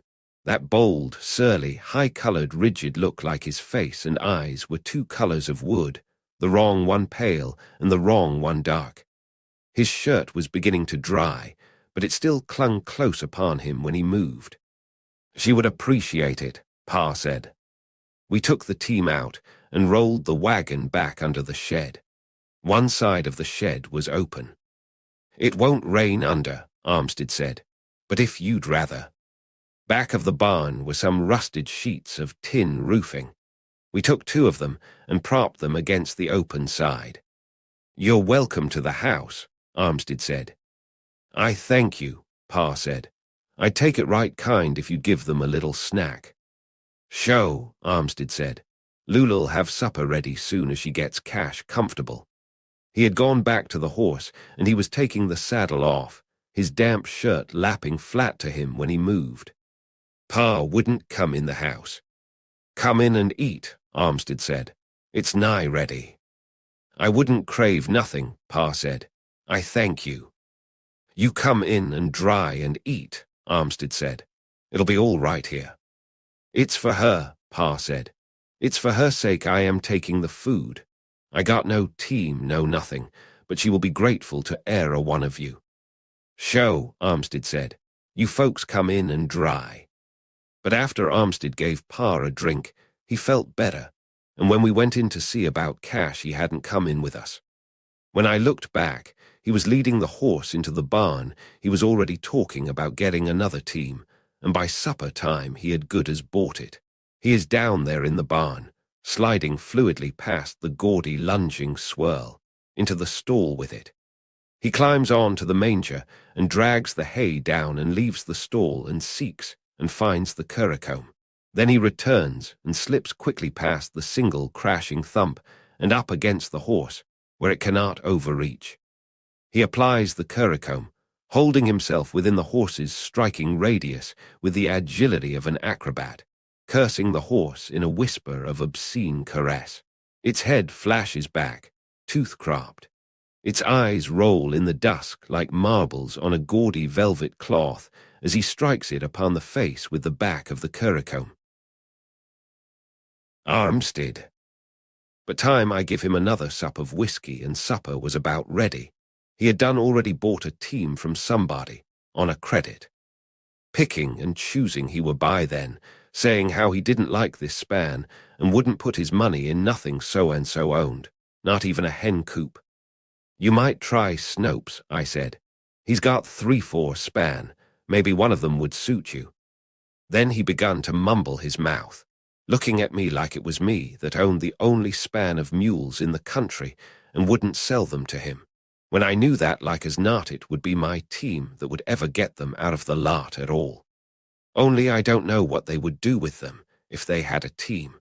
Little John had told me that the levee through Haley Bottom had gone for 2 miles, and that the only way to get to Jefferson would be to go around by Martson.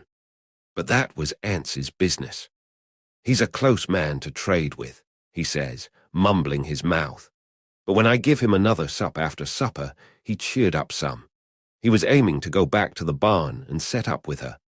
Maybe he thought that if he just stayed down there ready to take out, Santa Claus would maybe bring him a span of mules. But I reckon I can talk him around, he says. A man'll always help a fellow in a tight if he's got a drop of Christian blood in him. Of course you're welcome to the use of mine, I said, me knowing how much he believed that was the reason. I thank you, he said. She'll want to go in earn, and him knowing how much I believed that was the reason. After supper, Jewel rode over to the bend to get Peabody. I heard he was to be there today at Varner's. Jewel come back about midnight. Peabody had gone down below Inverness somewhere, but Uncle Billy come back with him with his satchel of horse physic. Like he says, a man ain't so different from a horse or a mule, come long come short, except a mule or a horse has got a little more sense. What you been into now, boy? He says, looking at Cash. Get me a mattress and a chair and a glass of whiskey, he says. He made Cash drink the whiskey, then he run Anse out of the room. Lucky it was the same leg he broke last summer, Anse says, mournful, mumbling and blinking. That's something. We folded the mattress across Cash's legs and set the chair on the mattress and me and Jewel set on the chair, and the gal held the lamp and Uncle Billy taken a chew of tobacco and went to work. Cash fought pretty hard for a while, until he fainted. Then he laid still, with big balls of sweat standing on his face, like they had started to roll down, and then stopped to wait for him. When he waked up, Uncle Billy had done packed up and left. He kept on trying to say something until the gal leaned down and wiped his mouth. It's his tools, she said. I brought them in, Darl said. I got them. He tried to talk again. She leaned down. He wants to see them, she said. So Darl brought them in where he could see them. They shoved them under the side of the bed where he could reach his hand and touch them when he felt better. Next morning, Anse taken that horse and rode over to the bend to see Snopes. Him and Jewel stood in the lot talking a while, then Anse got on the horse and rode off. I reckon that was the first time Jewel ever let anybody ride that horse, and until Anse come back, he hung around in that swole-up way, watching the road like he was half a mind to take out after Anse and get the horse back. Along toward 9 o'clock, it begun to get hot. That was when I see the first buzzard. Because of the wedding, I reckon. Anyway, it wasn't until well into the day that I see them.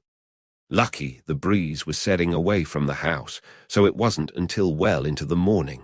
But soon as I see them, it was like I could smell it in the field a mile away from just watching them, and them circling and circling for everybody in the county to see what was in my barn.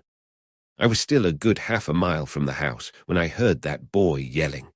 I thought maybe he might have fell into the well or something, so I whipped up and come into the lot on the lope.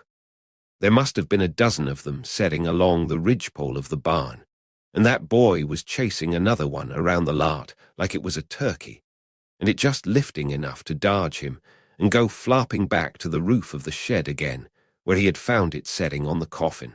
It had got hot then, right, and the breeze had dropped or changed or something, so I went and found Jewel, but Lula come out.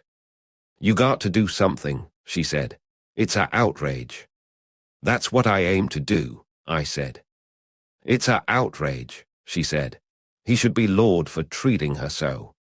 He's getting her into the ground the best he can, I said. So I found Jewel and asked him if he didn't want to take one of the mules and go over to the bend and see about Anse. He didn't say nothing. He just looked at me with his jaws going bone-white and them bone-white eyes of hissin'. Then he went and begun to call Darl. What you fixing to do? I said. He didn't answer. Darl come out. Come on, Jewel said. What you aim to do? Darl said. Going to move the wagon, Jewel said over his shoulder. Don't be a fool, I said. I never meant nothing. You couldn't help it. And Darl hung back too, but nothing wouldn't suit Jewel. "Shut your garter mouth," he says. "It's got to be somewhere," Darl said. "We'll take out soon as Pa gets back." "You won't help me," Jewel says, them white eyes of his'n kind of blaring and his face shaking like he had a ague. "No," Darl said, "I won't. Wait till Pa gets back." So I stood in the door and watched him push and haul at that wagon. It was on a downhill, and once I thought he was fixing to beat out the back end of the shed. Then the dinner bell rung. I called him, but he didn't look around. "Come on to dinner," I said. "Tell that boy." But he didn't answer, so I went on to dinner. The gal went down to get that boy, but she come back without him. About half through dinner, we heard him yelling again, running that buzzard out. "It's a outrage," Lula said. "A outrage." "He's doing the best he can," I said. "A fellow don't trade with Snopes in 30 minutes. They'll set in the shade all afternoon to dicker." "Do," she says, "do. He's done too much already." And I reckon he had. Trouble is, his quitting was just about to start our doing.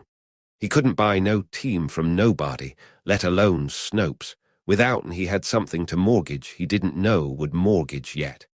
And so when I went back to the field, I looked at my mules and same as told them goodbye for a spell. And when I come back that evening, and the sun shining all day on that shed, I wasn't so sure I would regret it. He come riding up just as I went out to the porch where they all was. He looked kind of funny, kind of more hangdog than Carmen, and kind of proud too. Like he had done something he thought was cute, but wasn't so sure now how other folks would take it. "I got a team," he said. "You bought a team from Snopes," I said. "I reckon Snopes ain't the only man in this country that can drive a trade," he said. "Sho," I said. He was looking at Jewel with that funny look, but Jewel had done got down from the porch and was going toward the horse. To see what Anse had done to it, I reckon. "Jewel," Anse says. Jewel looked back. "Come here," Anse says. Jewel come back a little and stopped again.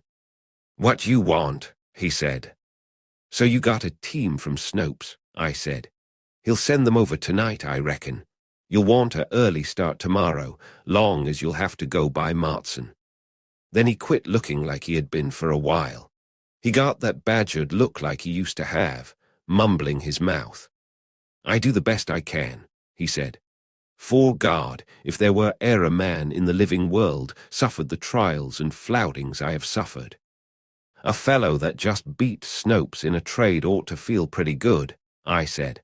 "What did you give him, Anse?" He didn't look at me. "I give a chattel mortgage on my cultivator and cedar," he said. "But they ain't worth $40. How far do you aim to get with a $40 team?" They were all watching him now, quiet and steady. Jewel was stopped, halfway back, waiting to go on to the horse. "I give other things," Anse said. He began to mumble his mouth again, standing there like he was waiting for somebody to hit him and him with his mind, already made up not to do nothing about it. "What other things?" Darl said. "Hell," I said. "You take my team. You can bring them back. I'll get along some way." "So that's what you were doing in Cash's clothes last night," Darl said. He said it just like he was reading it out in the paper, like he never give a darn himself one way or the other. Jewel had come back now, standing there, looking at Anse with the marble eyes of his'n. "Cash aimed to buy that talking machine from Surat with that money," Darl said. Anse stood there, mumbling his mouth. Jewel watched him. He ain't never blinked yet. "But that's just $8 more," Darl said, in that voice like he was just listening and never give a darn himself. "That still won't buy a team." Anse looked at Jewel quick, kind of sliding his eyes that way, then he looked down again. "God knows if there were e'er a man," he says. Still they didn't say nothing. They just watched him, waiting, and him sliding his eyes toward their feet and up their legs but no higher. "And the horse," he says. "What horse?" Jewel said. Anse just stood there. "I be dern if a man can't keep the upper hand of his sons, he ought to run them away from home, no matter how big they are. And if he can't do that, I be dern if he oughtn't to leave himself. I be dern if I wouldn't. You mean you tried to swap my horse? Jewel says. Anse stands there, dangle-armed. For 15 years I ain't had a tooth in my head, he says. God knows it. He knows in 15 years I ain't et the victuals he aimed for man to eat to keep his strength up, and me saving a nickel here and a nickel there so my family wouldn't suffer it, to buy them teeth so I could eat God's appointed food. I give that money. I thought that if I could do without eating, my sons could do without riding. God knows I did. Jewel stands with his hands on his hips, looking at Anse. Then he looks away. He looked out across the field, his face still as a rock, like it was somebody else talking about somebody else's horse, and him not even listening. Then he spit, slow, and said, "Hell," and he turned and went on to the gate and unhitched the horse and got on it. It was moving when he come into the saddle, and by the time he was on it, they was tearing down the road like the law might have been behind them. They went out of sight that way, the two of them looking like some kind of a spotted cyclone. "Well," I says, "you take my team," I said, but he wouldn't do it. And they wouldn't even stay, and that boy chasing them buzzards all day in the hot sun until he was nigh as crazy as the rest of them. "Leave Cash here anyway," I said, but they wouldn't do that. They made a pallet for him with quilts on top of the coffin, and laid him on it, and set his tools by him, and we put my team in and hauled the wagon about a mile down the road. "If we'll bother you here," Anse says, "just say so." "Sho," I said. "It'll be fine here, safe too. Now let's go back and eat supper." "I thank you," Anse said. "We got a little something in the basket we can make out." "Where'd you get it?" I said. "We brought it from home." "But it'll be stale now," I said. "Come and get some hot victuals." But they wouldn't come. "I reckon we can make out," Anse said. So I went home and ate and taken a basket back to them and tried again to make them come back to the house. "I thank you," he said. "I reckon we can make out." So I left them there, squatting around a little fire, waiting, God knows what for. I come on home. I kept thinking about them there and about that fellow tearing away on that horse, and that would be the last they would see of him, and I be dern if I could blame him. Not for wanting to not give up his horse, but for getting shut of such a dern fool as Anse. Or that's what I thought then. Because be dern if there ain't something about a dern fellow like Anse that seems to make a man have to help him, even when he knows he'll be wanting to kick himself next minute. Because about an hour after breakfast next morning Eustace Grimm, that works Snopes' place, come up with a span of mules, hunting Anse. I thought him and Anse never traded, I said. "Sho," Eustace said. All they liked was the horse. Like I said to Mr. Snopes, he was letting this team go for $50 because if his Uncle Flem had just kept them Texas horses when he owned them, Anse wouldn't a never. "The horse," I said. "Anse's boy taken that horse and cleared out last night, probably halfway to Texas by now, and Anse." "I didn't know who brung it," Eustace said. "I never see them. I just found the horse in the barn this morning when I went to feed, and I told Mr. Snopes, and he said to bring the team on over here. Well, that'll be the last they'll ever see of him now, sure enough. Come Christmas time, they'll maybe get a postal card from him in Texas, I reckon. And if it hadn't have been Jewel, I reckon it'd have been me. I owe him that much myself. I be dern if Anse don't conjure a man some way. I be dern if he ain't a sight." Vardaman. Now there are 7 of them in little tall black circles. "Look, Darl," I say, "see." He looks up. We watch them in little tall black circles of not moving. "Yesterday there were just 4, I say. There were more than 4 on the barn. Do you know what I would do if he tries to light on the wagon again?" I say. "What would you do?" Darl says. "I wouldn't let him light on her," I say. "I wouldn't let him light on Cash either. Cash is sick. He is sick on the barks, but my mother is a fish. We got to get some medicine in Martson, Pa says. I reckon we'll just have to." "How do you feel, Cash?" Darl says. It don't bother none, Cash says. Do you want it propped a little higher? Darl says. Cash has a broken leg. He has had 2 broken legs. He lies on the barks, with a quilt rolled under his head, and a piece of wood under his knee. I reckon we ought to left him at Armstid's, Pa says. I haven't got a broken leg, and Pa hasn't, and Darl hasn't, and it's just the bumps, Cash says. It kind of grinds together a little on a bump. I don't bother none. Jewel has gone away. He and his horse went away one supper time. It's because she wouldn't have us beholden, Pa says. 'Fore God, I do the best that e'er a man. Is it because Jewel's mother is a horse, Darl? I said. Maybe I can draw the ropes a little tighter, Darl says. That's why Jewel and I were both in the shed, and she was in the wagon because the horse lives in the barn, and I had to keep on running the bustard away from if you just would, Cash says. And Dewey Dell hasn't got a broken leg, and I haven't. Cash is my brother. We stop. When Darl loosens, the rope Cash begins to sweat again. His teeth look out. Hurt, Darl says. I reckon you better put it back, Cash says. Darl puts the rope back, pulling hard. Cash's teeth look out. Hurt, Darl says. It don't bother none, Cash says. Do you want Pa to drive slower? Darl says. No, Cash says. Ain't no time to hang back. It don't bother none. We'll have to get some medicine at Martson, Pa says.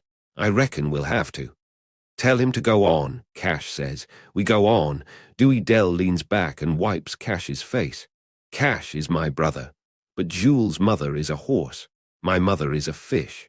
Darl says that when we come to the water again I might see her, and Dewey Dell said, she's in the barks. How could she have got out?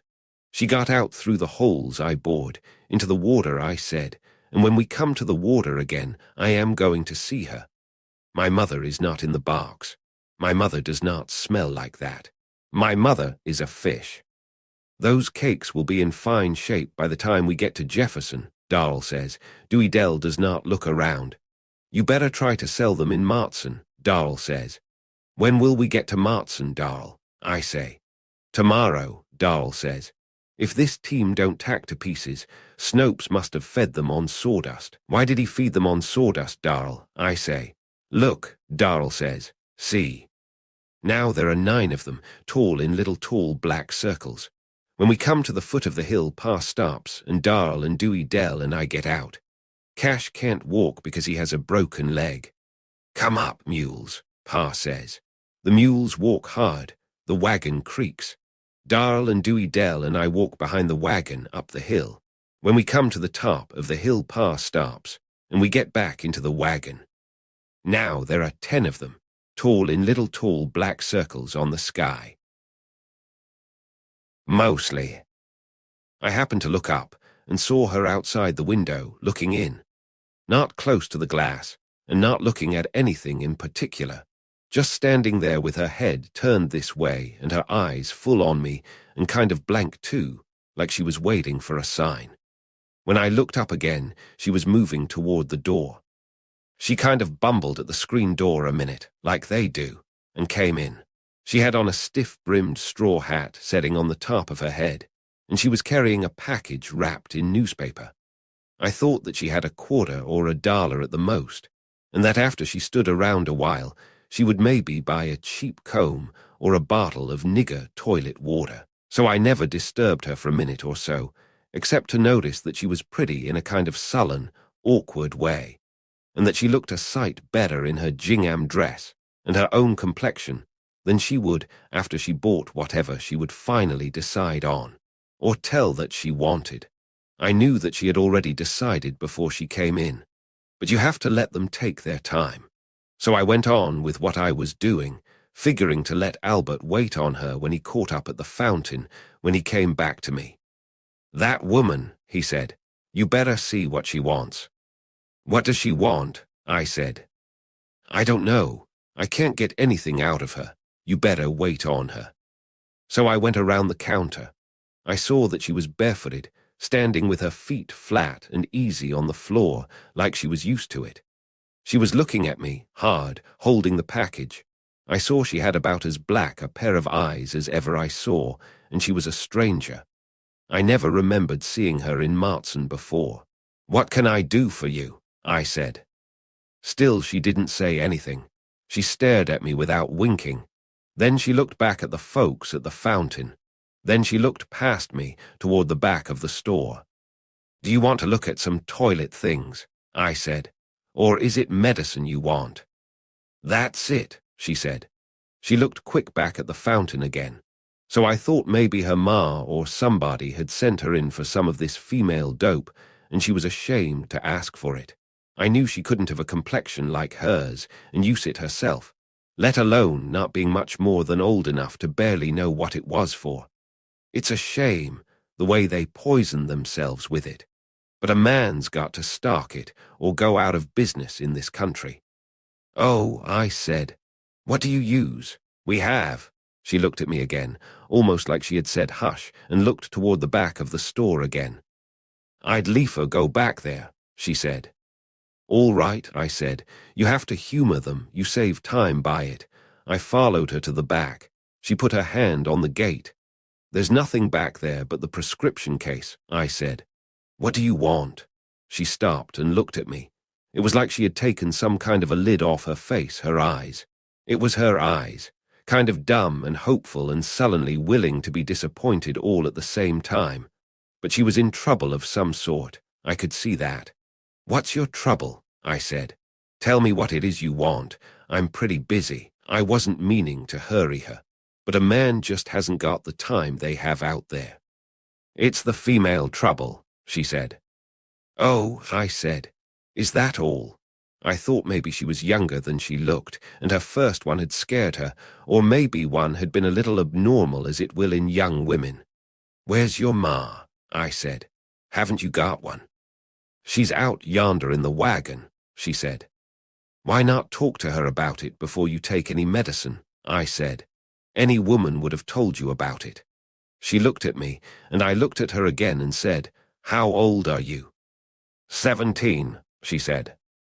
"Oh," I said. "I thought maybe you were." She was watching me. But then, in the eyes, all of them looked like they had no age and knew everything in the world anyhow. "Are you too regular or not regular enough?" She quit looking at me, but she didn't move. "Yes," she said. "I reckon so, yes." "Well, which?" I said. "Don't you know? It's a crime and a shame, but after all they'll buy it from somebody." She stood there, not looking at me. "You want something to stop it," I said. "Is that it?" "No," she said. "That's it. It's already stopped." "Well, what?" Her face was lowered a little, still, like they do in all their dealings with a man, so he don't ever know just where the lightning will strike next. "You are not married, are you?" I said. "No." "Oh," I said.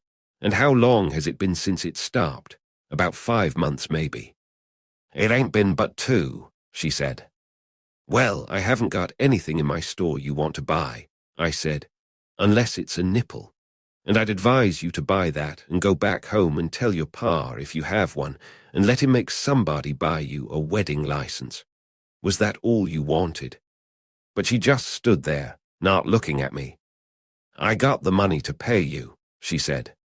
"Is it your own, or did he act enough of a man to give you the money?" "He give it to me, $10. He said that would be enough." $1,000 wouldn't be enough in my store, and 10 cents wouldn't be enough, I said. "You take my advice and go home and tell you pa or your brothers, if you have any, or the first man you come to in the road." But she didn't move. "Leif said I could get it at the drugstore. He said to tell you me, and him wouldn't never tell nobody you sold it to us. And I just wish your precious Leif had come for it himself. That's what I wish. I don't know. I'd have had a little respect for him then.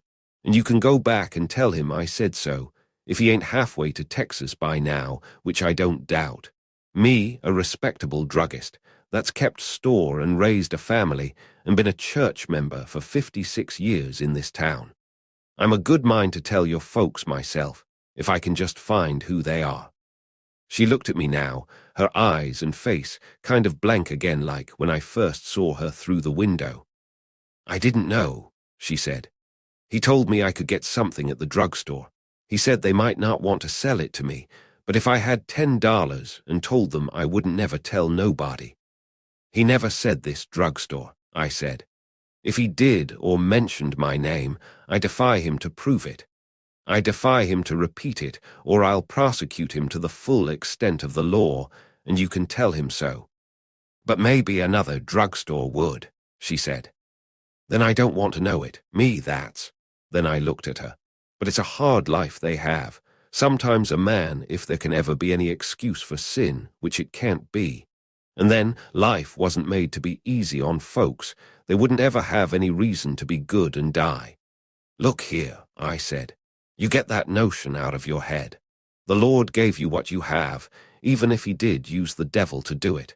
You let him take it away from you if it's his will to do so. You go on back to Leif, and you and him take that $10 and get married with it. Leif said I could get something at the drugstore, she said. Then go and get it, I said. You won't get it here. She went out, carrying the package, her feet making a little hissing on the floor. She bumbled again at the door and went out. I could see her through the glass going on down the street. It was Albert told me about the rest of it. He said the wagon was stopped in front of Grummet's hardware store, with the ladies all scattering up and down the street with handkerchief to their noses, and a crowd of hard-nosed men and boys standing around the wagon, listening to the marshal arguing with the man. He was a kind of tall, gaunted man sitting on the wagon, saying it was a public street, and he reckoned he had as much right there as anybody, and the marshal telling him he would have to move on. Folks couldn't stand it. It had been dead 8 days, Albert said. They came from some place out in Yarknapadorfa County, trying to get to Jefferson with it. It must have been like a piece of rotten cheese coming into an anthill. In that ramshackle wagon that Albert said folks were scared would fall all to pieces before they could get it out of town, with that homemade box and another fellow with a broken leg lying on a quilt on top of it, and the father and a little boy sitting on the seat, and the marshal trying to make them get out of town. It's a public street, the man says. I reckon we can stop to buy something same as every other man. We got the money to pay for hit, and hit ain't every law that says a man can't spend his money where he wants. They had stopped to buy some cement. The other son was in Grummet's, trying to make Grummet break a sack and let him have 10 cents worth, and finally Grummet broke the sack to get him out. They wanted the cement to fix the fellow's broken leg some way. Why, you'll kill him, the marshal said. You'll cause him to lose his leg. You take him on to a doctor, and you get this thing buried soon as you can. Don't you know you're liable to jail for endangering the public health? We're doing the best we can, the father said. Then he told a long tale about how they had to wait for the wagon to come back, and how the bridge was washed away, and how they went 8 miles to another bridge, and it was gone too, so they came back and swum the ford, and the mules got drowned, and how they got another team, and found that the road was washed out, and they had to come clean around by Martson, and then the one with the cement came back and told him to shut up. We'll be gone in a minute, he told the marshal. We never aimed to bother nobody, the father said. You take that fellow to a doctor, the marshal told the one with the cement. I reckon he's all right, he said. It ain't that we're hard-hearted, the marshal said, but I reckon you can tell yourself how it is. Sho, the other said. We'll take out soon as Dewey Dell comes back. She went to deliver a package. So they stood there with the folks backed off with handkerchiefs to their faces, until in a minute the girl came up with that newspaper package. Come on, the one with the cement said. We've lost too much time. So they got in the wagon and went on, and when I went to supper it still seemed like I could smell it. And the next day I met the marshal and I began to sniff and said, Smell anything. I reckon they're in Jefferson by now, he said. Or in jail. Well, thank the Lord it's not our jail. That's a fact, he said. Darl. Here's a place, Pa says. He pulls the team up and sits looking at the house. We could get some water over yonder. All right, I say. You'll have to borrow a bucket from them, Dewey Dell. God knows, Pa says. I wouldn't be beholden, God knows. If you see a good-sized can, you might bring it, I say. Dewey Dell gets down from the wagon, carrying the package. You had more trouble than you expected, selling those cakes in Martson, I say. How do our lives ravel out into the no wind, no sound, the weary gestures wearily recapitulant? Echoes of old compulsions with no hand on no strings. In sunset, we fall into furious attitudes, dead gestures of Darl's. Cash broke his leg, and now the sawdust is running out. He is bleeding to death, is Cash. I wouldn't be beholden, Pa says. God knows. Then make some water yourself, I say. We can use Cash's hat. When Dewey Dell comes back, the man comes with her. Then he stops, and she comes on, and he stands there, and after a while he goes back to the house and stands on the porch, watching us. We better not try to lift him down, Pa says. We can fix it here. Do you want to be lifted down, Cash? I say. Won't we get to Jefferson tomorrow? He says. He is watching us, his eyes interrogatory, intent and sad. I can last it out. It'll be easier on you, Pa says. It'll keep it from rubbing together. I can last it, Cash says. We'll lose time stopping. We done bought the cement now, Pa says. I could last it, Cash says. It ain't but one more day. It don't bother to speak of. He looks at us, his eyes wide in his thin grey face, questioning. It sets up so, he says. We done bought it now, Pa says. I mix the cement in the can, stirring the slow water into the pale green thick coils. I bring the can to the wagon where Cash can see. He lies on his back, his thin profile in silhouette, ascetic and profound against the sky. Does that look about right? I say. You don't want too much water, or it won't work right, he says. Is this too much? Maybe if you could get a little sand, he says. It ain't but one more day, he says. It don't bother me none. Vardaman goes back down the road to where we cross the branch and returns with sand. He pours it slowly into the thick coiling in the can. I go to the wagon again. Does that look all right? Yes, Cash says. I could have lasted. It don't bother me none. We loosen the splints and pour the cement over his leg, slow. Watch out for it, Cash says. Don't get none on it if you can help. Yes, I say. Dewey Dell tears a piece of paper from the package and wipes the cement from the top of it as it drips from Cash's leg. How does that feel? It feels fine, he says. It's cold. It feels fine. If it'll just help you, Pa says. I asks your forgiveness. I never foreseen it no more than you.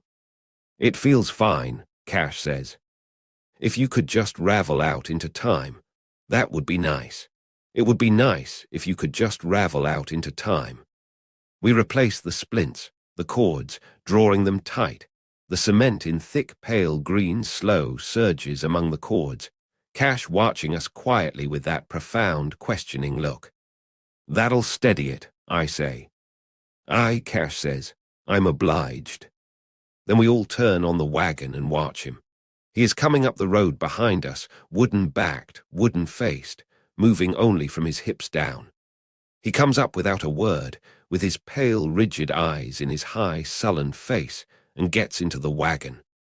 Here's a hill, Pa says. I reckon you'll have to get out and walk. Vardaman. Darl and Jewel and Dewey Dell and I are walking up the hill behind the wagon. Jewel came back. He came up the road and got into the wagon. He was walking. Jewel hasn't got a horse anymore. Jewel is my brother. Cash is my brother. Cash has a broken leg. We fixed Cash's leg so it doesn't hurt. Cash is my brother. Jewel is my brother too, but he hasn't got a broken leg. Now there are 5 of them, tall in little tall black circles. Where do they stay at night, Darl? I say. When we stop at night in the barn, where do they stay? The hill goes off into the sky. Then the sun comes up from behind the hill, and the mules and the wagon and Pa walk on the sun. You cannot watch them walking slow on the sun. In Jefferson, it is red on the track behind the glass. The track goes shining round and round. Dewey Dell says so. Tonight, I am going to see where they stay, while we are in the barn. Darl. Jewel, I say, whose son are you? The breeze was setting up from the barn, so we put her under the apple tree, where the moonlight can dapple the apple tree upon the long, slumbering flanks within which now and then she talks in little trickling bursts of secret and murmurous bubbling. I took Vardaman to listen. When we came up, the cat leaped down from it and flicked away with silver claw and silver eye into the shadow. Your mother was a horse, but who was your father, Jewel? You goddamn lying son of a bitch. Don't call me that, I say. You goddamn lying son of a bitch. Don't you call me that, Jewel. In the tall moonlight, his eyes look like spots of white paper pasted on a high, small football. After supper, Cash began to sweat a little. It's getting a little hot, he said. It was the sun shining on it all day, I reckon. You want some water poured on it, we say. Maybe that will ease it some. I'd be obliged, Cash said. It was the sun shining on it, I reckon. I ought to thought and kept it covered. We ought to thought, we said. You couldn't have suspicioned. I never noticed it getting hot, Cash said. I ought to minded it. So we poured the water over it. His leg and foot below the cement looked like they had been boiled. Does that feel better? We said. I'm obliged, Cash said. It feels fine. Dewey Dell wipes his face with the hem of her dress. See if you can get some sleep, we say. Show, Cash says. I'm right obliged. It feels fine now. Jewel, I say. Who was your father, Jewel? Goddamn you, goddamn you. Vardaman. She was under the apple tree, and Darl and I go across the moon, and the cat jumps down and runs, and we can hear her inside the wood. Here, Darl says. Put your ear close. I put my ear close, and I can hear her, only I can't tell what she is saying. What is she saying, Darl? I say. Who is she talking to? She's talking to God, Darl says. She is calling on him to help her. What does she want him to do? I say. She wants him to hide her away from the sight of man, Darl says. Why does she want to hide her away from the sight of man, Darl? So she can lay down her life, Darl says. Why does she want to lay down her life, Darl? Listen, Darl says. We hear her. We hear her turn over on her side. Listen, Darl says. She's turned over, I say. She's looking at me through the wood. Yes, Darl says. How can she see through the wood, Darl? Come, Darl says. We must let her be quiet. Come. She can't see out there because the holes are in the tarp, I say. How can she see, Darl? Let's go see about Cash, Darl says. And I saw something Dewey Dell told me not to tell nobody. Cash is sick in his leg. We fixed his leg this afternoon, but he is sick in it again, lying on the bed. We pour water on his leg, and then he feels fine. I feel fine, Cash says. I'm obliged to you. Try to get some sleep, we say. I feel fine, Cash says. I'm obliged to you, and I saw something Dewey Dell told me not to tell nobody. It is not about Pa, and it is not about Cash, and it is not about Jewel, and it is not about Dewey Dell, and it is not about me.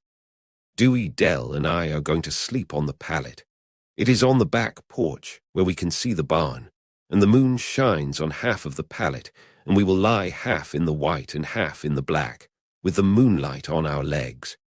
And then I am going to see where they stay at night while we are in the barn. We are not in the barn tonight, but I can see the barn, and so I am going to find where they stay at night. We lie on the pallet with our legs in the moon. Look, I say, my legs look black. Your legs look black too. Go to sleep, Dewey Dell says. Jefferson is a far piece. Dewey Dell. If it's not Christmas now, how will it be there? It goes round and round on the shining track. Then the track goes shining round and round. Will what be there? That train, in the window. You go to sleep, you can see tomorrow if it's there. Maybe Santa Claus won't know they are town boys. Dewey Dell. You go to sleep, he ain't going to let none of them town boys have it. It was behind the window, red on the track, and the track shining round and round. It made my heart hurt. And then it was Pa and Jewel and Darl and Mr. Gillespie's boy. Mr. Gillespie's boy's legs come down under his nightshirt.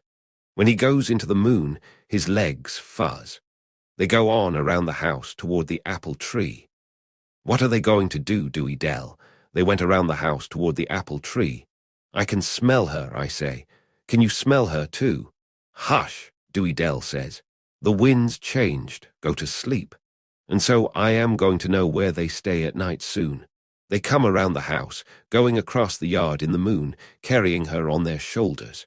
They carry her down to the barn, the moon shining flat and quiet on her.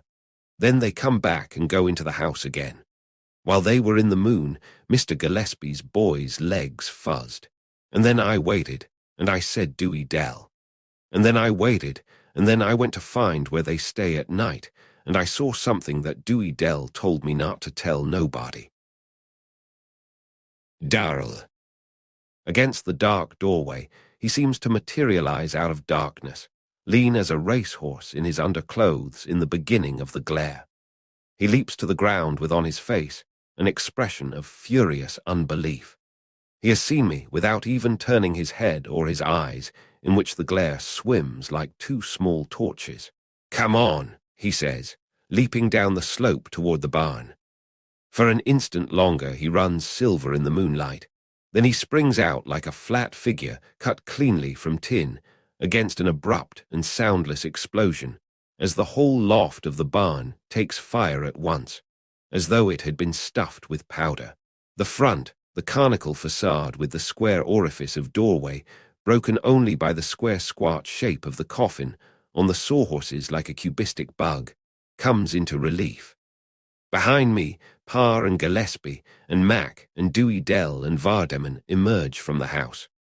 He pauses at the coffin, stooping, looking at me, his face furious.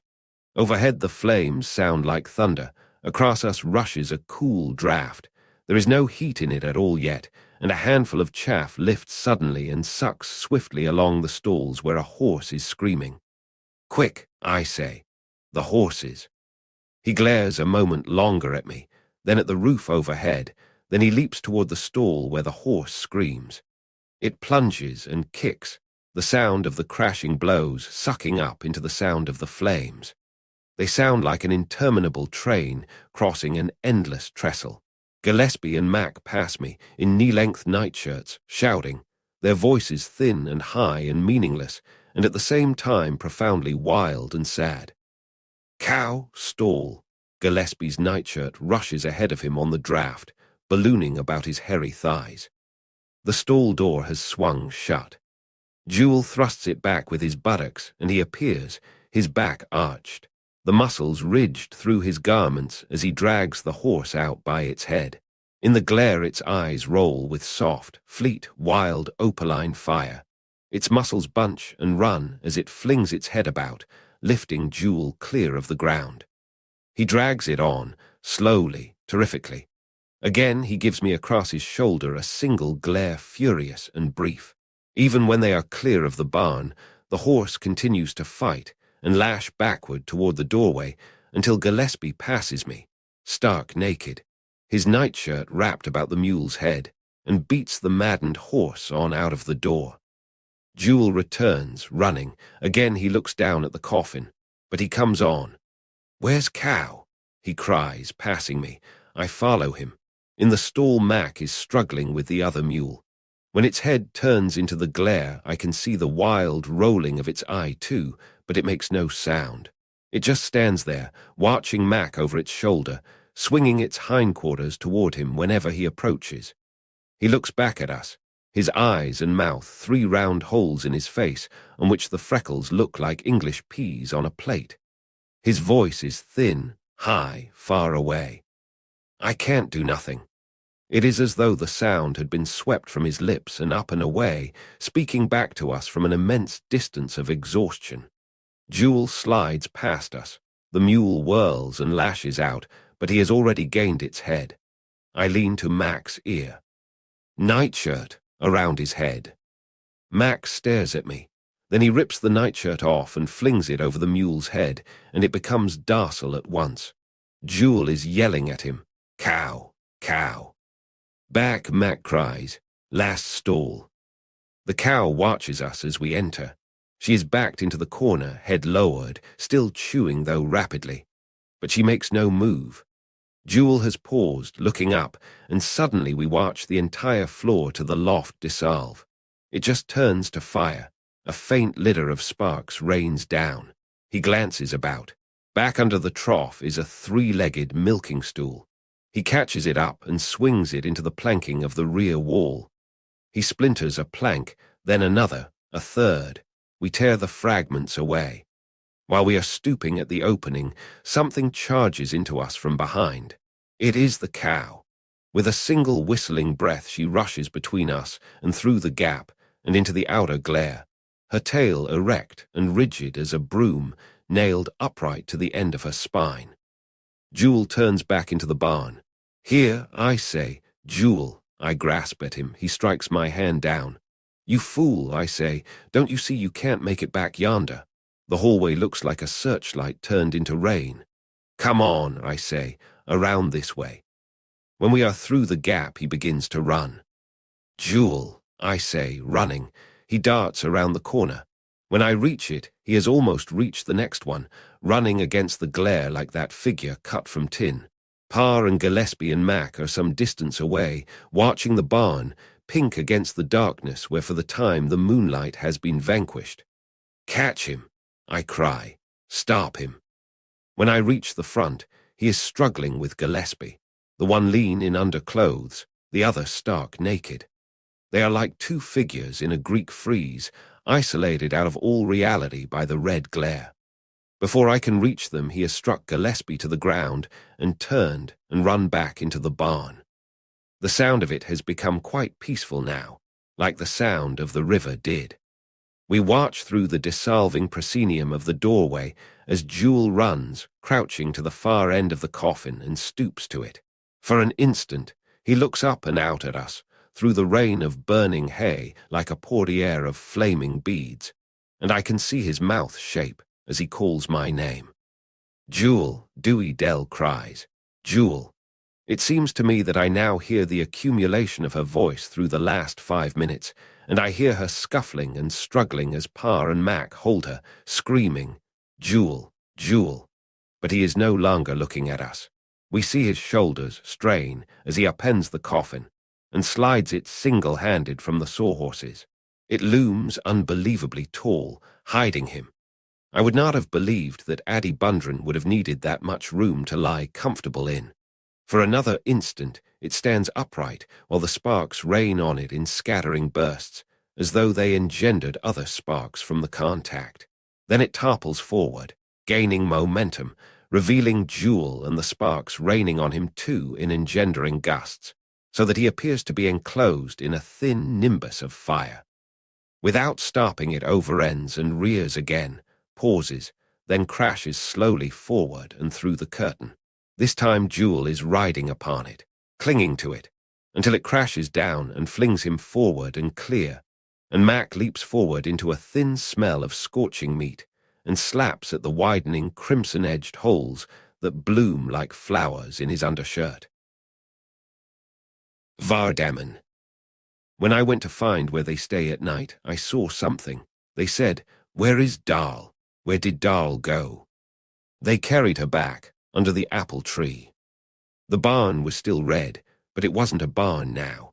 It was sunk down, and the red went swirling up.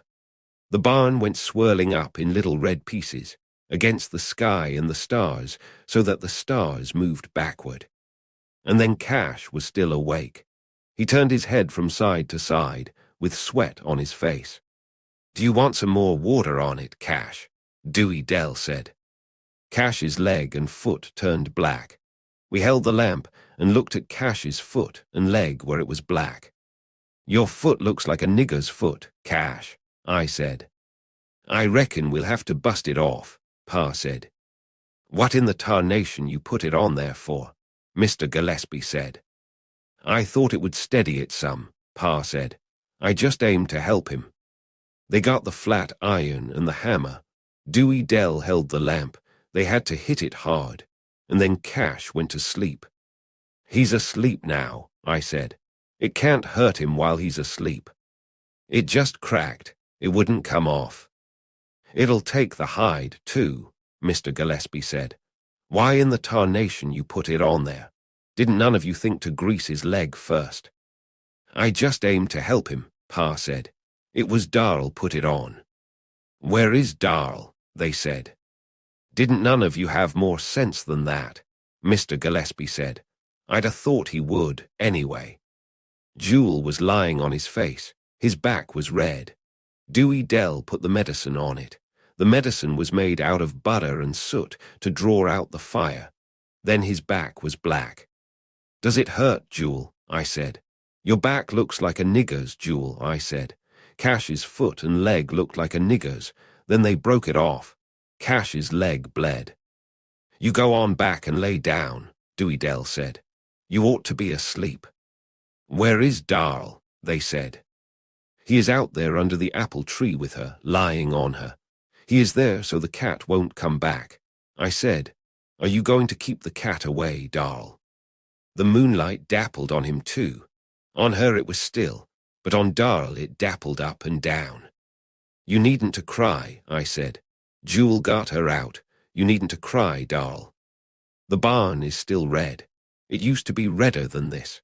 Then it went swirling, making the stars run backward without falling. It hurt my heart like the train did.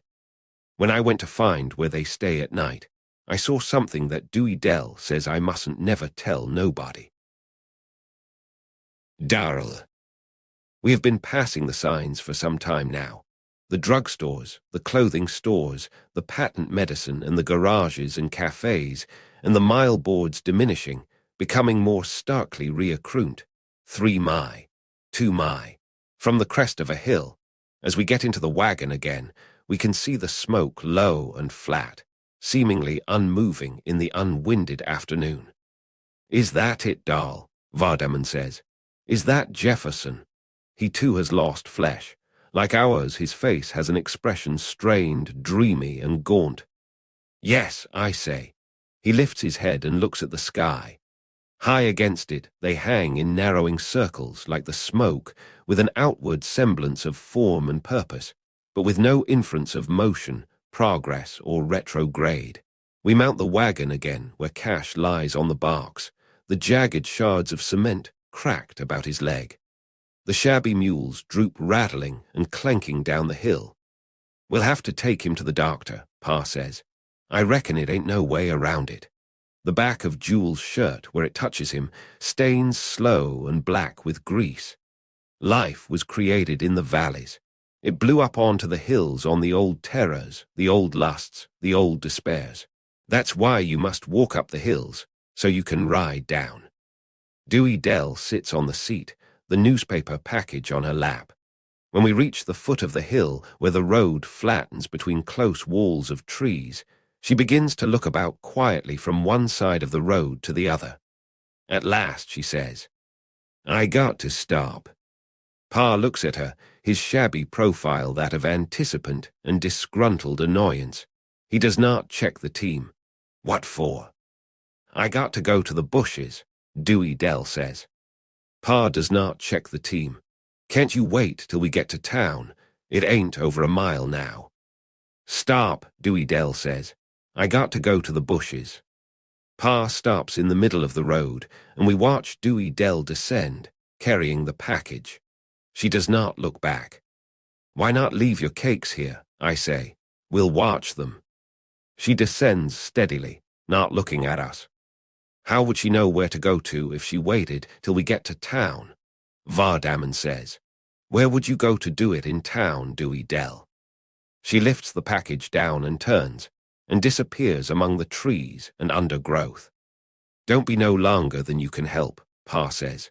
We ain't got no time to waste. She does not answer. After a while we cannot hear her even. We ought to done like Armstid and Gillespie said and sent word to town and had it dug and ready, he said. Why didn't you, I say? You could have telephoned. What for? Jewel says. Who the hell can't dig a hole in the ground? A car comes over the hill. It begins to sound the horn, slowing. It runs along the roadside in low gear. The outside wheels in the ditch and passes us and goes on. Vardaman watches it until it is out of sight.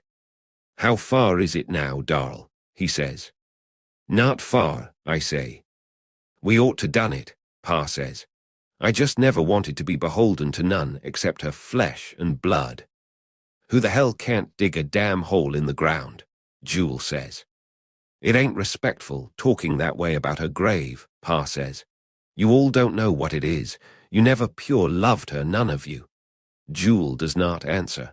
He sits a little stiffly erect, his body arched away from his shirt. His high-colored jaw juts.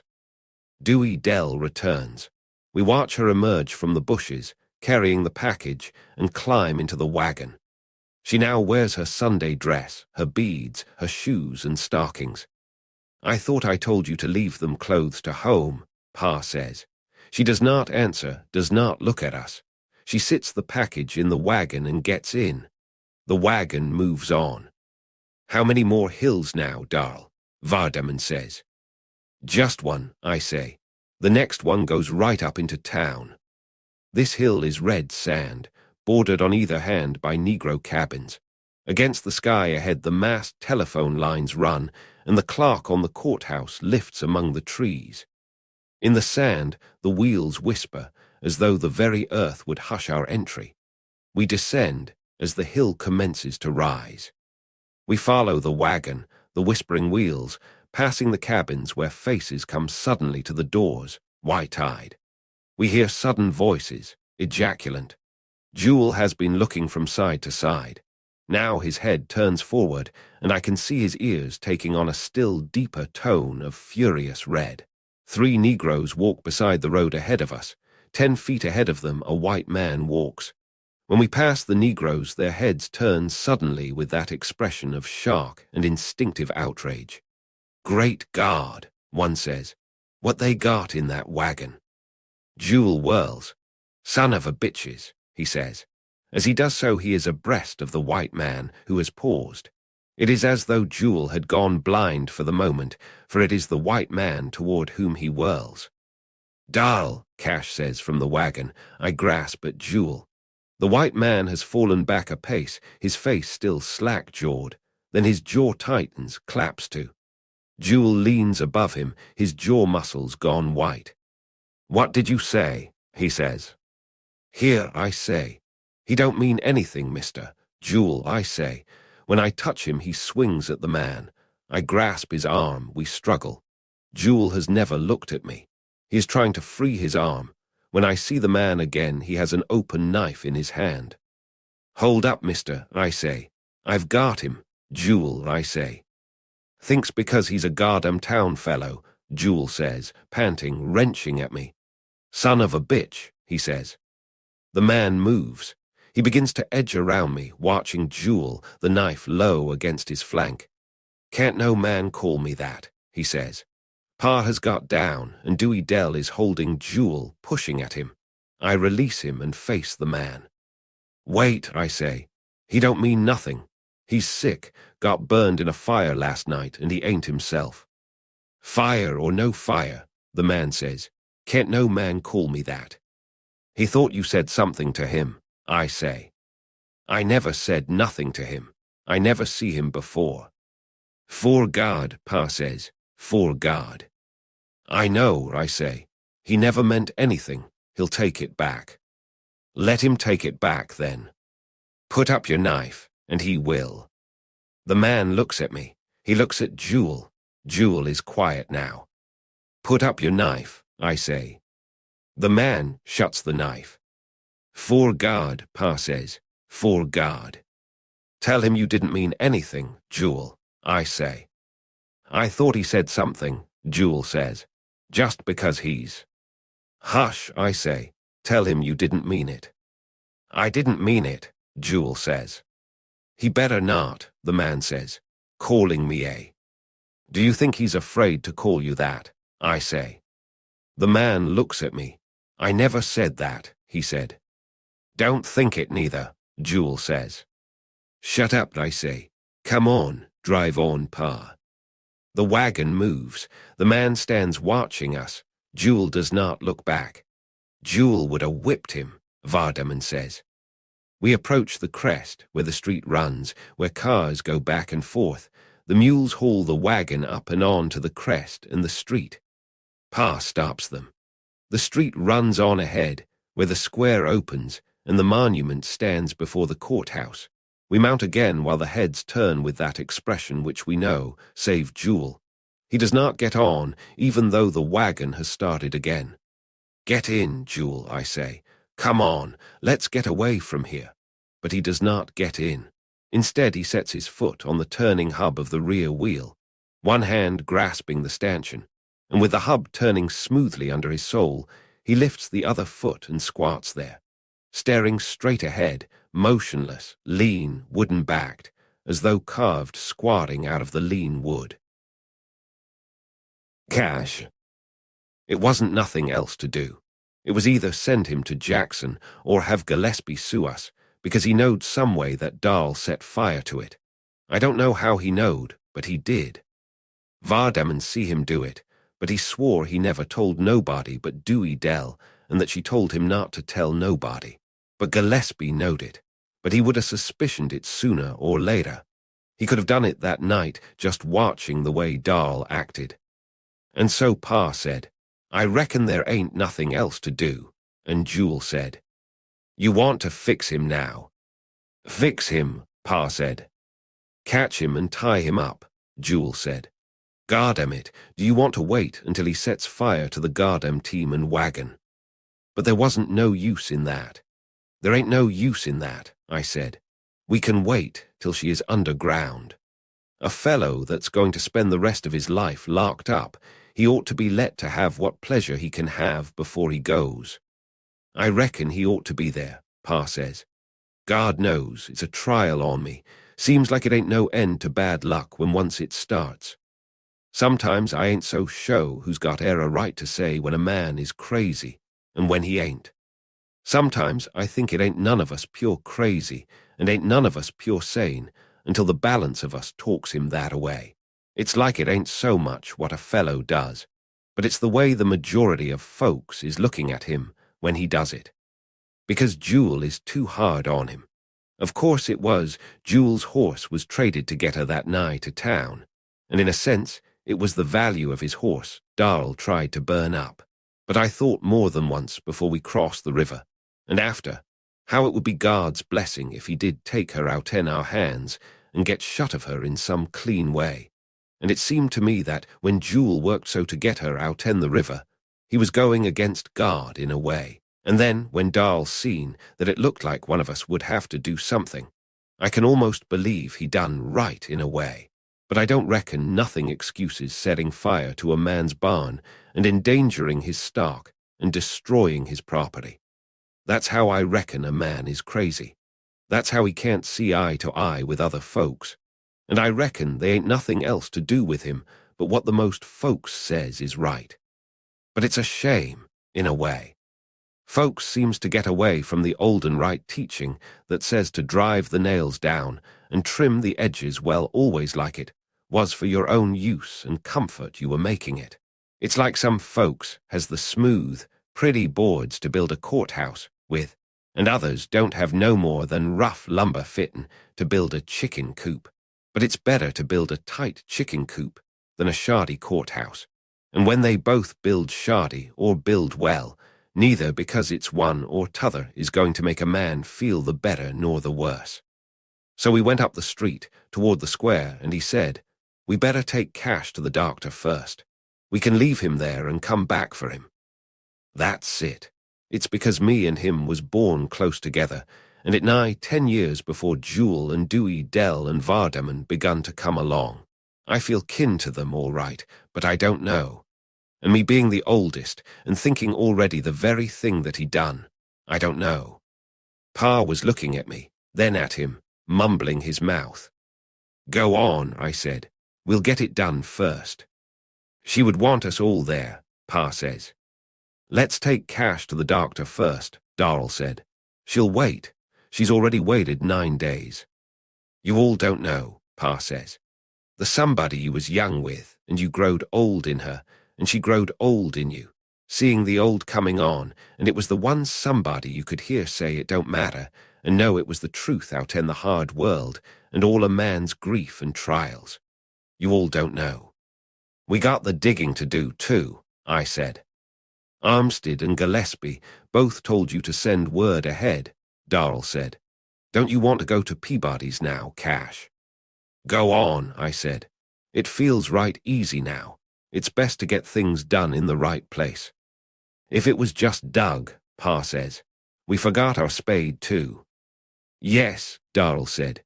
"I'll go to the hardware store. We'll have to buy one." "It'll cost money," Pa says. "Do you begrudge her it?" Darl says. "Go on and get a spade," Jewel said. "Here, give me the money." But Pa didn't stop. "I reckon we can get a spade," he said. "I reckon there are Christians here." So Darl sat still and we went on, with Jewel squatting on the tailgate, watching the back of Dad's head. He looked like one of these bulldogs, one of these dogs that don't bark none, squatting against the rope, watching the thing he was waiting to jump at. He sat that way all the time we was in front of Mrs. Bundren's house, hearing the music, watching the back of Darl's head with them hard white eyes of hissin'. The music was playing in the house. It was one of them graphophones. It was natural as a music band. "Do you want to go to Peabody's?" Darl said. "They can wait here and tell Pa, and I'll drive you to Peabody's and come back for them." "No," I said. It was better to get her underground, now we was this close, just waiting until Pa borrowed the shovel. He drove along the street until we could hear the music. "Maybe they got one here," he said. He pulled up at Mrs. Bundren's. It was like he knowed. Sometimes I think that if a working man could see work as far ahead as a lazy man can see laziness. So he stopped there like he knowed, before that little new house, where the music was. We waited there, hearing it. I believe I could have dickered Surratt down to $5 on that one of his. It's a comfortable thing, music is. "Maybe they got one here," Pa says. "You want Jewel to go," Darl says, "or do you reckon I better?" "I reckon I better," Pa says. He got down and went up the path and around the house to the back. The music stopped, then it started again. "He'll get it too," Darl said. I said. It was just like he knowed, like he could see through the walls and into the next 10 minutes. Only it was more than 10 minutes. The music stopped and never commenced again for a good spell, where her and Pa was talking at the back. We waited in the wagon. "You let me take you back to Peabody's," Darl said. "No," I said. "We'll get her underground." "If he ever gets back," Jewel said. He began to cuss. He started to get down from the wagon. "I'm going," he said. Then we saw Pa coming back. He had 2 spades coming around the house. He laid them in the wagon and got in and we went on. The music never started again. Pa was looking back at the house. He kind of lifted his hand a little, and I saw the shade pulled back a little at the window and her face in it. But the curiousest thing was Dewey Dell. It surprised me.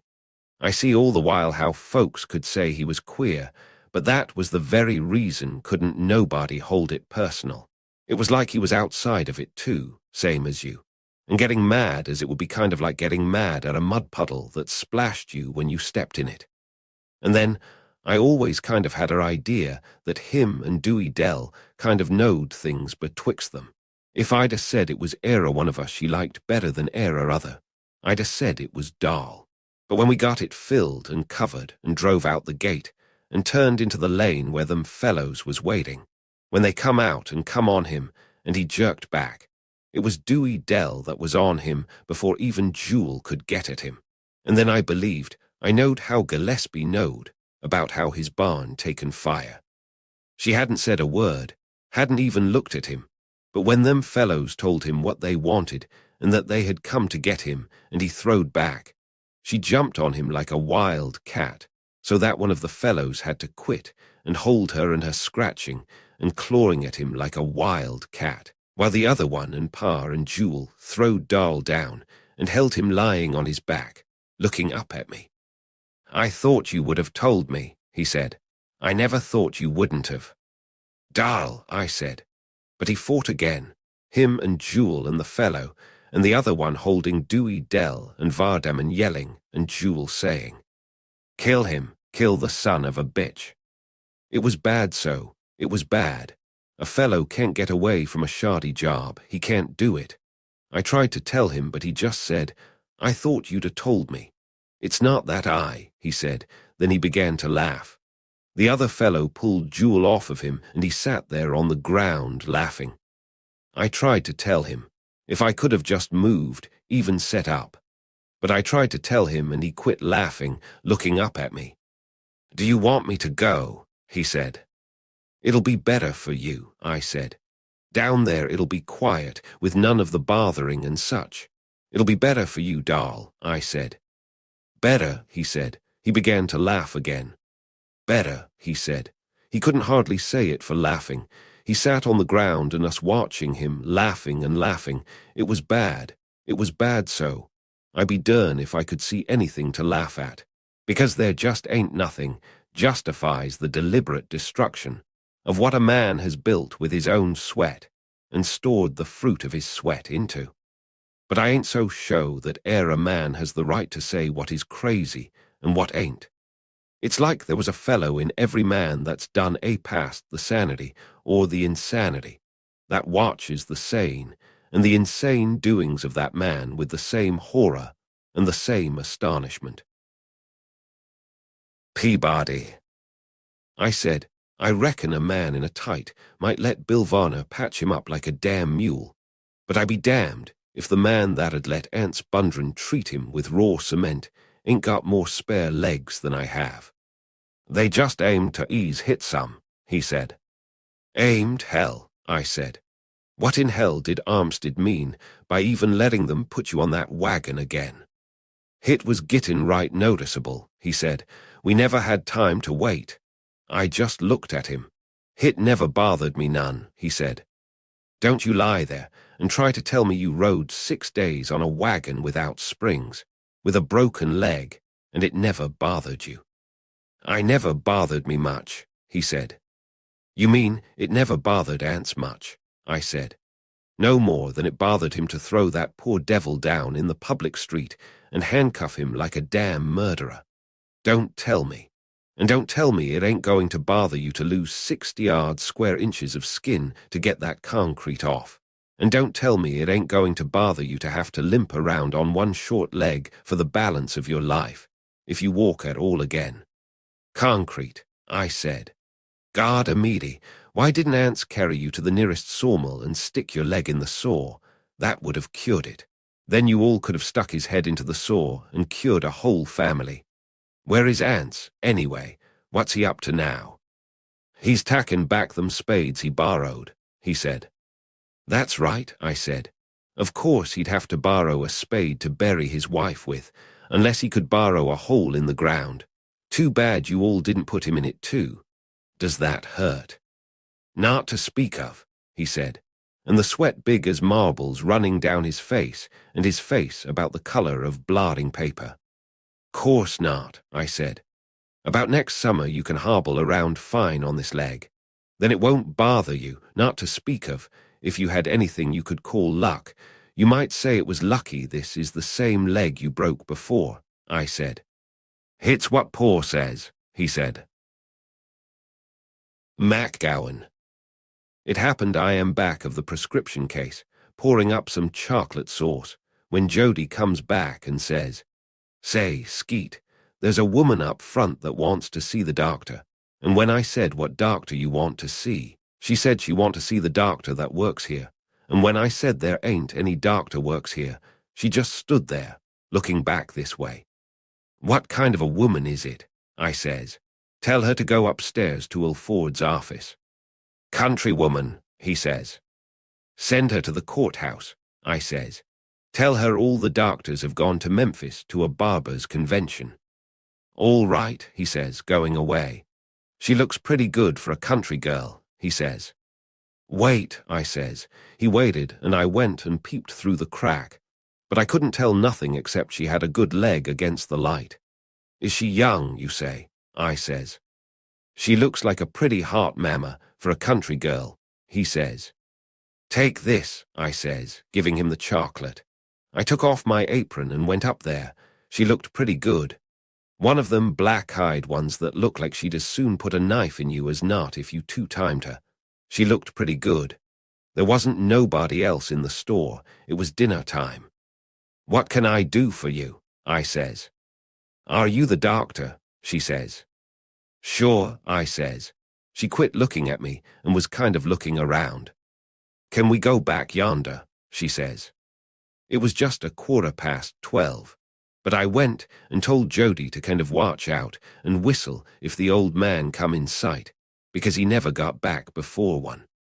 You better lay off of that, Jody says. He'll fire your stern out of here so quick you can't wink. He don't never get back before one, I says. You can see him go into the post office. You keep your eye peeled now and give me a whistle. What you going to do? He says. You keep your eye out. I'll tell you later. Ain't you going to give me no seconds on it? He says. What the hell do you think this is? I says. A stud farm. You watch out for him. I'm going into conference. So I go on to the back. I stopped at the glass and smoothed my hair. Then I went behind the prescription case where she was waiting. She is looking at the medicine cabinet. Then she looks at me. Now, madam, I says, what is your trouble? It's the female trouble, she says, watching me. I got the money, she says. Ah, I says. Have you got female troubles, or do you want female troubles? If so, you come to the right doctor. Them country people. Half the time they don't know what they want, and the balance of the time they can't tell it to you. The clerk said 12:20. No, she says. No, which? I says. I ain't had it, she says. That's it. She looked at me. I got the money, she says. So I knew what she was talking about. Oh, I says, you got something in your belly you wish you didn't have. She looks at me. You wish you had a little more or a little less, huh? I got the money, she says. He said I could get something at the drugstore for it. Who said so? I says. He did, she says, looking at me. You don't want to call no names, I says. The one that put the acorn in your belly, he the one that told you. She don't say nothing. You ain't married, are you? I says. I never saw no ring. But like as not, they ain't heard yet out there that they use rings. I got the money, she says. She showed it to me, tied up in a handkerchief, a 10 spot. I'll swear you have, I says. He give it to you. Yes, she says. Which one? I says. She looks at me. Which one of them give it to you? It ain't but one, she says. She looks at me. Go on, I says. She don't say nothing. The trouble about the cellar is, it ain't but one way out, and that's back up the inside stairs. The clerk says 25-1. A pretty girl like you, I says. She looks at me. She begins to tie the money back up in the handkerchief. Excuse me a minute, I says. I go around the prescription case. Did you hear about that fellow sprained his ear? I says. After that, he couldn't even hear a belch. You better get her out from back there before the old man comes, Jody says. If you'll stay up there in front where he pays you to stay, he won't catch nobody but me, I says. He goes on, slow, toward the front. What you doing to her, Skeet? He says. I can't tell you, I says. It wouldn't be ethical. You go on up there and watch. Say, Skeet, he says. Ah, go on, I says. I ain't doing nothing but filling a prescription. He may not do nothing about that woman back there, but if he finds you monkeying with that prescription case, he'll kick your stern clean down them cellar stairs. My stern has been kicked by bigger bastards than him, I says. Go back and watch out for him now. So I come back. The clerk said 15-1. She is tying the money in the handkerchief. You ain't the doctor, she says. Sure I am, I says. She watches me. Is it because I look too young, or am I too handsome? I says. We used to have a bunch of old water-jointed doctors here, I says. Jefferson used to be a kind of old doctor's home for them. But business started falling off, and folks stayed so well, until one day they found out that the women wouldn't never get sick at all. So they run all the old doctors out, and got us young, good-looking ones that the women would like. And then the women begun to get sick again, and so business picked up. They're doing that all over the country. Hadn't you heard about it? Maybe it's because you ain't never needed a doctor. I need one now, she says. And you come to the right one, I says. I already told you that. Have you got something for it? She says. I got the money. Well, I says, of course a doctor has to learn all sorts of things while he's learning to roll calomel. He can't help himself. But I don't know about your trouble. He told me I could get something. He told me I could get it at the drugstore. Did he tell you the name of it? I says. You better go back and ask him. She quit looking at me, kind of turning the handkerchief in her hands. I got to do something, she says. How bad do you want to do something? I says. She looks at me. Of course, a doctor learns all sorts of things folks don't think he knows, but he ain't supposed to tell all he knows. It's against the law.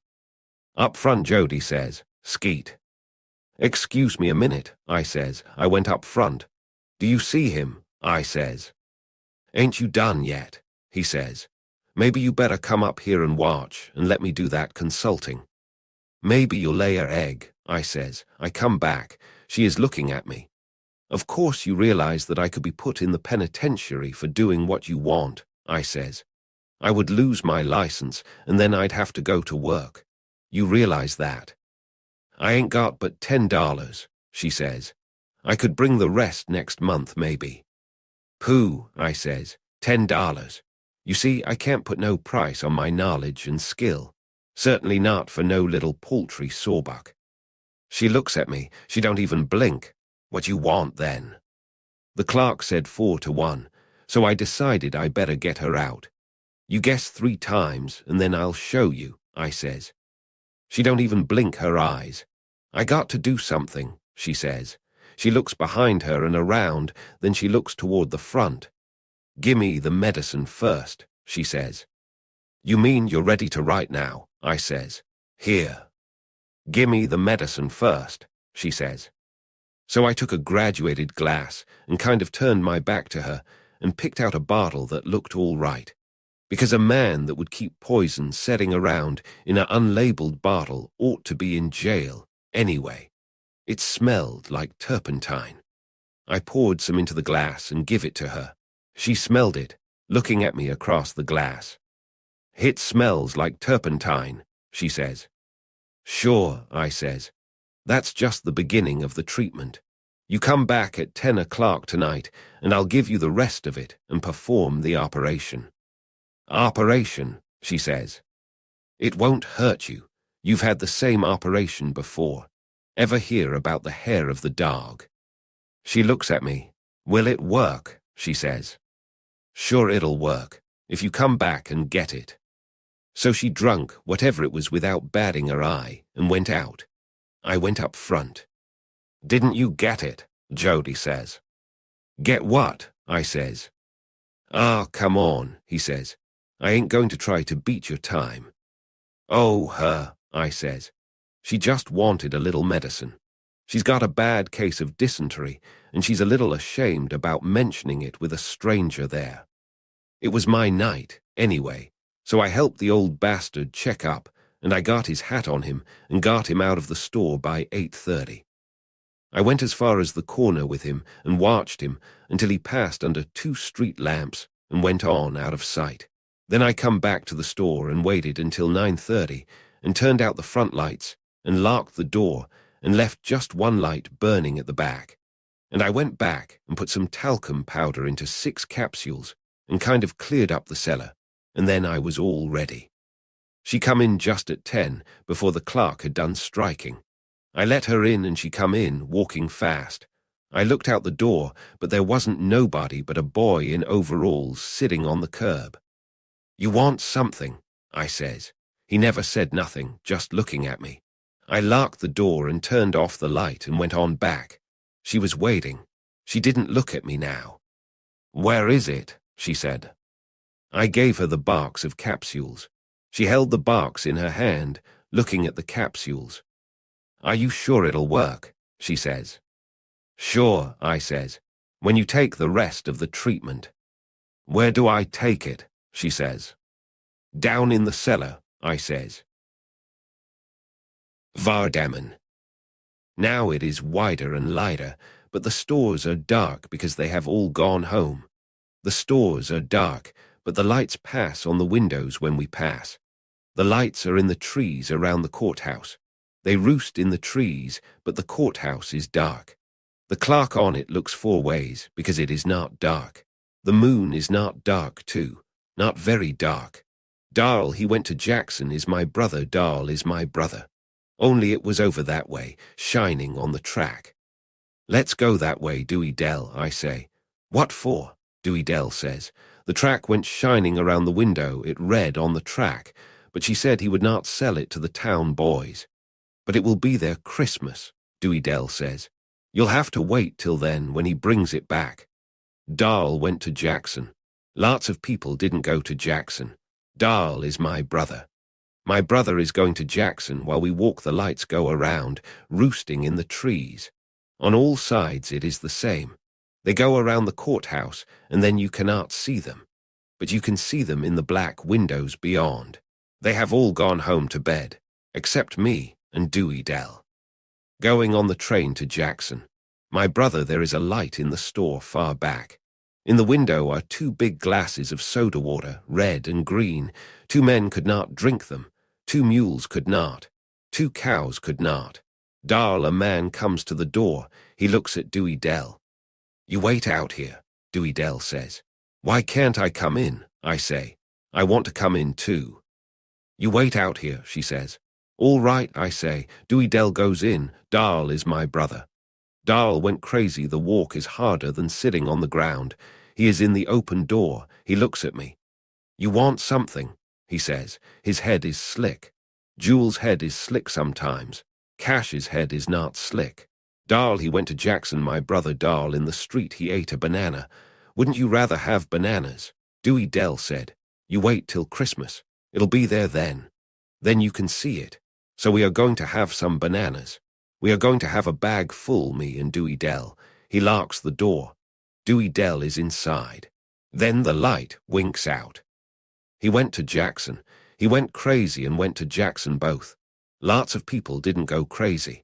Pa and Cash and Jewel and Dewey Dell and me didn't go crazy.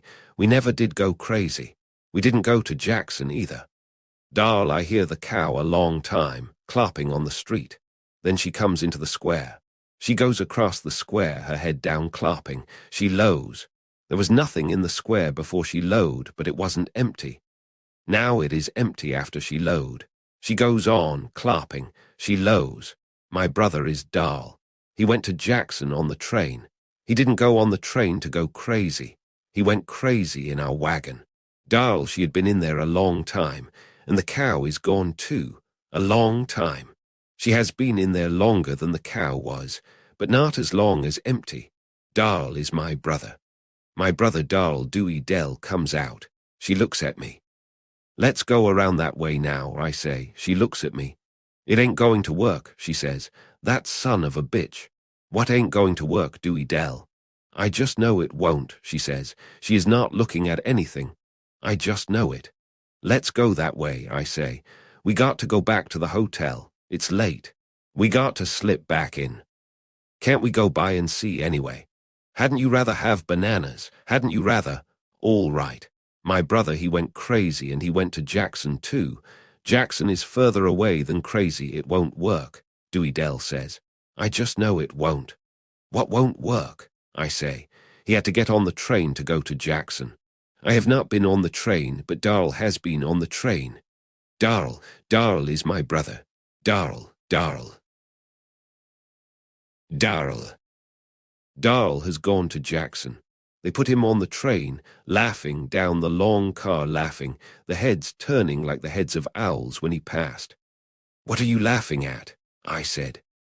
"Yes, yes, yes, yes, yes." Two men put him on the train. They wore mismatched coats, bulging behind over their right hip pockets. Their necks were shaved to a hairline, as though the recent and simultaneous barbers had had a chalk line like Cash's. "Is it the pistols you're laughing at?" I said. "Why do you laugh?" I said. "Is it because you hate the sound of laughing?" They pulled two seats together so Darl could sit by the window to laugh. One of them sat beside him, the other sat on the seat facing him, riding backward. One of them had to ride backward because the state's money had a face to each backside and a backside to each face, and they are riding on the state's money, which is incest. A nickel has a woman on one side and a buffalo on the other, two faces and no back. I don't know what that is. Darl had a little spyglass he got in France at the war. In it had a woman and a pig with two backs and no face. I know what that is. Is that why you are laughing, Darl?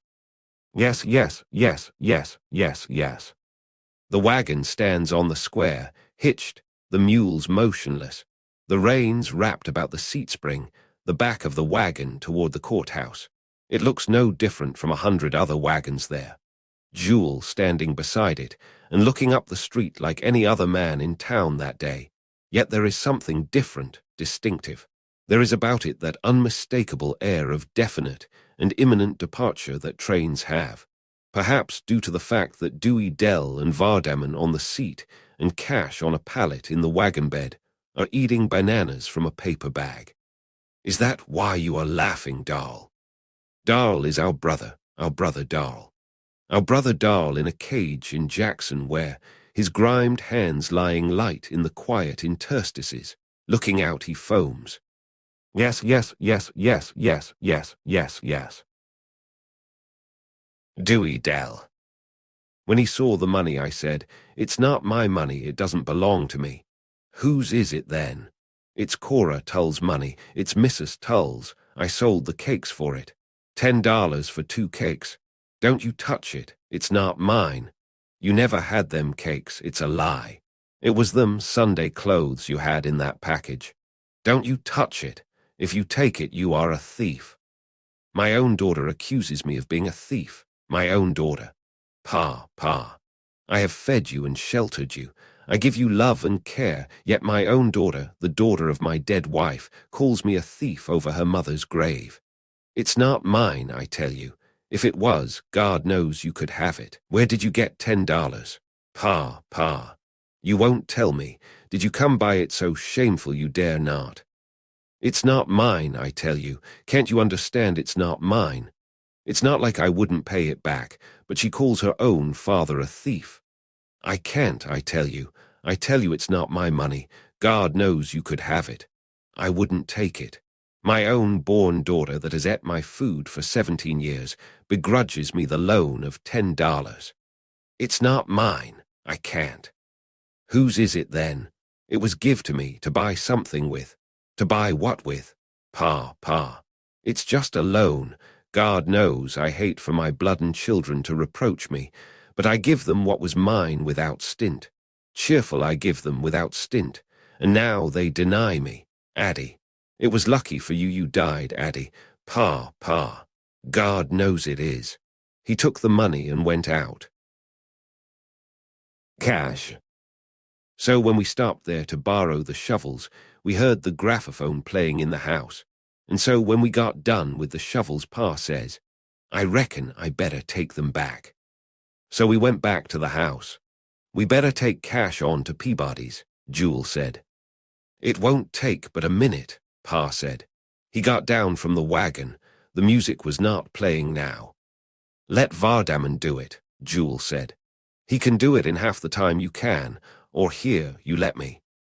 "I reckon I better do it," Pa says, "long as it was me that borrowed them." So we sat in the wagon, but the music wasn't playing now. I reckon it's a good thing we ain't got e'er a one of them. I reckon I wouldn't never get no work done at all for listening to it. I don't know if a little music ain't about the nicest thing a fellow can have. Seems like when he comes in tired of a night, it ain't nothing could rest him like having a little music played and him resting. I have seen them that shuts up like a hand grip, with a handle and all, so a fellow can carry it with him wherever he wants. What you reckon he's doing? Jewel says. I could have toted them shovels back and forth 10 times by now. Let him take his time, I said. He ain't as spry as you, remember. Why didn't he let me take them back then? We got to get your leg fixed up so we can start home tomorrow. We got plenty of time, I said. I wonder what the machines costs on the installment. Installment of what? Jewel said. What you got to buy it with? A fellow can't tell, I said. I could have bought that one from Surat for $5, I believe. And so Pa come back, and we went to Peabody's. While we was there, Pa said he was going to the barber shop and get a shave. And so that night he said he had some business to tend to, kind of looking away from us while he said it, with his hair combed wet and slick and smelling sweet with perfume, but I said leave him be. I wouldn't mind hearing a little more of that music myself. And so next morning he was gone again. Then he come back and told us get hitched up and ready to take out, and he would meet us. And when they was gone, he said, I don't reckon you got no more money. Peabody just give me enough to pay the hotel with, I said. We don't need nothing else, do we? No, Pa said. No, we don't need nothing. He stood there, not looking at me. If it is something we got to have, I reckon maybe Peabody, I said. No, he said. It ain't nothing else. You all wait for me at the corner. So Jewel got the team and come for me, and they fixed me a pallet in the wagon, and we drove across the square to the corner where Pa said. And we was waiting there in the wagon, with Dewey Dell and Vardaman eating bananas, when we see them coming up the street. Pa was coming along with that kind of daresome, and hangdog look all at once like, when he has been up to something he knows Ma ain't going to like, carrying a grip in his hand, and Jewel says, Who's that? Then we see it wasn't the grip that made him look different. It was his face, and Jewel says, he got them teeth. It was a fact. It made him look a foot taller, kind of holding his head up, hangdog and proud too, and then we see her behind him, carrying the other grip. A kind of duck-shaped woman all dressed up, with them kind of hard-looking pop eyes like she was daring a man to say nothing.